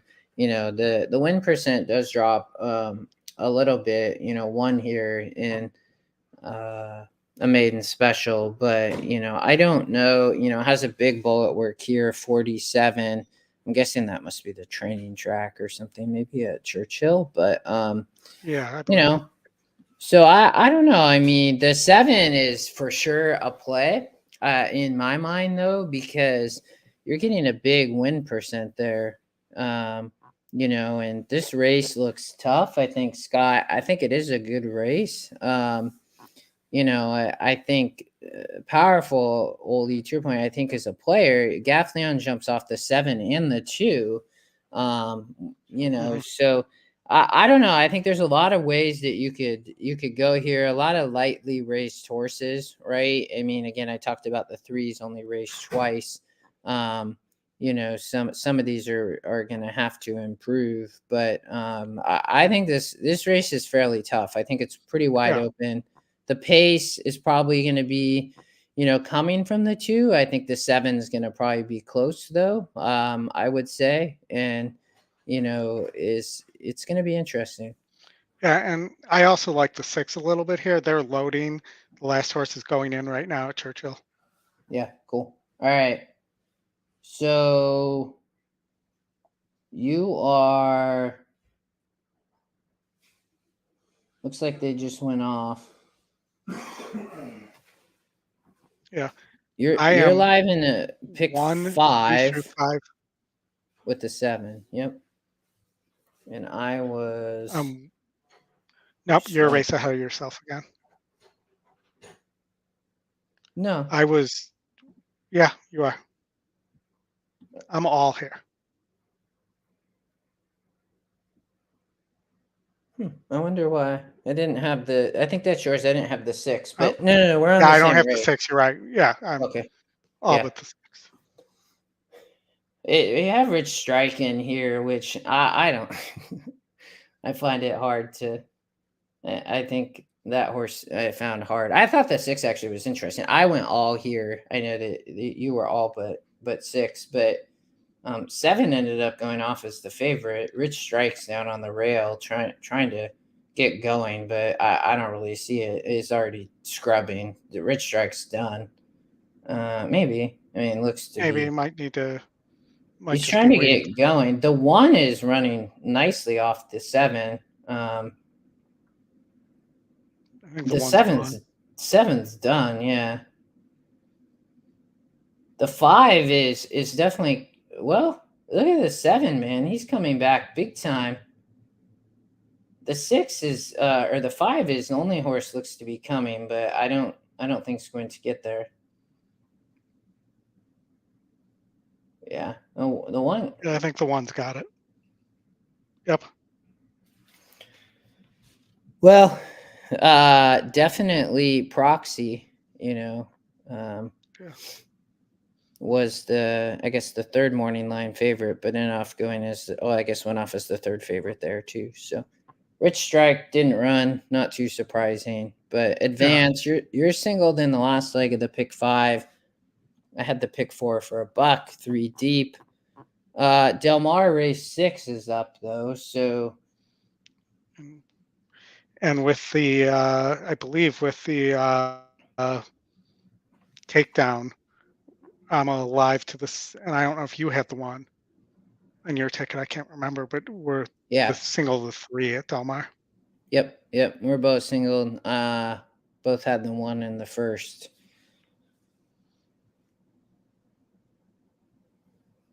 The 3, 2-1 here. The 2 was the was it second leg here? Yeah. Hero status. Rich Strike needs a new rider. I don't think it was the rider. I think Rich Strike needs a lot more pace. Scott, I think. his best races have come when the pace melts down. Yeah, I'm with you. Like world record pace at 1.25 miles. Well, they're Do I off sound a at little salty about that? yeah. They're off at Del Mar. Yeah. You know, it's my house and breakfast ride where the 6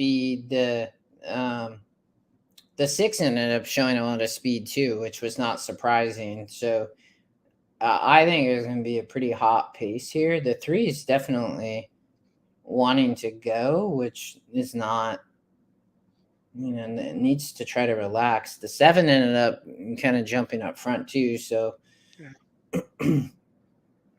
It's going to be interesting here.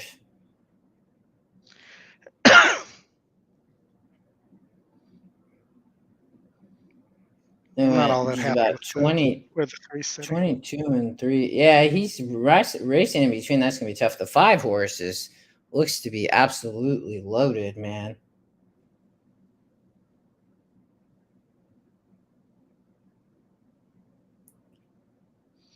The 3's getting going, but right now.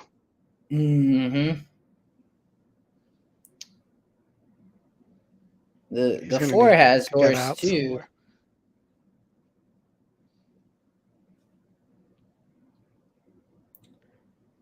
Looks like the 2 on the outside. The 3 tried to shift out, but I don't think he's gonna get there. No. The 4 is coming up the 4 rail. is gonna get it. 4 was a horse I thought needed the lead too. I was choosing between those 2 horses in that race. Yeah, breakfast ride there. So. All right, we have. Let's cover the stars to tomorrow, and then we'll watch this. We'll see if you can hit this Churchill last race, and then we might call it a day. But so, let's jump back to Churchill tomorrow. So, okay, let's jump to, is it race 10? Yep, it's race 10. This is an interesting race. Yeah, so race 10, the grade 2 goldenrod. The win percents definitely show this race looks fairly kind of open. Who's your filly? The top EquinEdge pick, as well as the top morning line at even money. What were your thoughts here? I mean, is this horse really even money worthy? I don't know, because that's the question. Because yes, this horse romped, but it was in the slop last time, and I'm not sure if this horse is that good on a dry track, because its first time out as a maiden, it did not run like that. I mean, the works are impressive since off that win. The horse looks healthy, but I'm not certain the class level of that race in the slop. I remember watching that race, and a lot of those horses really did not seem to want to be there, and it was really sloppy. Yeah. Definitely, I mean, it ran well in the slop too, right? So just looking at the wet GSR number there. The one I was particularly interested in that I think actually may be better than the 4 even, but both of them slop, same day. Slop romps, both into mischiefs. So it's hard to say, but the one doesn't look like he'll have trouble with the distance. He can rate, so can the 4. Those 2 are really interesting. And then the 6, I have a note of E second win, not in top E pick, slow breaking turf horse, likely needs a pace breakdown. Chris Block has been winning these kind of races lately, though. Loses Pratt, huge shocky downgrade to what I'm calling Julian Lepar second place. So, that's my thought on that.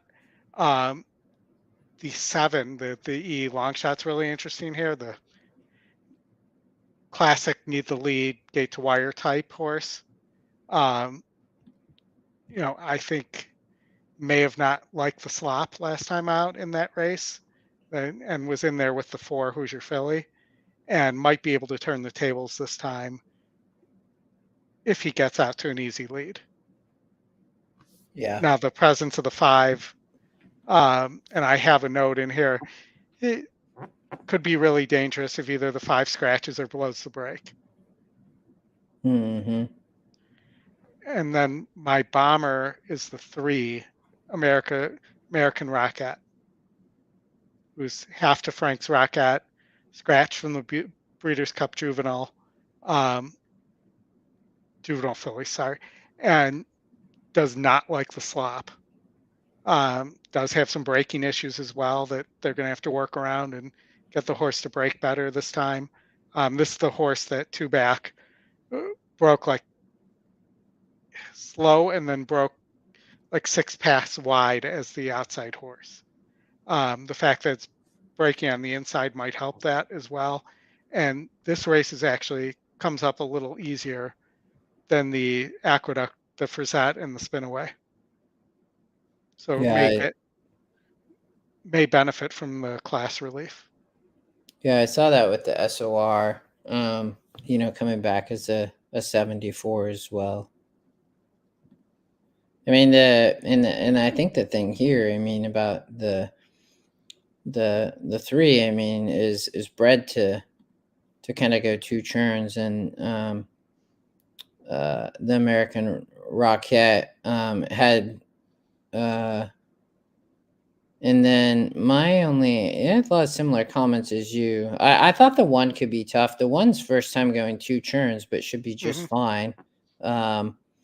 You know, I think to your point was in the slop. I don't know about the 4. I mean, it's just a hard, you know, it's hard to say, you know, how good is Hoosier Filly? Is she really that good? You know, I think the pace is going to be hot with the 5 and 7. I think to your point, you know, the 7 obviously, you know, being on the outside, if the 4 doesn't break or something happens, I think could be really dangerous on the front end or either way.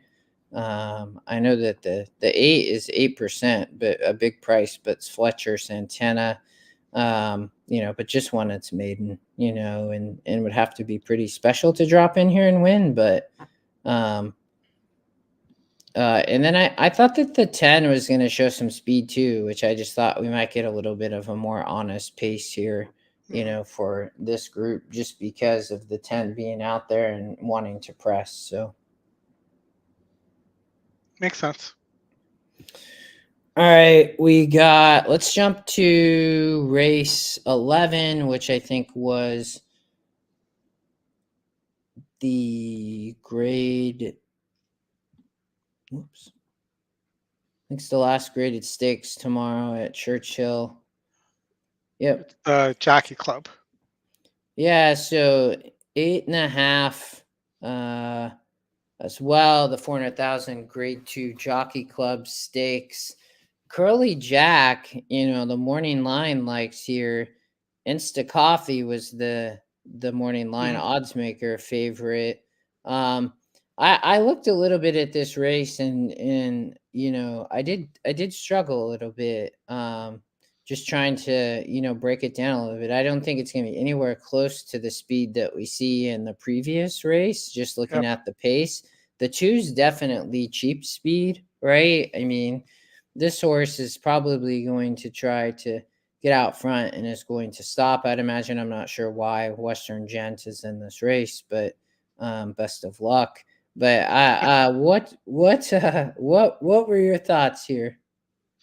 So along the same lines as you on the 1, I have top E but not top win percentage. Winner 2 back against similar. Last time out faced better. Likes Churchill is 2, ran twice, 2 wins here. Top GSR, top E morning line can rate. You know, the 8 second E pick, first win. Top SOR, second E morning line, slow breaker though, and needs a pace to run into, according to my notes. The 6 I have as the E long shot, but I have it marked as a turf horse. Doesn't appear to want dirt by GSR. The 4 I also have noted as a turf horse, moving to dirt through maiden, though maiden when came on dirt, could be dangerous here, has tactical speed on the 4. The 4 is 12-1 on the morning line, and has rated before. And then the 9 was the other horse I liked here at 8-1 morning line. Yeah, let's is your Golden Gate ticket still a lot? No, I didn't play it. Yeah. But if anybody else did, we should. Yeah, let's let's watch this race. I forgot that another 2-1. But let's jump over. I thought the 3 we talked about this race quite a bit. Let me see here.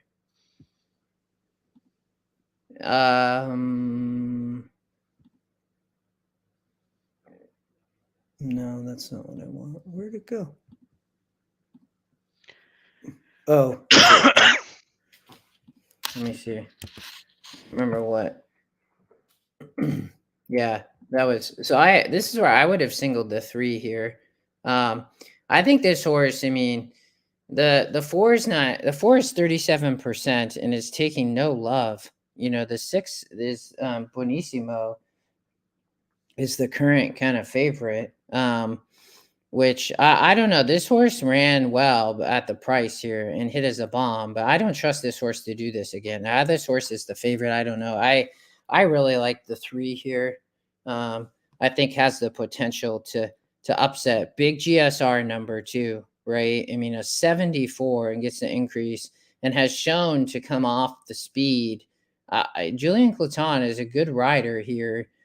This horse is going to be a big surprise. I would not be so at all to see this horse win.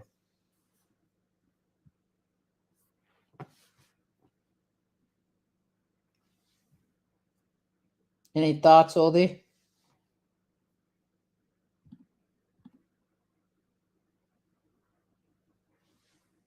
Can you hear me? I can't hear you. Well, you're on mute. I was on mute. I coughed and then forgot to take it off mute, apparently. I think this race is pretty wide open.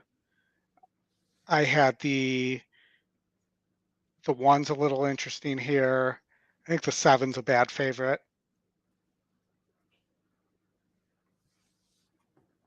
If I'm looking at the race 6, Golden Gate. But I'm not getting live odds up right now. 9-2 on the 3. The 5 is. Oh wait, I'm looking at the wrong date. No wonder. I'm like, this doesn't make any sense. I was on yesterday, tomorrow. The long show. Yeah. You're good, man. All right, let me bring this back up. I know we were talking about the 3. I was 3 through 5 here. Yeah, I mean, the 4 is going to be the horse way out there. I know. I mean, this Vantage Point set the track record back there in a 52 in a 56 here going 12 furlongs, but also, didn't run there in a 56 with a big win percent. So I just thought it was a little bit vulnerable. And I just think that having that GSR in the EquinEdge long shot, like, I really think this race could set up. In the 3, look at the SORs on the 3. I mean, it's just, this would probably be, like, looking at all these races today, I would say this would probably be my best bet of the day, just looking through it, to be honest. Like, you have the class, you have the breeding, you have the EquinEdge long shot, you have a potential runaway horse that, might go too fast. You have a bomb here in the 6 who was a bomb last out that won. Can he do it again? I don't know. Like, I don't know. This is I think it's an interesting race. The 5's taking the money as the horse that's going to come off the speed at 23%. But the 5, I mean, did win last out in a 56 going 10 furlongs, but now has to stretch it out, right, and go 12, which I don't know if is going to work. So, Now, and I wonder though, how often do you see a new track record at 56 SOR? Do they Yeah. just not run that distance very often? For sure, man.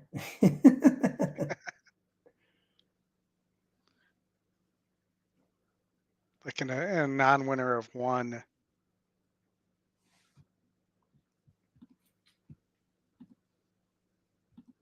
You know, that just seems a strange place to get a track record.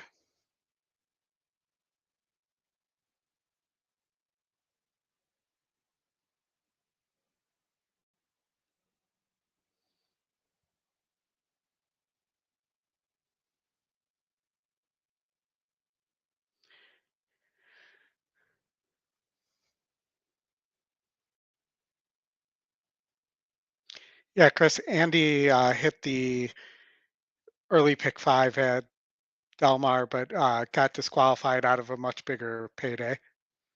And we lost in the last leg of the Golden Gate pick 5 on the pay leg. And we're alive to the 7 in the pick 5 at Churchill in the last leg of the single. Broke just like you thought, Justin. 6 is closer to the pace, though.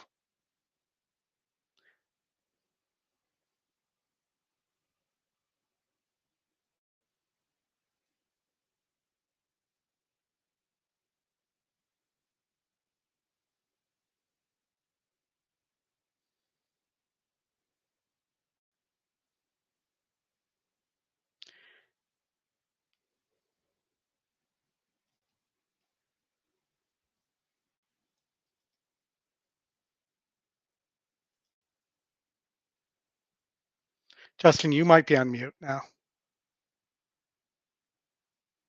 Because I'm not hearing you at all.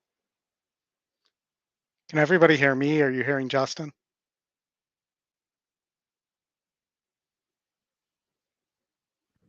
Now, can you hear me now? Yes. Okay.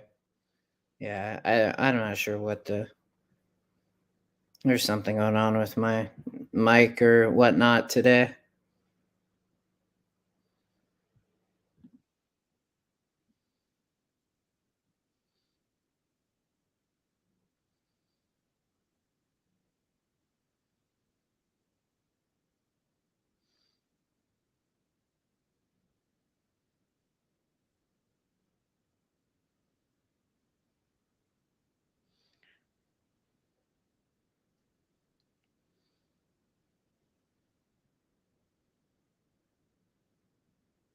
The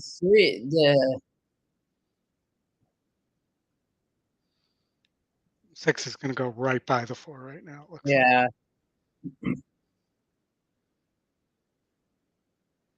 I don't know what the 3 has left.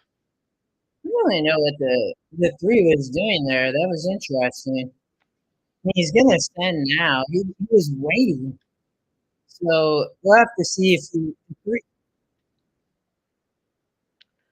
I don't know that he's going to make it to the 1. What was the 1 like?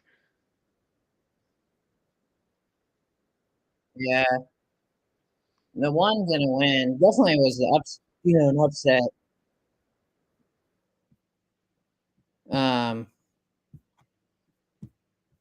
Oh, I gotta jump back here.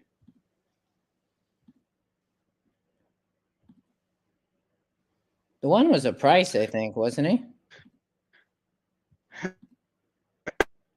Yeah, 12-1 on the 1 horse. Mm-hmm.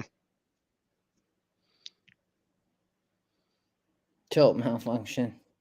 All right, let's watch this let's go through. Let's see if this Churchill ticket finishes, Oldie, then we'll close it up. Yeah. So sounds good.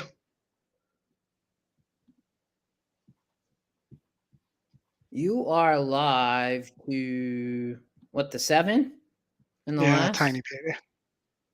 Yeah, Correct. I looked. I saw they were nothing drastic.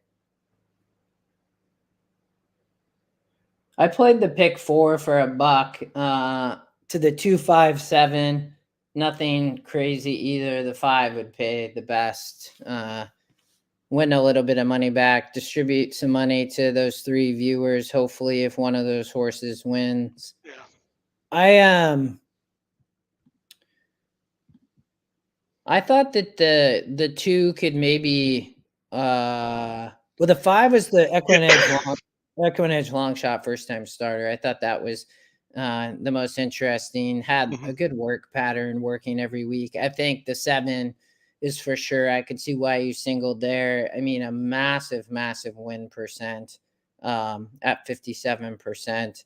You know, going to be close to the pace there. I think, you know, the 5 is probably, to me, was like the biggest potential here on just could this 5 horse go and be gone? Is this horse going to be ready for Al Stall was my biggest question if, you know, to upset the 7. Makes sense. And did you want to talk about, I think I talked about the last Stars of Tomorrow race while we're waiting. Yeah. I don't think you ever gave your thoughts on it. Yeah, I thought, you know, so Insta Coffee, you know, top win, but it's the second EquinEdge pick. You know, was in the Breeders for Charity here, right? And like just did not break all that great. Had Saya's rides back here. I think, you know, obviously can improve. I think, you know, that was a 76. This comes back at a 72, you know, for sure a player. Curly Jack, we talked about, right? You know, just facing much tougher here. Has won a grade 3, right? So this horse, Curly Jack, he definitely has the experience, but I don't know. You know, the juvenile was obviously way too tough. You know, had one here, you know, going 2 churns, kind of off the speed there. But race at Churchill, which I like. I like horses that I think, to your point, this horse has run both times at Churchill Downs. I think could be tough. I mean, a horse that really likes the surface. I have no idea why the 9 is 20%. For Talamo and Dale Romans, but big price. But I don't. I mean, I didn't find a lot to love here, other than, you know, broke its maiden last out. Now going to drop into a grade 2, but 20%. So that's pretty insane. So I'd also say the same for somebody like the 4. I mean, if I'm playing a pick 5, I might add these horses. I think that, you know, the 2 is going to be cheap speed. You know, the 4 horse is not, I would guess the 2 is going to be on the front end. The 4 may have a little bit of speed. This horse has been racing on the turf though. So I really thought that it could go between the 1 and 8. I don't think was there any, the 6 was the EquinEdge long shot, but you know, has a drop in GSR, pretty big time going from turf to dirt. I think Curly Jack could be tough on the Churchill dirt again. But I also think it's the coffee could show up. But I would say it's going through these 2 top EquinEdge picks would be my opinion. And then again, in a vertical or in a horizontal, I might spread and add a couple of the prices. But apparently not Western Gent. Yeah, Western Gent's not going to cut it tomorrow.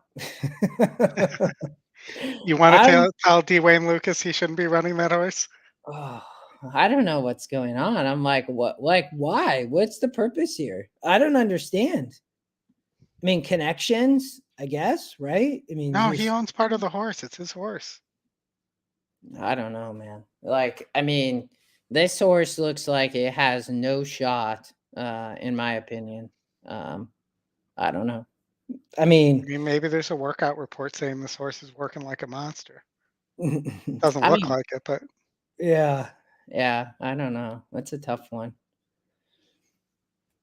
All right, good card though. I think for Churchill tomorrow, a lot of baby races. You know, I think the early pick 5 Oldy was 4 out of 5 races, I think, were maiden specials, if I remember correctly. Need a workout report for that, for sure. I know, right? Yeah, yeah. All right, 7 is big favorite at Churchill. The 5 is the first time starter, EquinEdge long shot.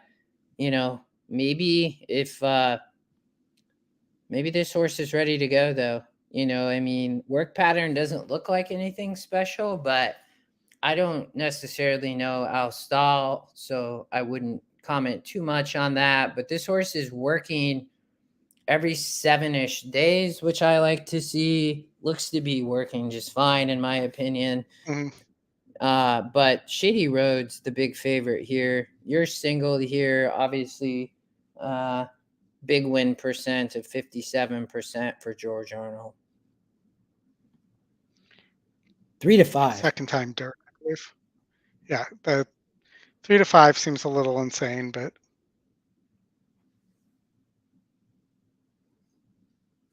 3 wide bid. I think the horse needs to break better too. Yeah, that was where if the 5 is ready to go, I could see that the 5 horse potentially could run a little bit. We'll have to wait and see here, though. But that was my thought on the 5 a little bit was, could this horse actually, be higher? And I looked at the 5, and there's a couple nice works, but I did not think. I'm concerned about that November 10th gate work.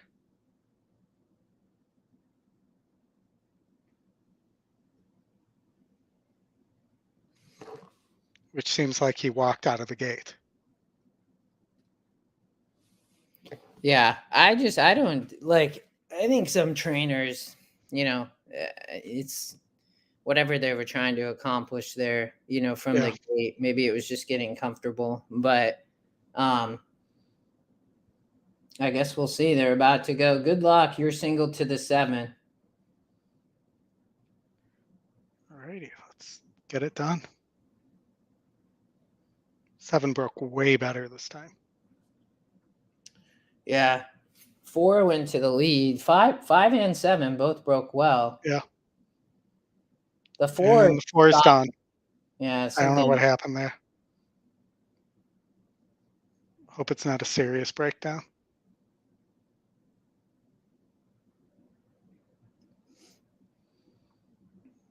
I don't like the 7 in between horses here.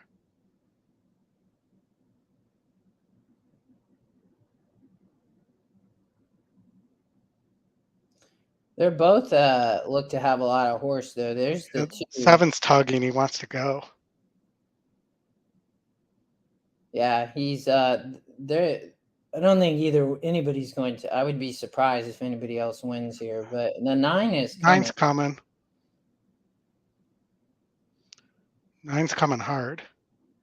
The 5's still in hand. I can't see the 7, but the 5 is still completely. 7's being asked right here. I don't. I think your 5's got it. The 7's still trying to come on here. It's going to be close, Oldy. No, it's a loser. Oh, he's coming. No. Nope. The 4 dropping out at the beginning changed that race completely. Yeah, the 5 there. That's that EquinEdge ended up getting back to 7-2, but I wondered there. Would the 4 have changed the race? I don't know. It might have broke the whole race down. I don't know. It was the second EquinEdge pick. Well, but the question is, could the 5 have rated it off the 4? Mm-hmm. Yeah. I'm putting a note on the 7 that he needs the lead. Won't pass horses. Well, not the best day, but I ended with a winner. You did not, brother. But you want some money for the folks, for the viewership. So I think the pick that was the best option, man. I think 400. Yeah. $450, I think it looks like. So about $45 to 3 people. So can't really complain there. But yeah. All right, brother. Scotty show tomorrow? That's a good question. I know that he's doing Hippica show. I don't know if he's doing a show in the afternoon or not. But he is doing the The chance to Hippica. go and see if there's a reservation in the. Okay. Thank you, Yeah, everybody, for hanging out with us for so long too. Yeah, it was good to do a little bit of an extra long show. Wasn't the best, but could have been worse. It was good to hang out with you, brother. Like, got a couple plays home. Nothing amazing, a lot of chalk today, but it was a pleasure. We always appreciate viewers, you guys tuning in, hanging out where we're about 4.5 hours and everything. So yeah, thank you, viewership, and everybody who spent all this time with us. And Justin, it was a lot of fun.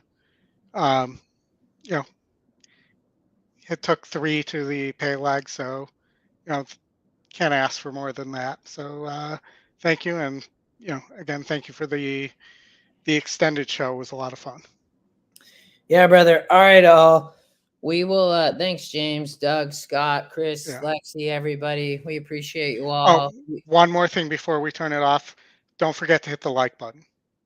Yes, we'd appreciate that. Hit the like button. We will be back next week. More great racing. Friday, 2 p.m. Eastern, 11 Pacific, 1 p.m. Central. It's a pleasure, brother. I hope you have a good weekend. We're around on Twitter if anybody wants to chat, but we'll be off until next week. And go Hawks. That's correct, Doug. Go Hawks. And Oldy, I hope you have a good weekend, buddy. You too, Justin. Talk to you soon. Thanks, all. Bye now.